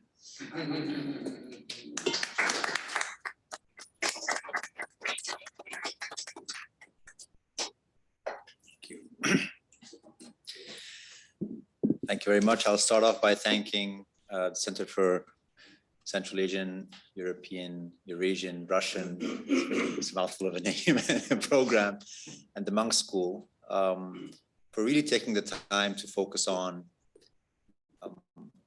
one of the most substantial historic calamitous failures of modern times when it comes to either state building or building a national security force or an army, or whether it's democratizing and modernizing a society. The failures, unfortunately, are multi-layered, and there are many lessons we can draw. And I and my colleagues before me in the previous panel sit before you as people with many regrets, and we hope to share those regrets and share our experiences and what we collectively failed at, in the hopes that it will not be repeated again for other conflicts around the world, particularly the ongoing one in Ukraine. So I'm gonna limit my intervention to talk about 3 points. The first question, which is still contested, is can we draw parallels between Afghanistan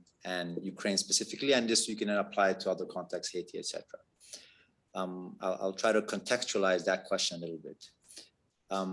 Second, I want to talk a little bit about the problem, the primary problem being upstream, meaning it's within our control in these cities, in these capitals, to fix these problems that happen thousands of miles away. And third, I'd like to talk a little bit about what I think are very important points for the citizens of Ukraine and the well-wishers of the Ukrainian people to watch out for and to look out for, not to repeat the mistakes and to in an attempt to avoid the failure that we experienced. So on the first issue of drawing parallels, people very easily dismiss Afghanistan and Ukraine analogies, saying, well, Afghanistan is this, the culture is different, it's different setting, geographical issues. The whole dynamic of the war was different, but I'd like to apply a broader historic lens to the Afghanistan conflict. I'd like to start off with the Russian invasion of Afghanistan back in '79. And the Russian invasion of Afghanistan in '79, there's a lot more points of comparison and similarity to the way the Ukrainian invasion is unfolding.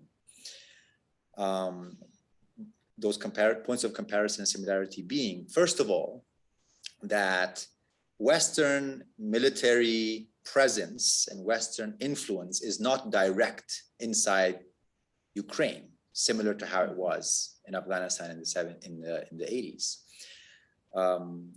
In Afghanistan in the 80s, Western intervention happened through Pakistan, which had the longest border. So all funding, supply, training, recruitment, mobilization, operational, battlefield operation, battlefield planning, and a lot of the political dynamics of what was to happen inside Afghanistan through the Mujahideen was outsourced to the Pakistani army. The Pakistani army, then led by General Ziaul Haq, really did themselves a favor and benefited hugely by the resources that were just pouring in. They played their own game. And a point of comparison to what's happening now is you see a lot of that funding, a lot of those contracts being awarded, a lot of that mobilization of resource personnel, training happening outside Ukrainian borders, a lot of it happening in Poland, Warsaw, but in European capitals in general. I think that's an important point of comparison just from a logistical and an arrangement point of view. Because what it does is, it disconnects the beneficiary of these resources in aid with the primary decision maker. And you have these go-betweens. And when you have go-betweens, the outcome becomes very fuzzy. So there are a lot of comparisons between the Soviet invasion and the Ukrainian invasion. The stakeholders, NATO, West, the US on one side versus the Eastern Bloc, the Soviet Bloc, the Warsaw Pact of the time, and Russia of today. When we compare the past 20 years of Afghanistan's conflict, we see the biggest point of comparison or similarity, I would say, would be the military-industrial complex's high level of access into the war front and the battlefield decision-making. What type of helicopters are used in the war? What artillery are used and not used? What kind of weapons and ammunition do you use? How do you distribute the soldiers across the country? What is a legitimate target? What is not a legitimate target? A lot of this is contracted out. I mean, the US and Western war machine is unfortunately predominantly a privatized war machine. There's so much money and resource, invested interest there, that it's beyond any single entity or institution's control or grasp. And that's, not a lot of people would like to hear this, but we were on the receiving end of a lot of this. We woke up one day and found out that our entire Air Force would be overhauled with American tech and Black Hawks and American artillery, when our legacy systems and our training and our capabilities were all based on Soviet fleet and Soviet technology. And so that gap was, oh, don't worry, we'll just train a bunch of pilots and we'll be okay. And then the whole training program started for years and years and years. And the Black Hawks started coming in and started being awarded in DC to these, to the usual suspects. These military contractors are known to everyone. And anytime there's a war theater, the same folks show up. So, when it comes to a point of comparison, you kind of need to ask the right people. So how well did you perform there in this context and in that context? And why should we trust you in the current war theater? So Ukraine, when in comparison to specifically Afghanistan, is a hybrid of both the Soviet invasion in the 80s, as well as the past 20-year Western intervention in Afghanistan. And I think a lot of parallels can be drawn. So that's the second question. What parallels can we draw? And what are some of the missing links that, or characteristics of this intervention? The first one, which Jennifer very rightly pointed to, is that US and predominantly Western decision-making is cyclical and based on the electoral cycle. And we in Afghanistan did not understand that. We thought that this is a love affair which will never end. We are the good guys until the end. We had Karzai as Man of the Year, the Vogue magazine's cover, praised in both the different party White Houses, invited to Congress, standing ovations. We got all of it. And people fell under this illusion that, just believe whatever is told to you and you don't need to hold your ground.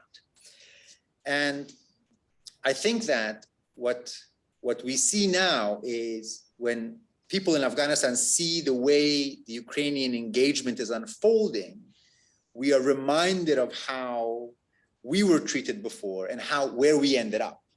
And so we're voicing these concerns to anybody who's willing to listen, and unfortunately not many are. And the people who are going to pay the consequences for this, unfortunately, will be the most vulnerable, the Ukrainian families and communities who are committing their sons to the battlefield, and their entire families are are in harm's way. So that's one. Second is there was a lack of recognition on the financial incentive structure that existed. A lot of these programs, a lot of these resources, a lot of these procurements were pushed down the pipeline upstream. There was very little consultation. There was very little involvement early on with any of the actual Afghan stakeholders. In our case, whether they be politicians, whether they be generals and officers who actually had to carry out and roll out these technologies. And what that created was, maybe is by design or maybe it was coincidental, that created an extreme dependency. And I'd break down that dependency on two levels. First, it created an operational dependency, whereas without a continued contract vehicle, you would not be able to fight the war. John in the first panel mentioned Sami Sadat, referred to him, and how the very next day after the Doha deal, he could no longer carry out airstrikes against Taliban locations, because in the Doha deal, there was an arrangement made, and the US Air Force was no longer allowed to provide intelligence to our forces on the ground. So there was a paralysis, an operational paralysis that happened on the actual battlefield.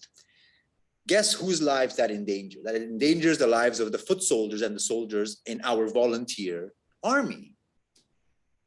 So, asking questions like why didn't the Afghan forces fight is an extremely unfair question, because you tie their hands behind their back, you put a blindfold on them, and you're like, good luck. That person will not fight. That is not the case right now in Ukraine, but when there is an extreme operational dependency on the battlefield, that risk escalates. When the winds of change start blowing, when these capitals decide, for whatever reason, that this war has to come to a logical end, which it inevitably will, then the Ukrainian people will receive the shorter end of the stick. So the parallels drawn are very, very critical. The third point I want to make is the observations and the points which I would like to stress: Ukrainians, Ukrainian diaspora, communities in Canada, European communities who are supporting the Ukrainian effort, the war effort, and people who are not just there to win at any cost. The observations that I would like to share from our failure in Afghanistan are that, first, you have to decide how far you are willing to go to win. And you need to define what your definition of winning is, because your definition, if you're a Ukrainian, your definition of winning is not the same definition as the people walking down the halls of power in the Pentagon or in the State Department, in the White House, or in Geneva, or in London, or wherever. There might be a temporary alignment, but that alignment is short-lived. That's one. Second, based on your own definition of success and what is a win for you, for your people, you need to start asking the tough questions, and you need to start demanding accountability. Perhaps one of the biggest regrets that a wave of young professionals such as myself who went into public office to try and serve the country, to try and use the education opportunities we had to give back as much as possible, was that, oh, there's a level of waste that we can tolerate just to keep the wheels spinning. You can look the other way to an extent. That culture created extremely complacent organizational, institutional arrangements, and created a scenario where you had these mafia networks which passed off contract to contract, opportunity to opportunity, resource to resource, with the same logic of we're fighting the bad guys, so if you ask us questions, you're on their side.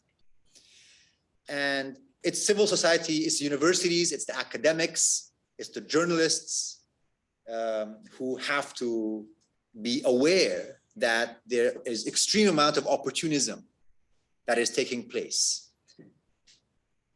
Ukraine was ranked 122nd out of 180 countries in the list of Transparency International before the war. So there's a level of realism you have to introduce. If Afghanistan, you allow 15% cut as acceptable, well, maybe Ukraine would be at 13%. I mean, you have to ask yourself questions. This fervor taking over is going to be very, very short-lived, and Ukrainians will hit a wall. And there'll be very few people who would care enough to commit more resources after the incentives of this war change.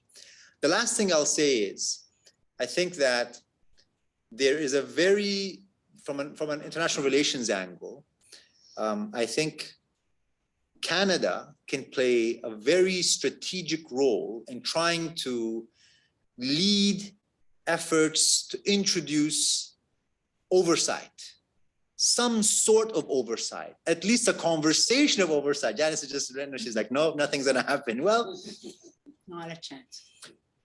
Well, I think that's a tragedy, because if nobody is willing to ask the tough questions, nobody upstream, nobody on, people who control the purse, if the funding dries here, the reality on the ground will be very different. Then I think we'll know how this, how the ending will look, and it's not going to look good for the Ukrainian people, no matter how you spin it in the media. And the biggest regret we have as a collective in Afghanistan is that we never seriously had a plan B. What do we do without the Americans? What do we do without the Westerners? And if Ukrainians want to do themselves justice, they need to start planning for a reality post-war or post-peace, or however you want to frame it. Post-America. Post-America, post-Western intervention. And I think that is a conversation that is better late than never. At least it's starting in certain pockets and circles, but it needs to be mandated that the politicians and public officials in Western countries need to realize. And I think the demand needs to come from the Ukrainian diaspora communities, and that is a conversation that could potentially be the saving grace of this very unfortunate situation in Ukraine. Thank you.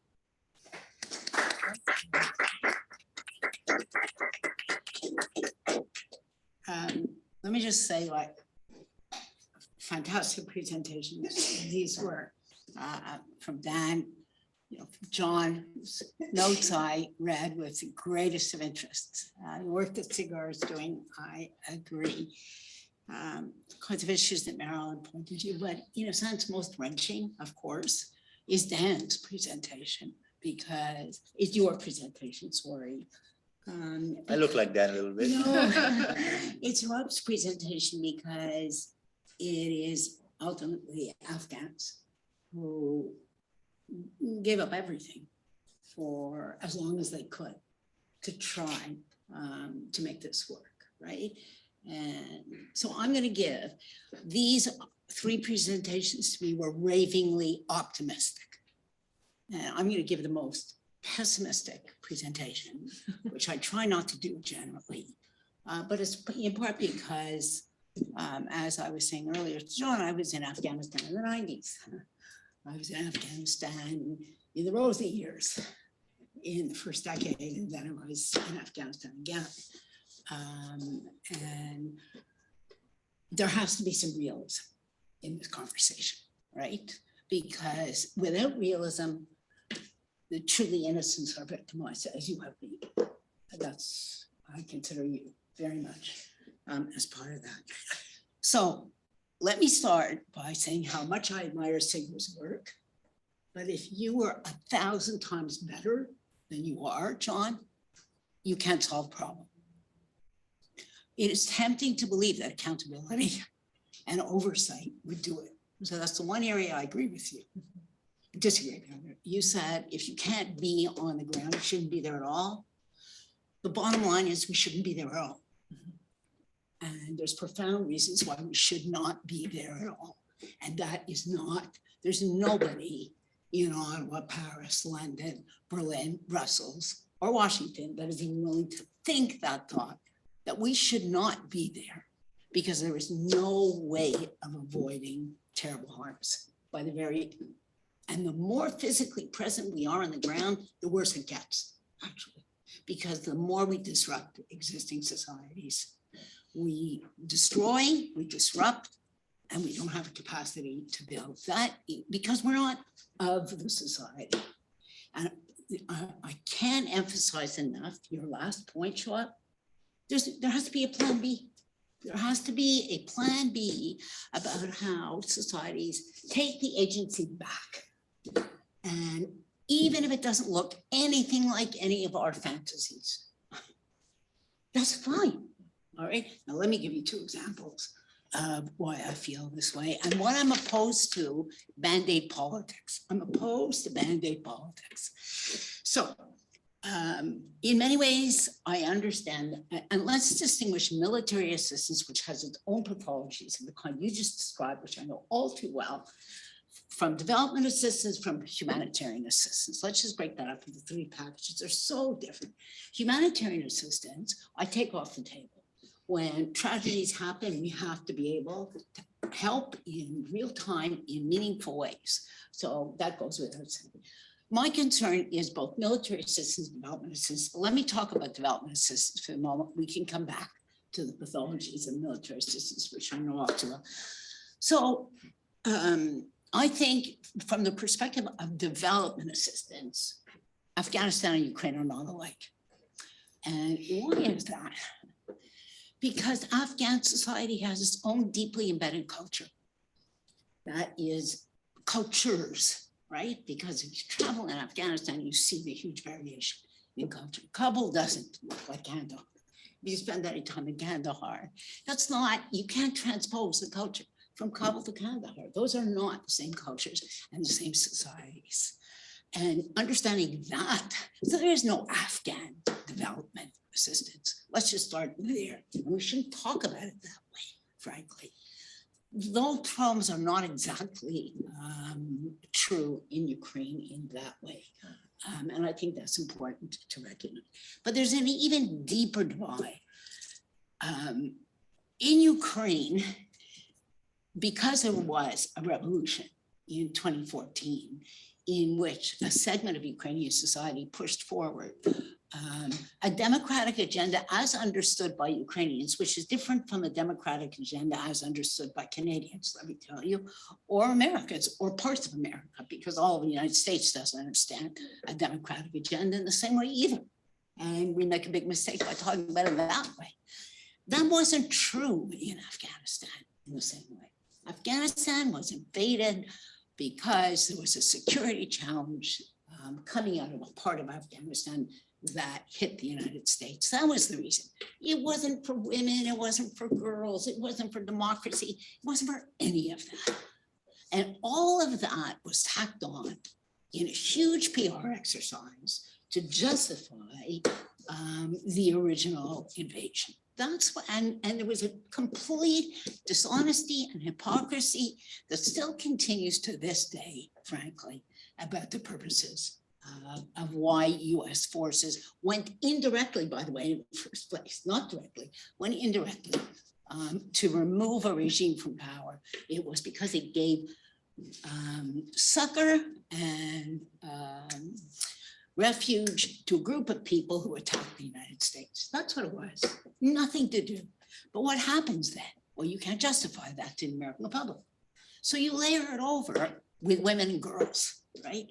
So let's just talk about educational assistance in Afghanistan. Let's take one example, because everybody tells you, invest in education, invest in health, you're building the foundations of democracy, and the Taliban will be less attractive. Okay, what kind of education? What are we doing? What's the goal? Is it, in fact, and let me give you three. Is it to raise the educational level of girls? Is that the goal? If you're doing that, you fund girls-only schools in Afghanistan. That will raise the educational level of girls. But a lot of development assistance agencies wouldn't do it because it violated a Western value, that girls and boys should study together. That's not something that you could discuss with any tribal elder in Kandahar. Zero tolerance for it, deeply offensive to that culture, deeply. And I remember going out with a PRT, the Canadian, the nice guys. We were always nice. We're always so nice in Canada. And our PRT had tremendously nice people on it. And we went and talked to the elders and we said, well, we need to build a school. Great. For boys and girls together. That's not happening. And we had to go home and spend 3 months pushing up the line to our development agency to get permission to build a boys' school and a girls' school separately, because it wasn't consistent with our human rights policy. What are we doing? And why doesn't anybody ask about that? Why doesn't anybody ask about this exercise in hubris, which is what we are, we. Has nothing to do with Afghans now. It is an exercise in hubris that we believe the arc of history is bending in our direction. And what works for us will work for everybody else, no matter what their culture, their history, their heritage, their language, their music, or anything. That's how that is what has deeply infused all of Western development assistance, and it is frankly rotten to the core. It's not reparable. We have to stop doing it. So I want us not to be there, except for humanitarian assistance. I want us to pull back. If we need to give impulse to improve educational assistance, I know where poverty is in Canada. Let's go do something about it. But let's not export our way of doing it to cultures that are much older than ours. And culture is the glue of a society. And here's what we do not understand. I'd shut down the whole of UNDP, shut it down, because it's just a reflection of us. It is self-regarding, it is patronizing, and it's wrong. That's what it does. It replicates us, okay? But people don't want to be us, or at least not the way we're us. And that's why I like your comment. Ukraine has to find its own agency. Afghanistan had a function, people don't want to talk about this. Afghanistan had a functioning political system. If you look back at the last century, it had a very sophisticated, flexible system where people knew exactly how much centralization could come from Kabul to the provinces. And it was so sophisticated and so intricate, and it worked. Until first the Russians wrecked it, and the rest is history, frankly. But when, in Colin Powell got one thing right. When you go into a society and break it, you own it. My view is don't go in, don't break it, and don't own it, because it's the Afghans who own Afghanistan, nobody else, right? So if it's women and girls schools, build women and girls schools. No, we couldn't do that. But we couldn't build any co-educational schools. And we couldn't build boys' schools. Now, we don't do that on health. Why don't we do that on health? We actually fund hospitals and clinics. And I was just talking to one of you. The international NGOs have not actually had to dismiss their women staff who work in the health sector. Well, I understand why. Because it is only acceptable for women to treat other women. And so you keep women staff in health programs, but you segregate the health.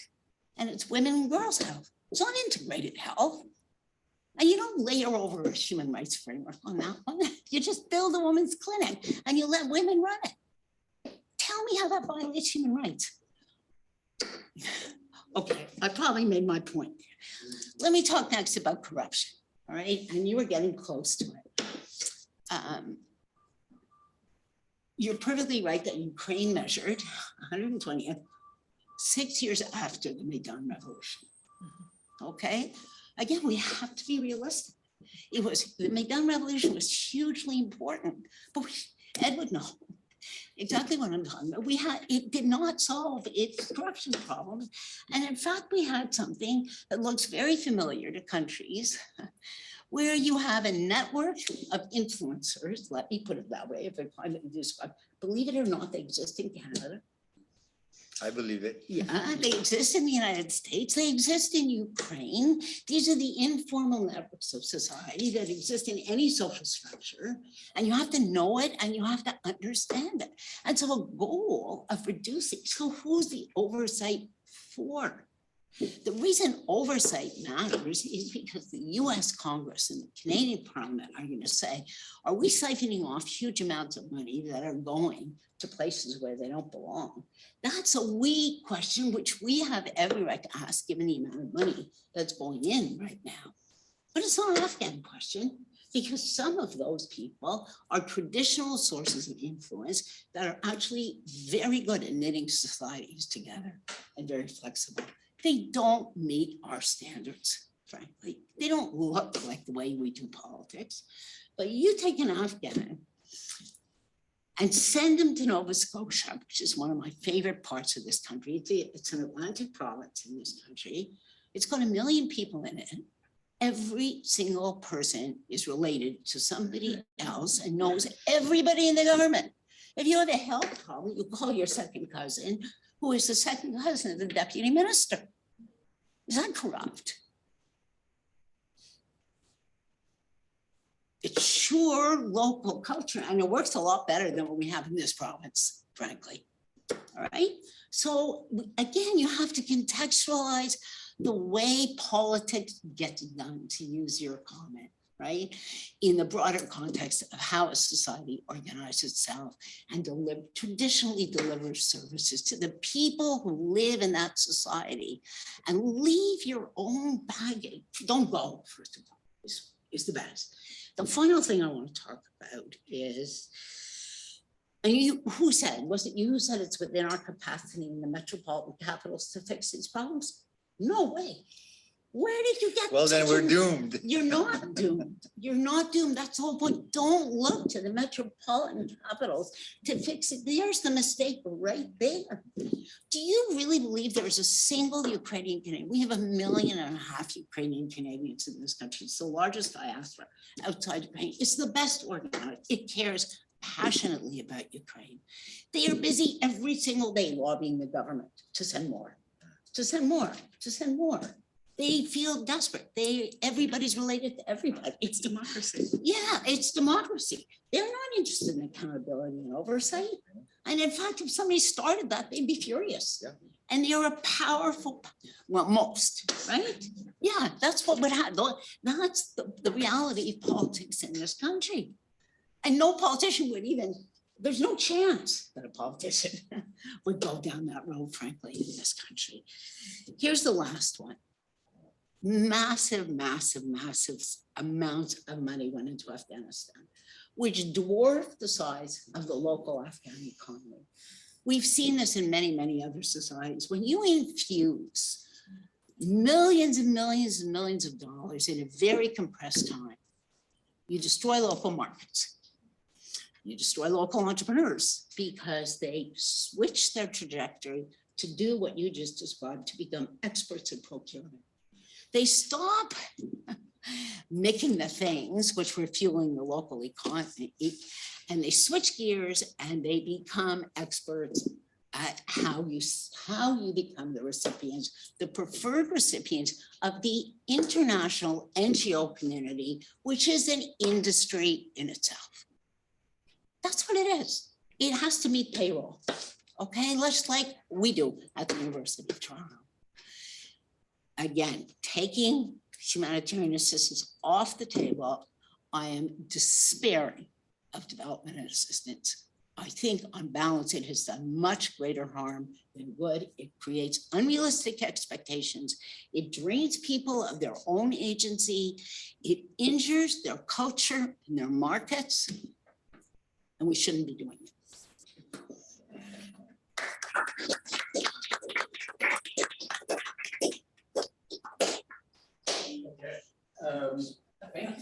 I told you, John, I was going to burn down the house, right? It just comes of years of watching this. Okay, good. No. Look, these are the hard questions, right? And these are sometimes you need a powerful intervention to confront some of the very difficult kinds of questions. So we have a series of perspectives here. And a lot that's on the table. I have a whole series of notes. I've got lots of questions. I want to open it up before people start to nod off. So let's get it going here with who's got a question? In the back, please. Yeah.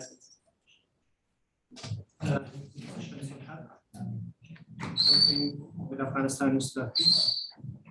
Sorry, can you speak up a little bit? This is Hasht-e-Subh, working with Afghanistan is the peace. This is my first year in Canada. I'm born in Afghanistan and grew up in Afghanistan and studied in Afghanistan. So this is my first experience in Westerns. I studied Western perspective toward Afghanistan. My major is geopolitical studies and the concentration of Afghanistan geopolitics involving great powers. What I understood in this lesson is that in the period of history, in the Great Wars, in the Cold War, in the last 20 years of Western presence in Afghanistan, the critical or the most important problem is the definition of Westerns toward Afghanistan and the Afghans' commitment and definitions toward Westerns. For example, in the Cold War, Afghan people committed with Westerns to defeat their competitors, the Soviet Unions. And the result, the Westerns or the United States became the great power or the unipolar system or the leader of the world. Who sacrificed it for Afghan people? 1.5 million people lost their life. So this commitment of Afghan people toward the Western was value-based commitment. Unfortunately, on the other hand, the Western, or especially the United States commitments or relation or perspective toward Afghan nation is contract-based or interest-based. When their contracts finish, when their interests change, their value, their relations, their perspective change. As we see, when we or Afghan nations fought with Soviet Unions and the Soviet Unions and withdraw these people from our lands, the Western society left us behind. This was contract-based, not value-based. So the result and the suffer or the casualty who suffered, Afghan people suffered. The same scenario in last 20 years, Afghan peoples was in a fundamentally commitment-based perspective toward Westerns, to work with Western and to define what is valuable for Afghan society. Unfortunately, the system, the government, which was established in 2001, was removed by Western, not by Afghans. The elements like corruptions, like internal discourses between Afghan politicians or components between these Afghan leader is so small elements. But unfortunately, the Western have always used our partnership as a dashboard or a board for the geopolitical competitions in the world platform. In the Great War, Can I ask you to sort of start to pose this as a question for the panelists? I'm coming to my question. Okay. In the Great Wars, Afghanistan was used as a port toward Indian subcontinent. In the Cold War, Afghanistan is used as a battlefield toward Soviet Unions.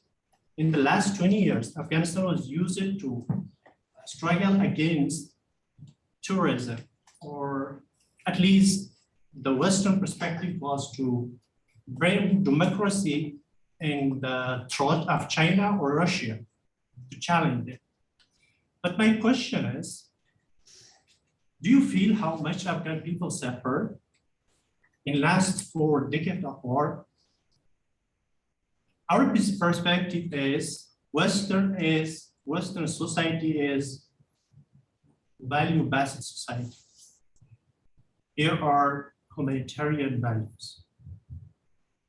In your discussion, in your policy making, in your strategies, do you consider those poor people who suffer just from geopolitical competition of Western? It's a great question, and a reminder that of the real, again, the essential question here is the real people who are suffering from these decisions. Let's just keep in mind that our panelists are not involved in making these policy decisions in most cases, though maybe there were some municipal decisions that UAE made that were They were Afghan decisions, they weren't Western decisions. That's right, but in any case, a terrific question. Any quick thoughts on that? I just have one comment on your last point. So regarding the suffering of Afghans. So, I think in the first panel, we talked a little bit about what gains were made over that 20-year period, health, education came up, these kinds of things. And I think, to your last point,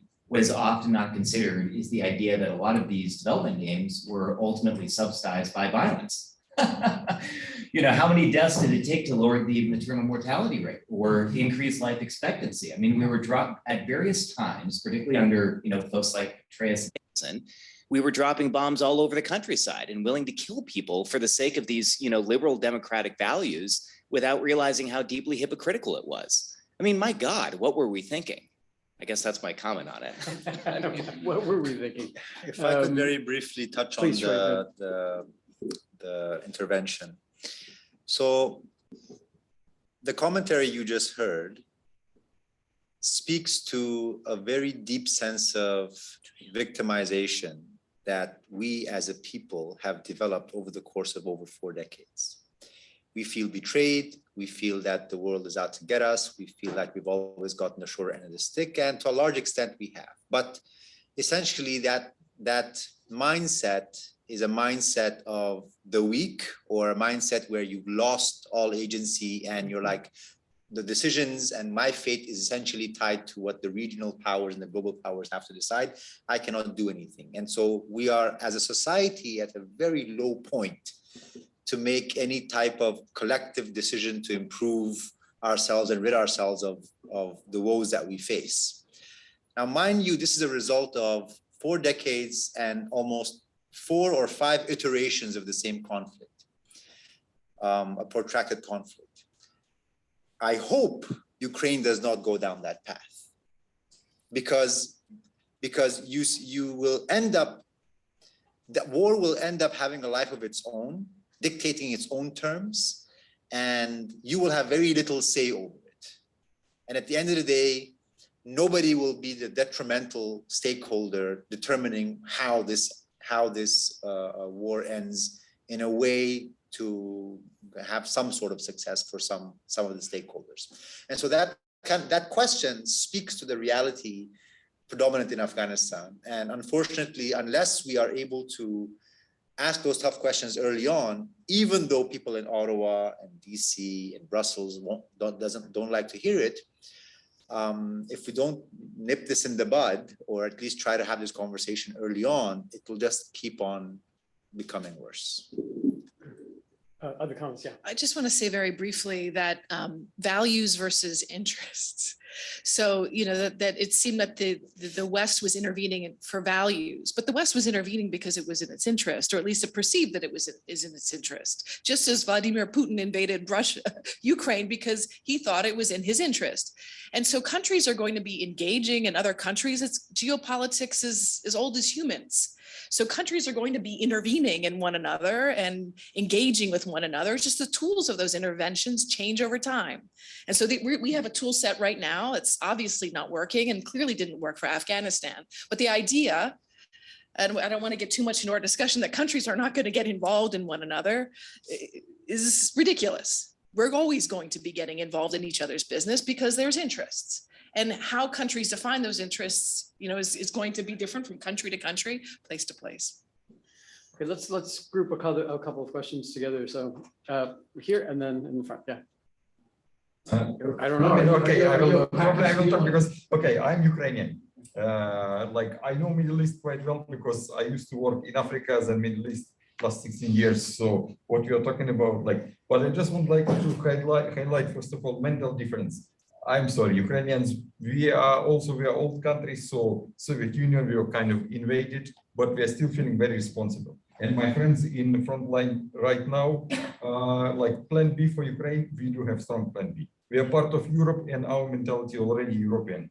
So it's kind of I feel very sympathetic to Afghani people, had a lot of friends in Middle East, but at the same time, yes, that's a key difference between you guys and what you said. My friends, my instructors went in Soviet time to Afghanistan. Believe me, they were not invaders. They were trying to help what they believe. And they still, now I know some of them, they still kind of regret, same as US now, misdid it, wrong tools and whatever, but it's what it is. Okay, we'll take that as a comment, and then one more here, please. Both panels have been very good, so very grateful, they're really rich. I wouldn't mind if 3 of the panelists respond to Jen Stein's remarks. Hers was a very challenging assessment about at what point do people get involved, or even back to this question, people get hurt. What are the costs of seeing even things done with a helpful sense? I'm just wondering, because of some of the involvements, we have somebody who's Afghani and 2 people, then I'd be very interested on that response to Janice's articulation. Okay, who wants to pick up? Did you want Can to? I add to that a little bit? Okay. This is my will be- dad. Okay. I'm also Ukrainian. I'm an international relations specialist. Professor Stein, read some of your work, big fan. Disagree somewhat with your comments, but we'll get into that later. But I just wanted to point out the fact that between Afghanistan and Ukraine, the difference that I see that is particularly striking is that Ukraine really wants intervention and support. And sure, of course, there's context. Ukraine has its own institutions, its own identity and whatnot. However, for Ukraine, especially with Maidan, democracy in like the American sense, the Western sense, is more aspirational. So here, the guidance from the West is what we seek. We don't want the model to be imposed and we want collaboration. But to say that, oh, we shouldn't, well, the West should not be there at all is a little disrespectful to the agency of Ukrainians themselves who are asking for it. A great comment. Terrific. Okay, let's see what reactions from the panelists. Yes, so very briefly, I agree with many aspects of what Janice had to say. I've been a big critic of development assistance, and I felt that development assistance has been far more pernicious, actually, than military assistance. A lot of folks in the West criticize military intervention. I found the military changing strategies from time to time. You know, John Sopko and I just had this conversation during lunch.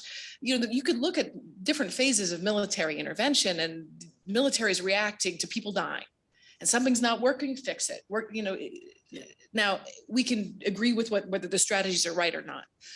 Development assistance is very ideological and it doesn't change. So what was Afghanistan doing over 20 years? The same thing over and over and over again.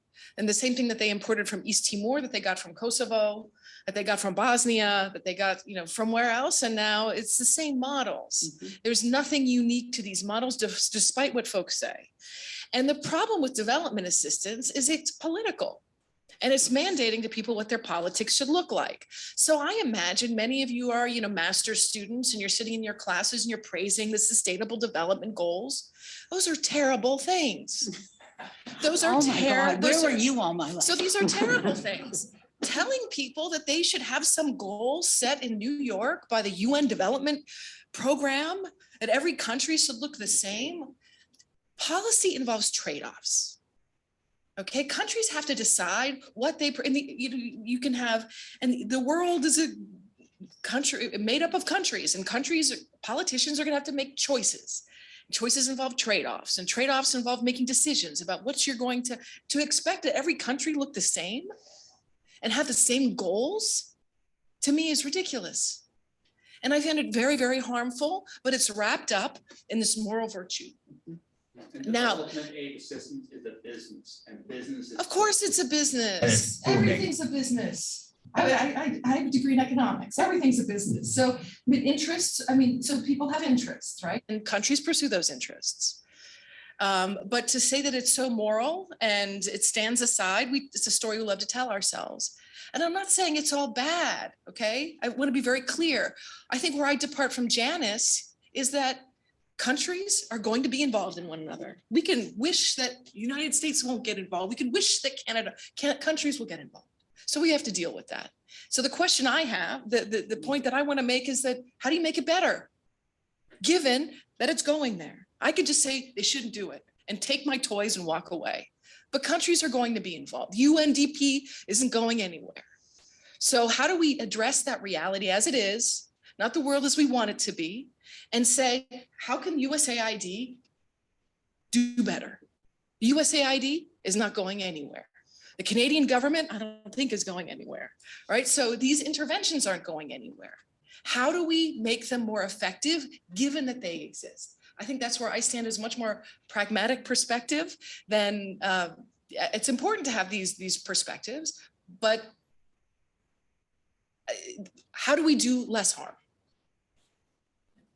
Okay. Very briefly on the comment, on Janice's comment. So Afghanistan experienced a period of political stability and economic growth from 1930 to about 1972, 73, where we had an extremely stable monarchy and we were very gradually moving towards a constitutional monarchy, and we had a decade of the Republic back in the 60s. We had our first parliament elected, and we were slowly opening up.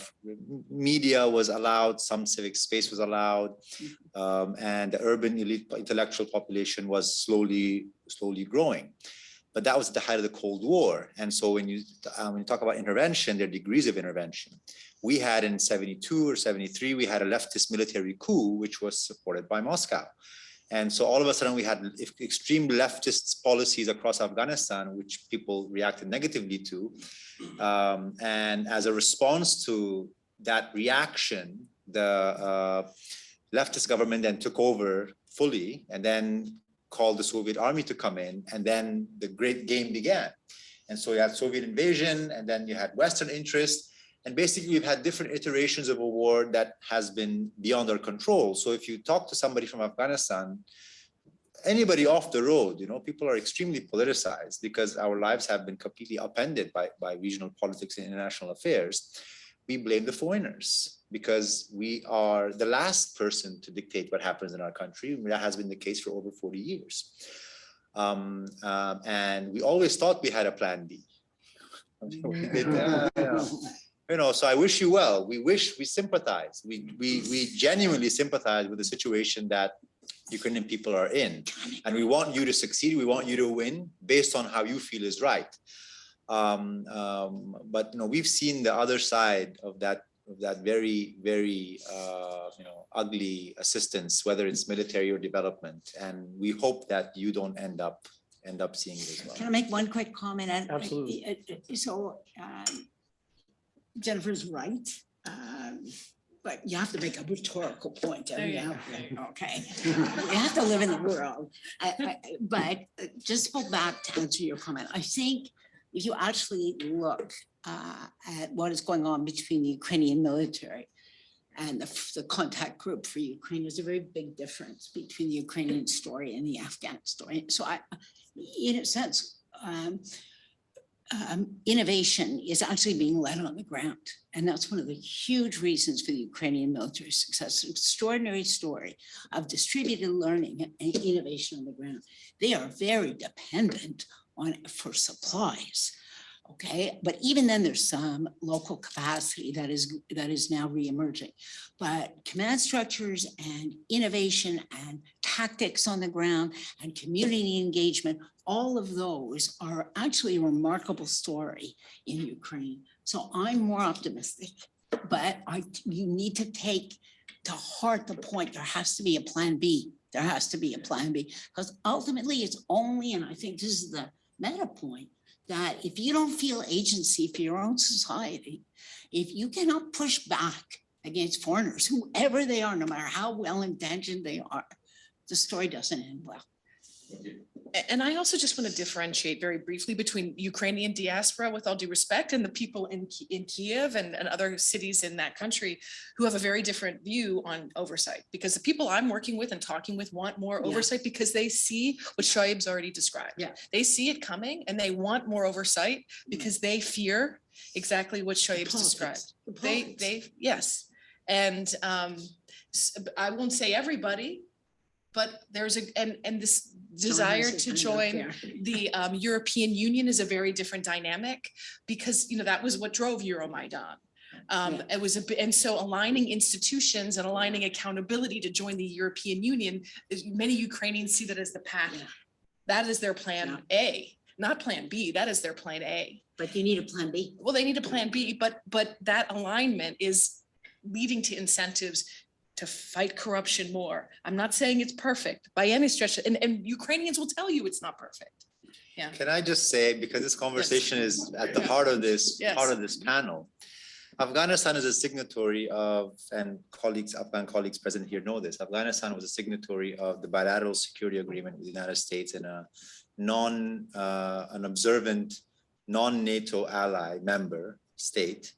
And we also signed the State of Forces Agreement, which essentially was intended to intertwine the state of Afghanistan strategically with the West and with NATO. None of that mattered when the secret Doha negotiations began. it was barely paperweight. Yeah. So none of those commitments, which were extremely, extremely controversial internally for us to get those signed, mattered when somebody in DC just decided, I'm fed up, I want to change. And so, you know, European Union membership and all that, you know, is great. Again, it's very complicated to, you know, put all your eggs in one basket and just hope for the best. It just becomes very high risk. Fair. I have a series of questions, but there are more questions from the audience. Let's do two at a time. So over here and then back to John, please. Hello, everyone. My name is Amanullah Atal. I'm from GAN Media. I work in Afghanistan in the European Peace Mission for 15 years. And then working in media. I had a very good conversation during the lunch with a friend of mine, a friend in the here, that how the Doha agreement was there. Basically, the Doha agreement in one perspective was totally correct, because the West and the Taliban agreed with the government that they were established parallel with the Republic. So with that perspective, it can be that. But just was the conversation. But I wanted to bring ask a question from Ukraine to Pakistan. So, and the lesson Western learn in Afghanistan. What is the plan B for Western next time if they go when the Pakistan involved with that? Because 40 countries stand behind Afghanistan, but one country stand behind the Taliban. That's Pakistan. So what's the plan B for the Western the next time? Good question. John, please. Yeah, I don't know how my question will tie into that last one, but a point I want to make, and it's really nice to be on this side to ask somebody else a question. What both Janice and Jennifer said, it's interesting. Last July, I was asked to speak on a panel at Transparency International's big conference on corruption in Washington, D.C. And it was, maybe this corroborates what both of you have said about the military-industrial complex versus the military development complex. I said to the panel, and the panel was on Afghan lessons learned in Afghanistan applicable to Ukraine, and they were all Ukrainians on the panel with me. And I told them, you know, next to the Russians, your greatest threat will come from your donors. And it's the first time I've ever been in an audience where they all stood up and clapped. So they must be feeling the pressure or the issues I think both of you raised. And I don't really have a question on it other than to say right on to both of you, because I think you've hit the point. Development is an industry.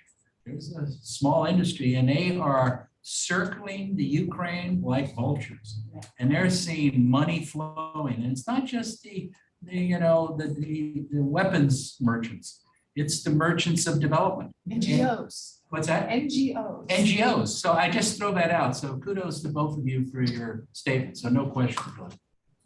I see there are other questions, but any comments on this? I guess I can tackle on to that to John's last intervention. In Ukraine, where are we exactly in terms of that shift from military assistance to development? Obviously, there's a lot of talk about, reconstruction of Ukraine, and some of it's going to be aspirational. But are they actually circling? And in which case, if we believe competent oversight is even possible, okay? So that's an if question. Then now would be the time to figure out what that's going to look like and get it going on the ground. Or have they already been circling? Have they already scoped out their spheres as essentially, the horses out of the barn? Oh, yes. I was just going to add that, yeah, the thing with development aid is that really it's the arm, even though it's subcontracts to NGOs, but it's really the arm of various foreign affairs departments. It's an arm of leverage. And it makes up about 80% or 90% of the foreign aid. I'm talking non-military. And depending on the country, 5 to 8% is humanitarian aid. And the difference between those two is that as humanitarians, you never worry about, is this sustainable? Or anything like that. Your job is to save lives right now and get out when the emergency is over. Now, of course, some of these things like Darfur go on for years and so forth, but it's fundamentally different. And so it needs a different understanding in terms of that it's a tool of leverage, development aid. And I know we have to look at it through that prism, I think. Reactions here? So just in terms of Ukraine and where things are, I mean, I'm not the world's expert on Ukrainian reconstruction, but it is obviously some of it started. What the U.S. has allocated, though, is most of the U.S.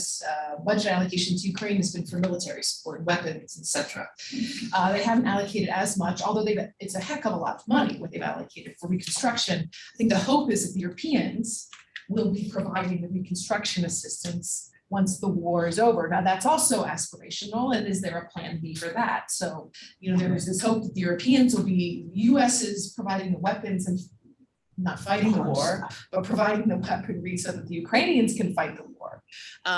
But it will be the Europeans who will be involved in the reconstruction, and that, that EU dynamic is very important. But there are many more people on the ground. I mean, the security situation, of course, in Ukraine and the occupied areas, the US isn't, or the global donor community isn't really providing assistance in those areas. They're only providing areas in parts of Ukraine that have been affected by war, they're deoccupied.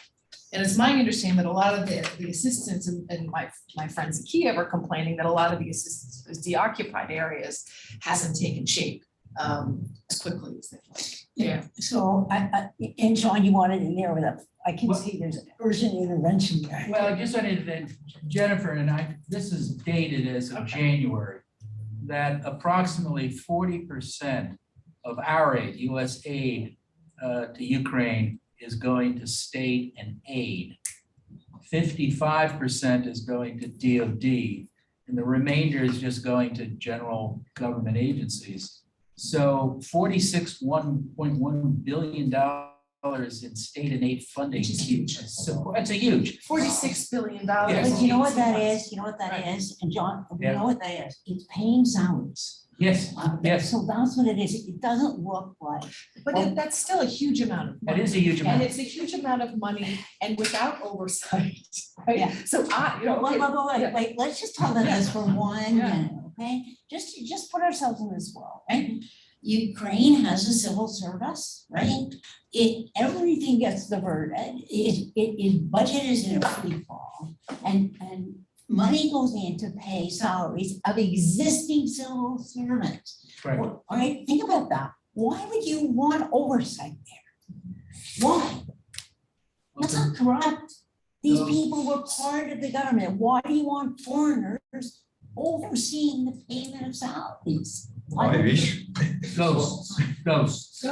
We I have a few impressions that I'd like to share about what's going on in Ukraine. And a lot of the military contractors who supplied the contracted out, these are Afghans who became Afghan Americans or Afghan British or whatever, and millionaires, of course. They're also, surprise, surprise, because they are embedded in the federal military contracting system, are also supplying weapons or food or whatever Ukraine. And so some of what I hear is that, well, contracts are awarded in Warsaw and then off you go. And no one follows you to Ukraine on what you do with that money. All you need to do is generate a report, right? That's one. Second thing I hear is that, unfortunately, and this might not, I hope this doesn't come across as insensitive, but Kyiv is having a lot of fun.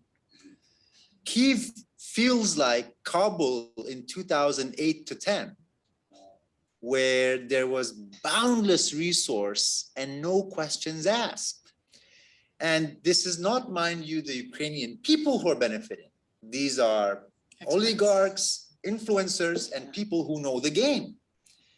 And this is embedded in the system. So you're creating these monsters who will have almost almost unparalleled immunity.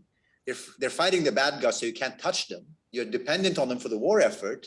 And if you criticize them, you're criticizing Ukrainians, which is not the case. So that's why you hear this demand from people inside the country, hey, you need to start asking this question. This money is not reaching the people that it's intended to And let me add one, reach. let me add one more comment to contradict myself, right? But I think we just have to be careful. You know, what I don't want is a cookie cutter discussion that all the funding has to be accountable on the ground, because that can destroy institutions. But the well-known Afghan problem was what, and John, and then John has written about this, is ghosting, right? You pay salaries to people who unfortunately are not there. But that's how you pay the payroll. And there is an issue already inside Ukraine with that. With ghost soldiers. I mean, Yeah, with ghost we're soldiers. hearing of some reports on, because draft is compulsory draft happening across villages. Yeah. And there's an arrangement and, names are registered. You don't have to show up. The payment is done and they get a cut. So you know how we dealt with that in Afghanistan? It was actually quite interesting. And some things were done really well. Some things were. So the way that was dealt with in Afghanistan was there was direct, so some of the earliest digital banking occurred in Afghanistan because it was direct deposit of salaries. If you deposit directly into the accounts of these people, the only person who can access it is the person, or by the way, the partner. And that had a lot to do with the empowerment of women, because women could see what was going in on their husband's phone. And that was in many ways a game changer, far more than these official programs. It also cut out all the middle guys who were taking the cut each time the money passed through. That program wasn't sustained.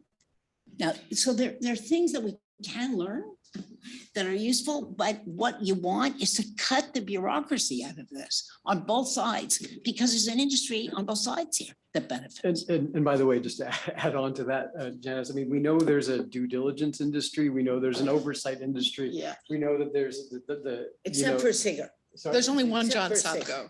Except for Singer, no, but this is the point, for the that good good guys. ideas, turned into cookie cutter bureaucrat, that's the overly problem. bureaucratized can That's actually the problem. have these kinds of, anyway, not to say that the idea at the get-go is bad, but it does get to a question that I was starting to think about when Jen was describing, the need for, well, actually, no, I started with John this morning, monitoring and evaluation. Monitoring and evaluation is what we need. And I was thinking, isn't that what INGOs do? Don't they, come up with metrics? No, and no, you know what the NGOs, tell me more. you know what the NGOs do? Okay, but I get it. Nobody's tweeting my next sentence. Is that a deal? Nobody is tweeting. You're on video. You're on video. Okay, I'm gonna change what I was gonna say. NGOs are contracted by our government. They need metrics. They sit and they make up these metrics in consultation on good days and on bad days with not a lot of consultation. They then know exactly, you're nodding, we've all seen this. They then know what evidence they need. And that's why when you have Auditor General's reports, so I can just talk about that because that's public, you have Auditor General's reports who go back and look at the metrics and at the evidence. They can't replicate it on the ground. Okay, Ed? I guess my question is, how do we distinguish a good metric from a bad metric? That's We're really- struggling with that. When You know, there's- we struggle with that in our field. Yeah. They're self-reported. So NGOs are doing the work. I mean, so who's paying them? The government's paying them. So they have every incentive in the world. I mean, look at all the monitoring and evaluation that happened in Afghanistan over 20 years. Amazing. Sunshine. Look at all the academic studies doing randomized controlled trials of aid programs. Sunshine. I mean, you see this stuff and you're like, wow, every intervention had a positive outcome. I wonder if academics had any incentive, because they were getting funded from donors. They wanted, I hate to say it, and I did them myself. I found negative and null effects sometimes. But I think we have to look at the incentive structure and what people are being asked to do and That's the why. point. But the NGOs, yeah, they do monitoring and evaluation of themselves. And they set up these complicated, but often it's an afterthought. And yes, some people can come up with very complicated ways of doing it. But it's the incentives. And if the Special Inspector General for Afghanistan Reconstruction cannot get an interview, cannot get data from State Department or USAID, we can't even talk about monitoring and evaluation. And let me add just one other thing, which is the flip side of monitoring and evaluation sounds so good. Who doesn't want monitoring and evaluation? It's created the worst pathologies in our government.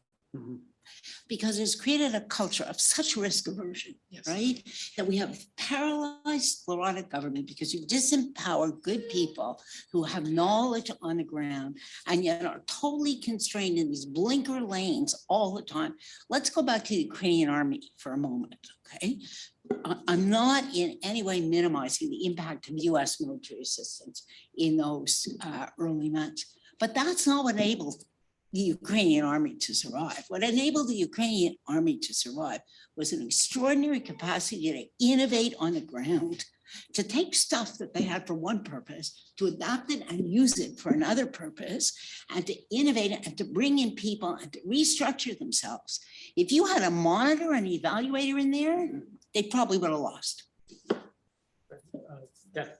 Yeah, I mean, M&E is clearly sort of a broken system, and Janice, I think this aligns very well with, you know, some of your comments previously, which, you know, the rest of which I generally agree with, but, you know, Jen, as you point out, a lot of it is sort of, it's self-performed monitoring and evaluation to some extent. I mean, USAID is going to, you know, look at implementing partner reports, and they're going to have performance indicator tables. And I mean, there is sort of a third, it gets a bit more complex, right? I mean, there's sort of a third party evaluation system where USAID, for example, has a few select contractors that they generally go to. Who are also paid by USAID. Who are also paid by USAID. I mean, but I would also just point out that, I mean, have you ever seen sort of a CODEL that was state produced or USAID produced or DOD produced that, you know, didn't basically say the same thing as the implementing partner or contract reports? I mean, it was all positive, right? I mean, was there ever a general who got in front of Congress and said something negative, right? I mean, look, I certainly, you know, there's sort of a fair share of the blame to pass around to NGOs, but I mean, this was a much more systematic problem. And, you know, Jen, you mentioned some of the academic studies. I mean, how desperate were some of those? I mean, just go back and look at some of those things and compare these statistical tables to what the text says. And you're just like, what is going on here? You know, that there's no practical significance here, or actually that's a negative, not a positive, you know, correlation. I mean, just, I'm telling you, crazy stuff like this, where clearly the incentives were such that people just wanted to, in general, report good news. And again, Janice, I feel like this partly goes back to, you know, your comment, which I think you had a question about, you know, where there is such significant pressure within this ecosystem to conform to the theology, so to speak, of the existing paradigm.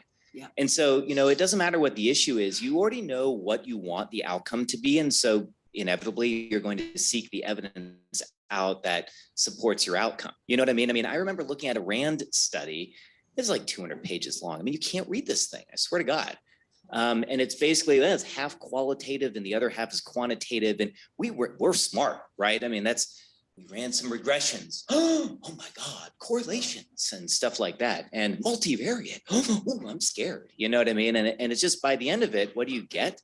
You basically get, yeah, you know, we can't really unpack the impacts of this, you know, particular intervention outside of the counterinsurgency operations in which they were embedded, because obviously troop presence is going to have some effect on an outcome.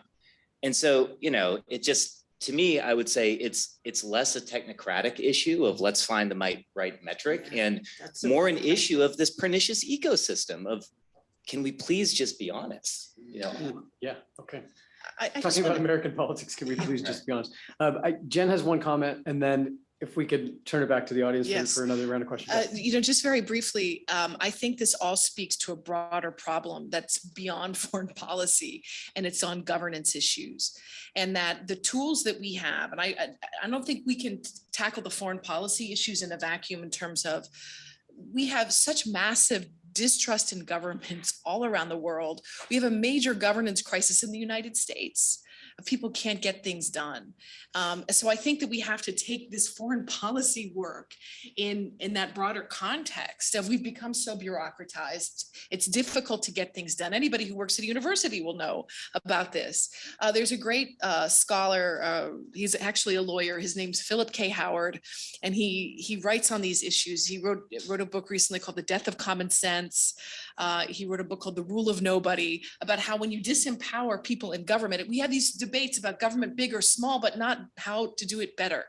And so I think that we've really lost sight of this. And so I encourage all of you to look at this I know work. you want to go back to one last quick comment, okay? You know, some of the best programs we've ever run, when we've given ambassadors $100,000 in cash and said, spend it on things that you think are valuable in the community.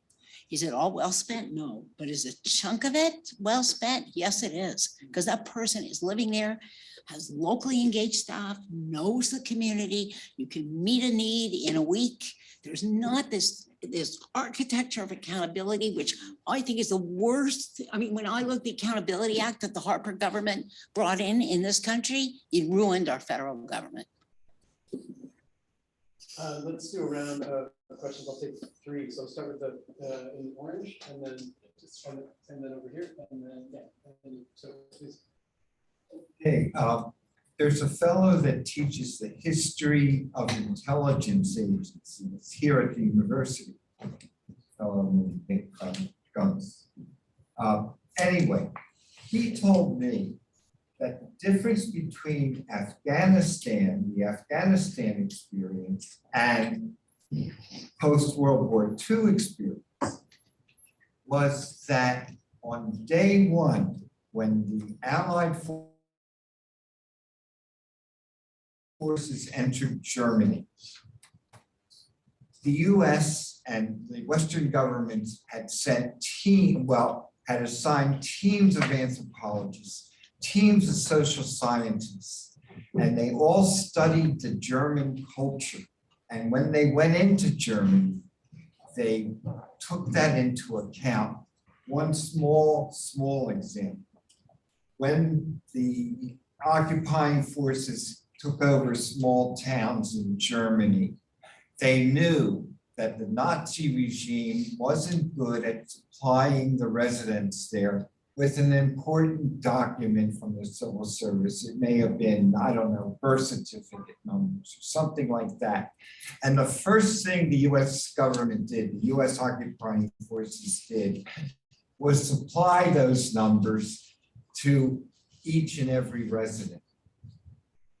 In Afghanistan, I think somebody mentioned either this morning or this afternoon that when anthropologists came to the government, to the US, they were ignored.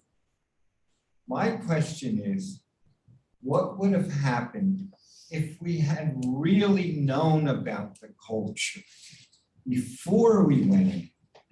And what would have been done differently? How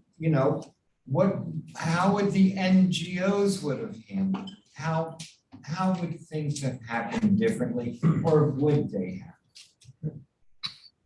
Okay, please, yeah. Just very short comment. I think there's a difference between reality and expectations. We should understand that on international relations, mainly, so there's national interest and national security. Everything's based on national interest and national security. So each country, when they have the best international relations, they have to think about it. Yeah, on the other side, we have people and they have the expectations, and the reality can be different. So what we should always remember is no cat catch a mice for the sake of God. So all these countries, they have their interest in everywhere. Our Ukrainian friends, or in Afghanistan, we always witnessed yesterday's friend can be today's enemy can be tomorrow's friend. So there's no friendship or rivalry forever. So that's why being realistic is something good. So we lower our expectations and each nation should work for themselves. What we missed in Afghanistan, as I mentioned before, we could not build a nation. Whereas what the difference between Afghanistan and Ukraine is that in Ukraine, you can see a nation who stand against Russia right now. But this was what we missed in Afghanistan. But now when the Taliban is in power and some high rank officials in the UN lobbying for them, I don't know what's next for Afghanistan. I'm just gonna shift the tone a little bit here.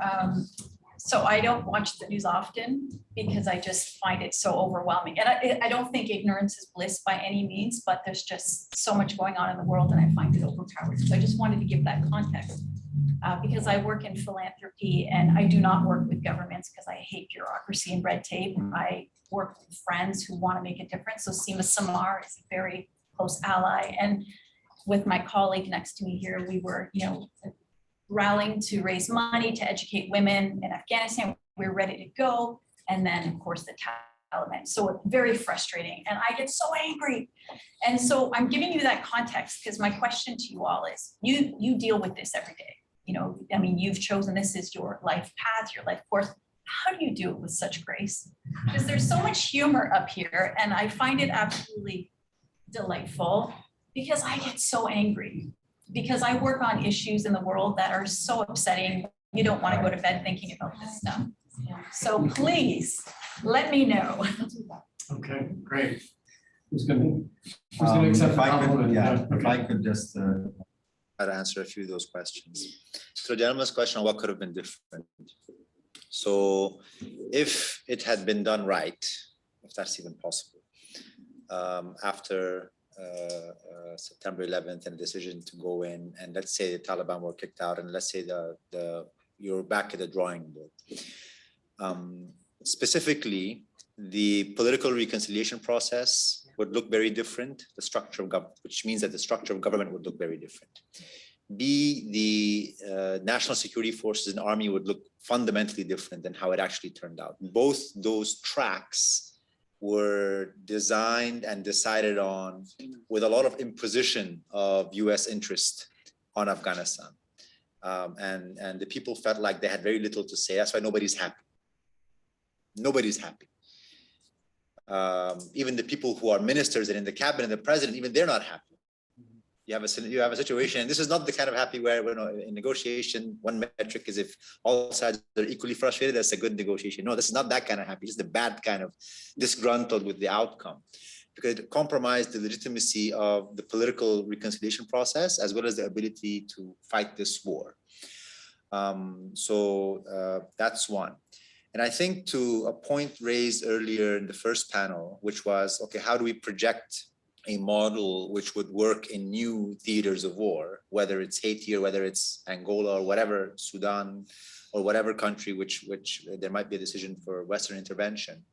I think the recurring theme that I see that I would completely validate is early involvement of locals, early and strategic involvement of locals. With a veto. As seriously as possible, not just as lip service. That would reduce the risk of failure and missing any blind spots to a degree beyond what you would imagine. That's one. Qualifying that, I would also say that every country has its domestic politics. So just because you're talking to somebody who speaks Farsi or speaks Pashto doesn't mean they will represent all of Afghanistan. They will represent their city, their village, their clan, their family, which is what's happened in Afghanistan's case. The people who you knew from before determined the policy for everyone, and the large masses were like, well, hold on, what's happening here? And I hope that is not the case in Ukraine. I don't have information.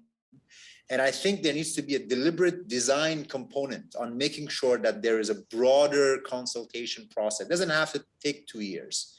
It can be identify stakeholders, engage, genuinely be open to suggestions and see what the final product is. If there is an intention to actually succeed. If the intention is to make a quick buck, win some new contracts for some F-35s or some armored vehicles and artillery, award extremely ludicrous amount of money for the aid industry and get out whenever you can to go to the next conflict, then this conversation is useless and no one's going to pay attention. But if there is intention, and the final thing I'll say is, the previous round of back and forth kind of created this dystopia of, well, oh my God, everyone's out to make money. How the hell is this going to ever work?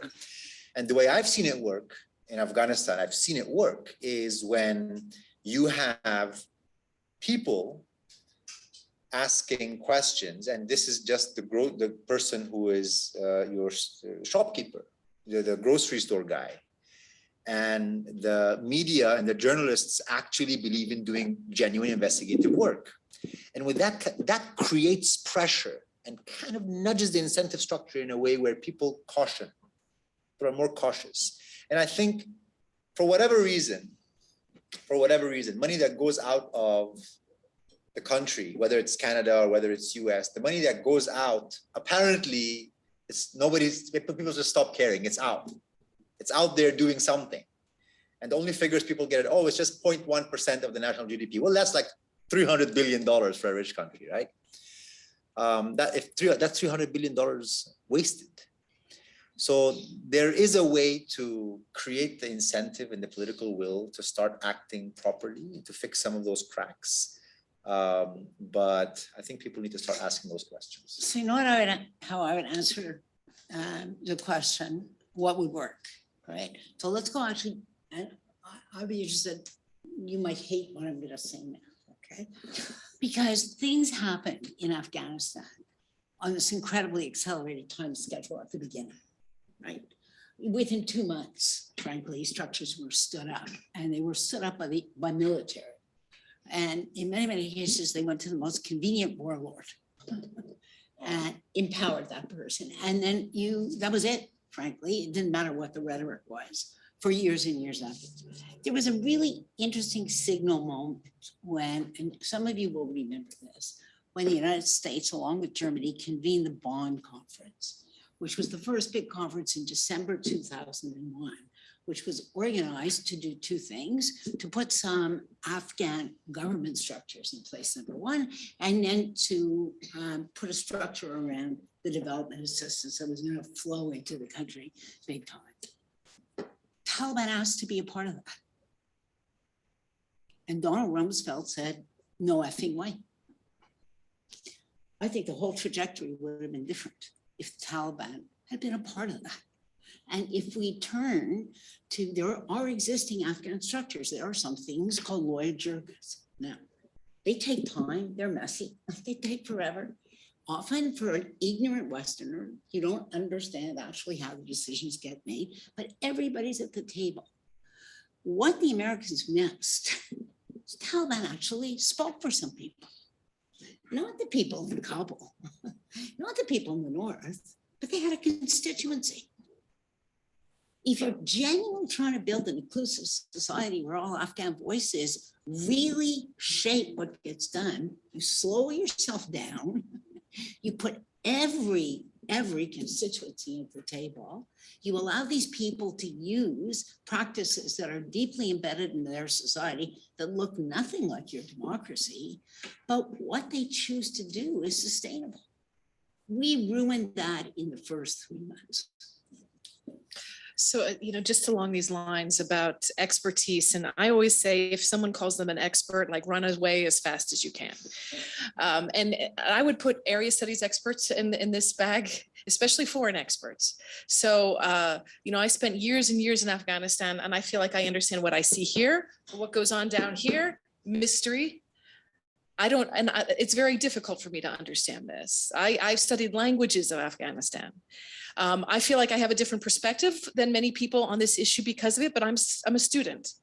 We have so many incredible experts in this room. I won't use that word because it's pejorative, but people who actually know about their own country, who we should have been engaging with the very beginning, right? And not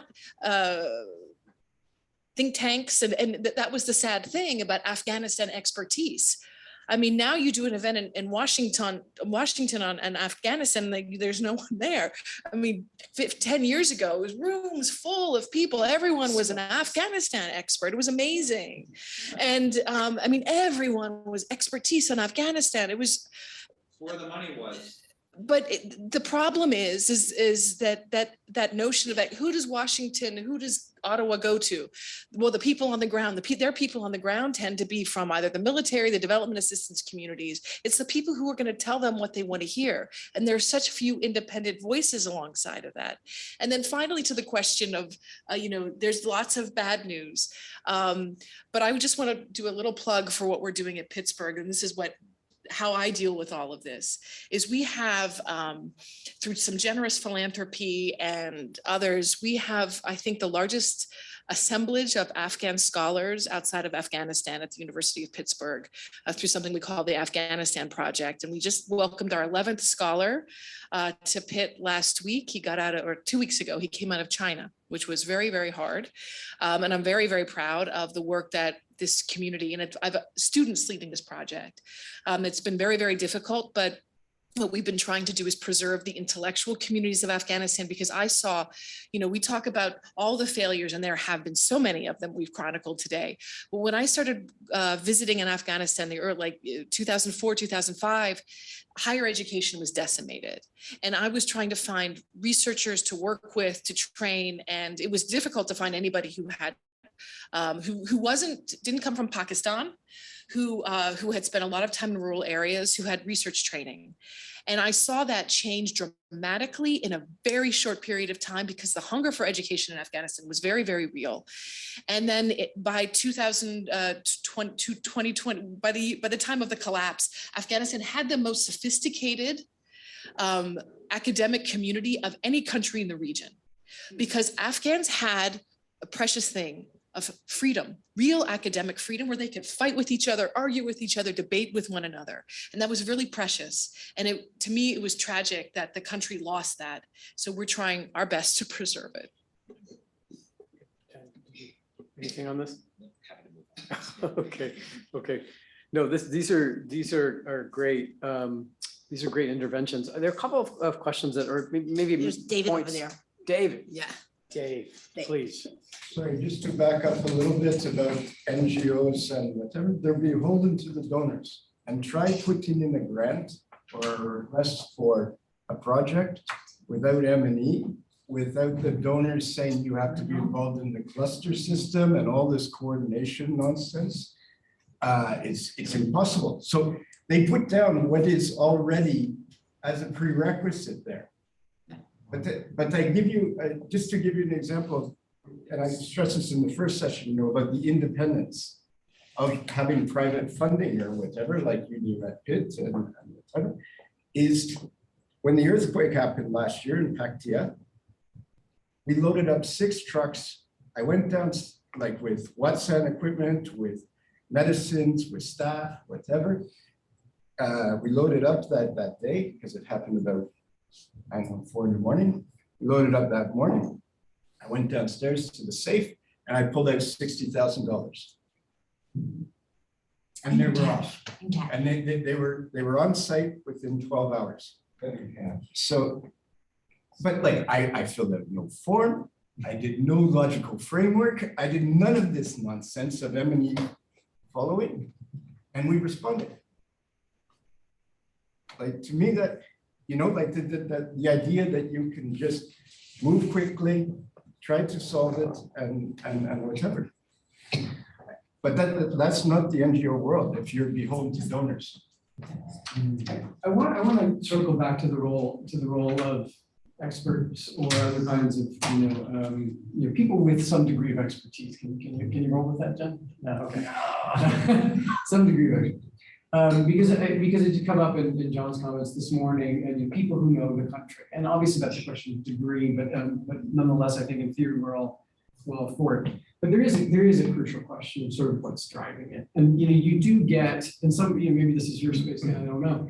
What was it, the humanitarian system, right? The sort of the active recruitment of social scientists to participate in getting to know initially the Iraqi population, right? Because things weren't going well in Iraq. So we need to figure out why, what's the remedy, but this is maybe a version of Janice's Band-Aid politics. It's too little, too late. So there's a question of the timeliness of this intervention. I think it makes sense if you're going to take advantage, if you think that there's some expertise out there, some knowledge that's accumulated that's worthy of town act, it's got to be done in a timely fashion. But I don't know if you have any thoughts on that. Right. Well, it's interesting that you bring up the humanitarian system because Afghanistan, particularly because it went over, the effort was 2 decades long. And so what didn't we try? I mean, honest to God, anthropologists, you got it. They were in country, right? Provincial reconstruction teams with supposed civilian expertise to integrate with the military, you got it. One for every province, right? I mean, the Carter Caucasian, the most talented political officer of his generation in Burmester, got it, right? I mean, you had various versions of this, that you saw in Afghanistan over time, and I mean, even though on the expertise front, gaining country knowledge, though you saw a lot of people, short rotations, definitely an issue.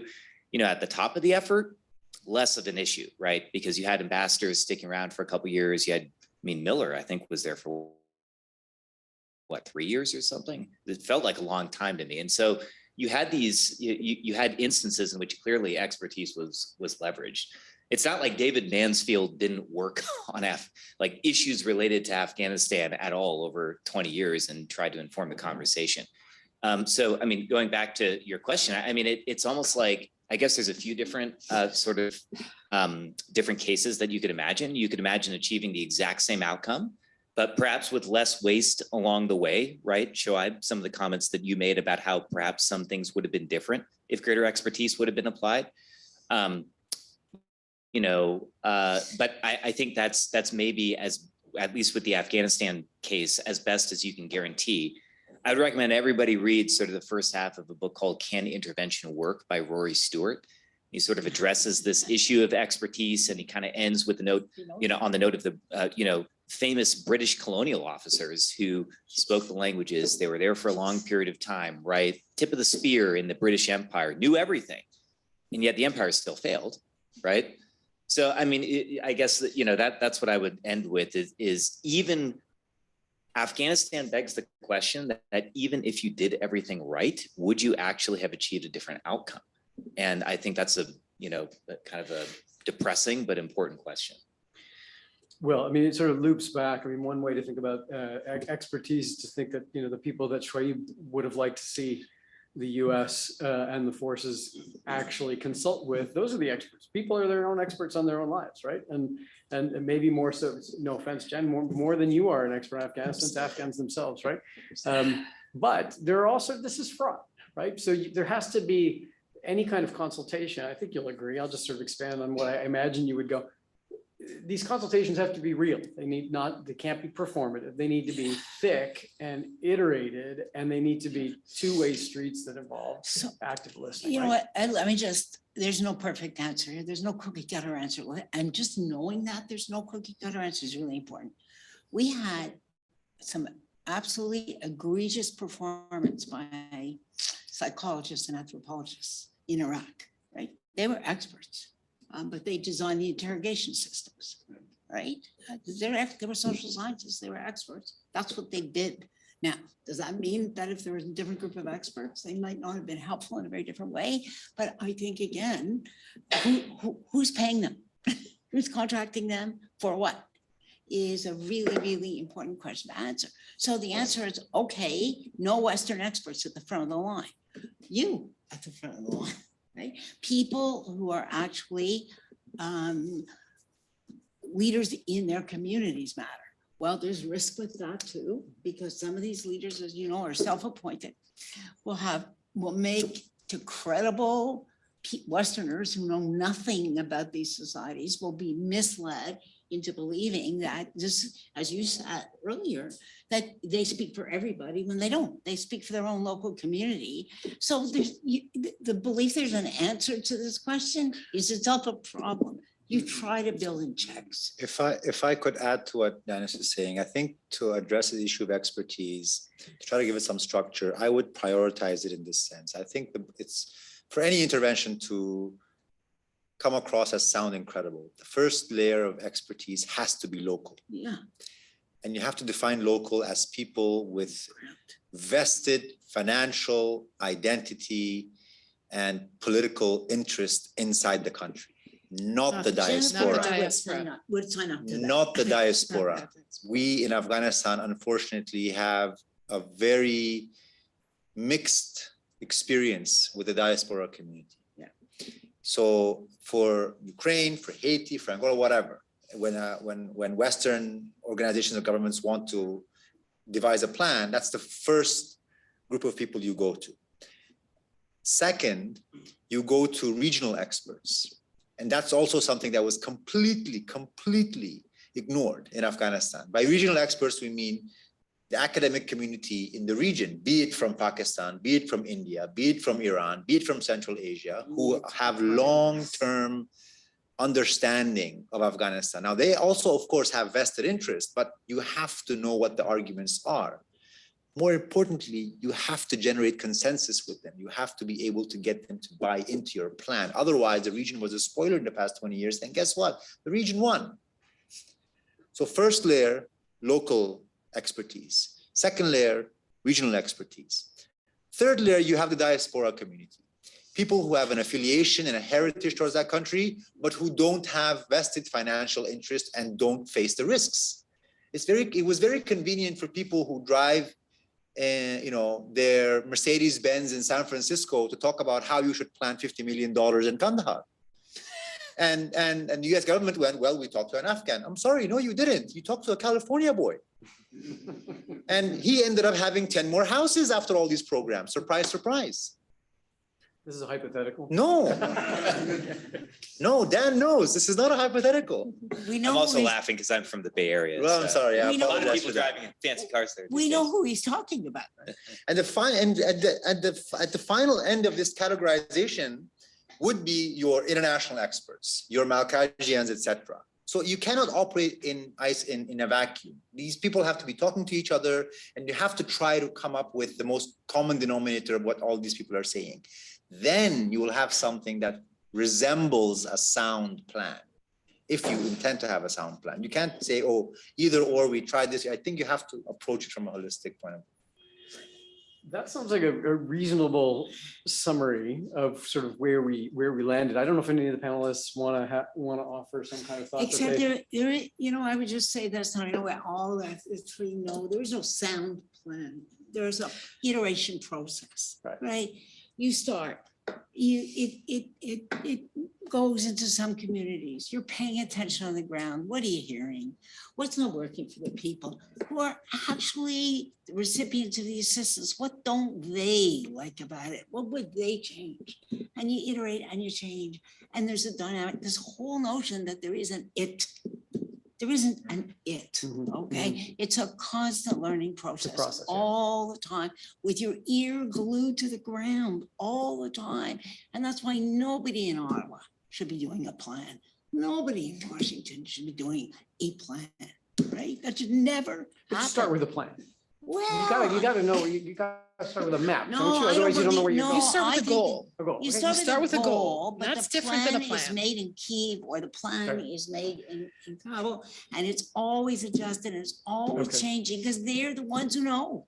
Got We it. don't. So, Jen I and mean, then, just yeah. along these lines, the whole planning process, I mean, Afghanistan National Development Strategy, these were like, I mean, these plans that all this development planning is a whole field should be blown up, to be honest. I mean, and if you think about, Hayek talked about the information problem, and whatever you feel about Hayek, Some things he got right. some things he got right, and what he said was that it is difficult for outsiders to problems to understand everything. And so when policymakers have a hard time overcoming this information problem, we all talk about humility and being more humble. Well, this is your call to humility, is that if you can't be all knowing and you're not going to you're going to listen to an expert. I mean, this is the challenge with experts.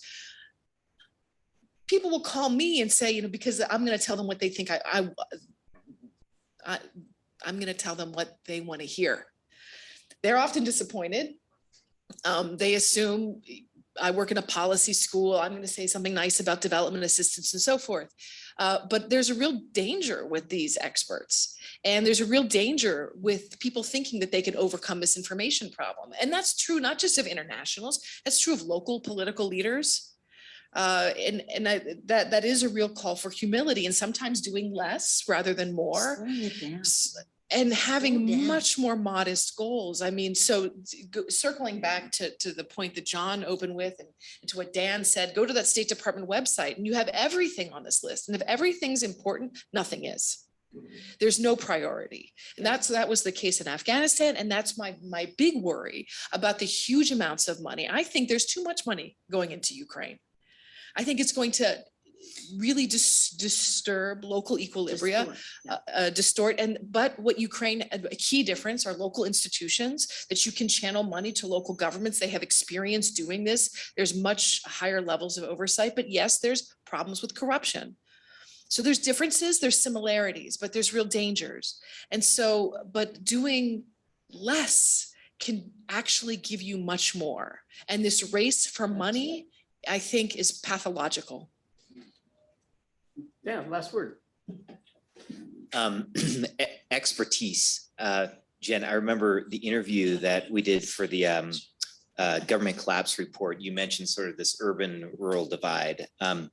The expert and sort of how irritated in some sense the hinterlands were for how dare you come into my backyard and sort of try to implement whatever policy happens to be in vogue in Kabul. And I mean, I think just that I guess that would be my last sort of comment on expertise, right? I mean, Ghani was an expert by most standards, right? Diaspora. He was diaspora. Sure, he wrote right. a terrible book.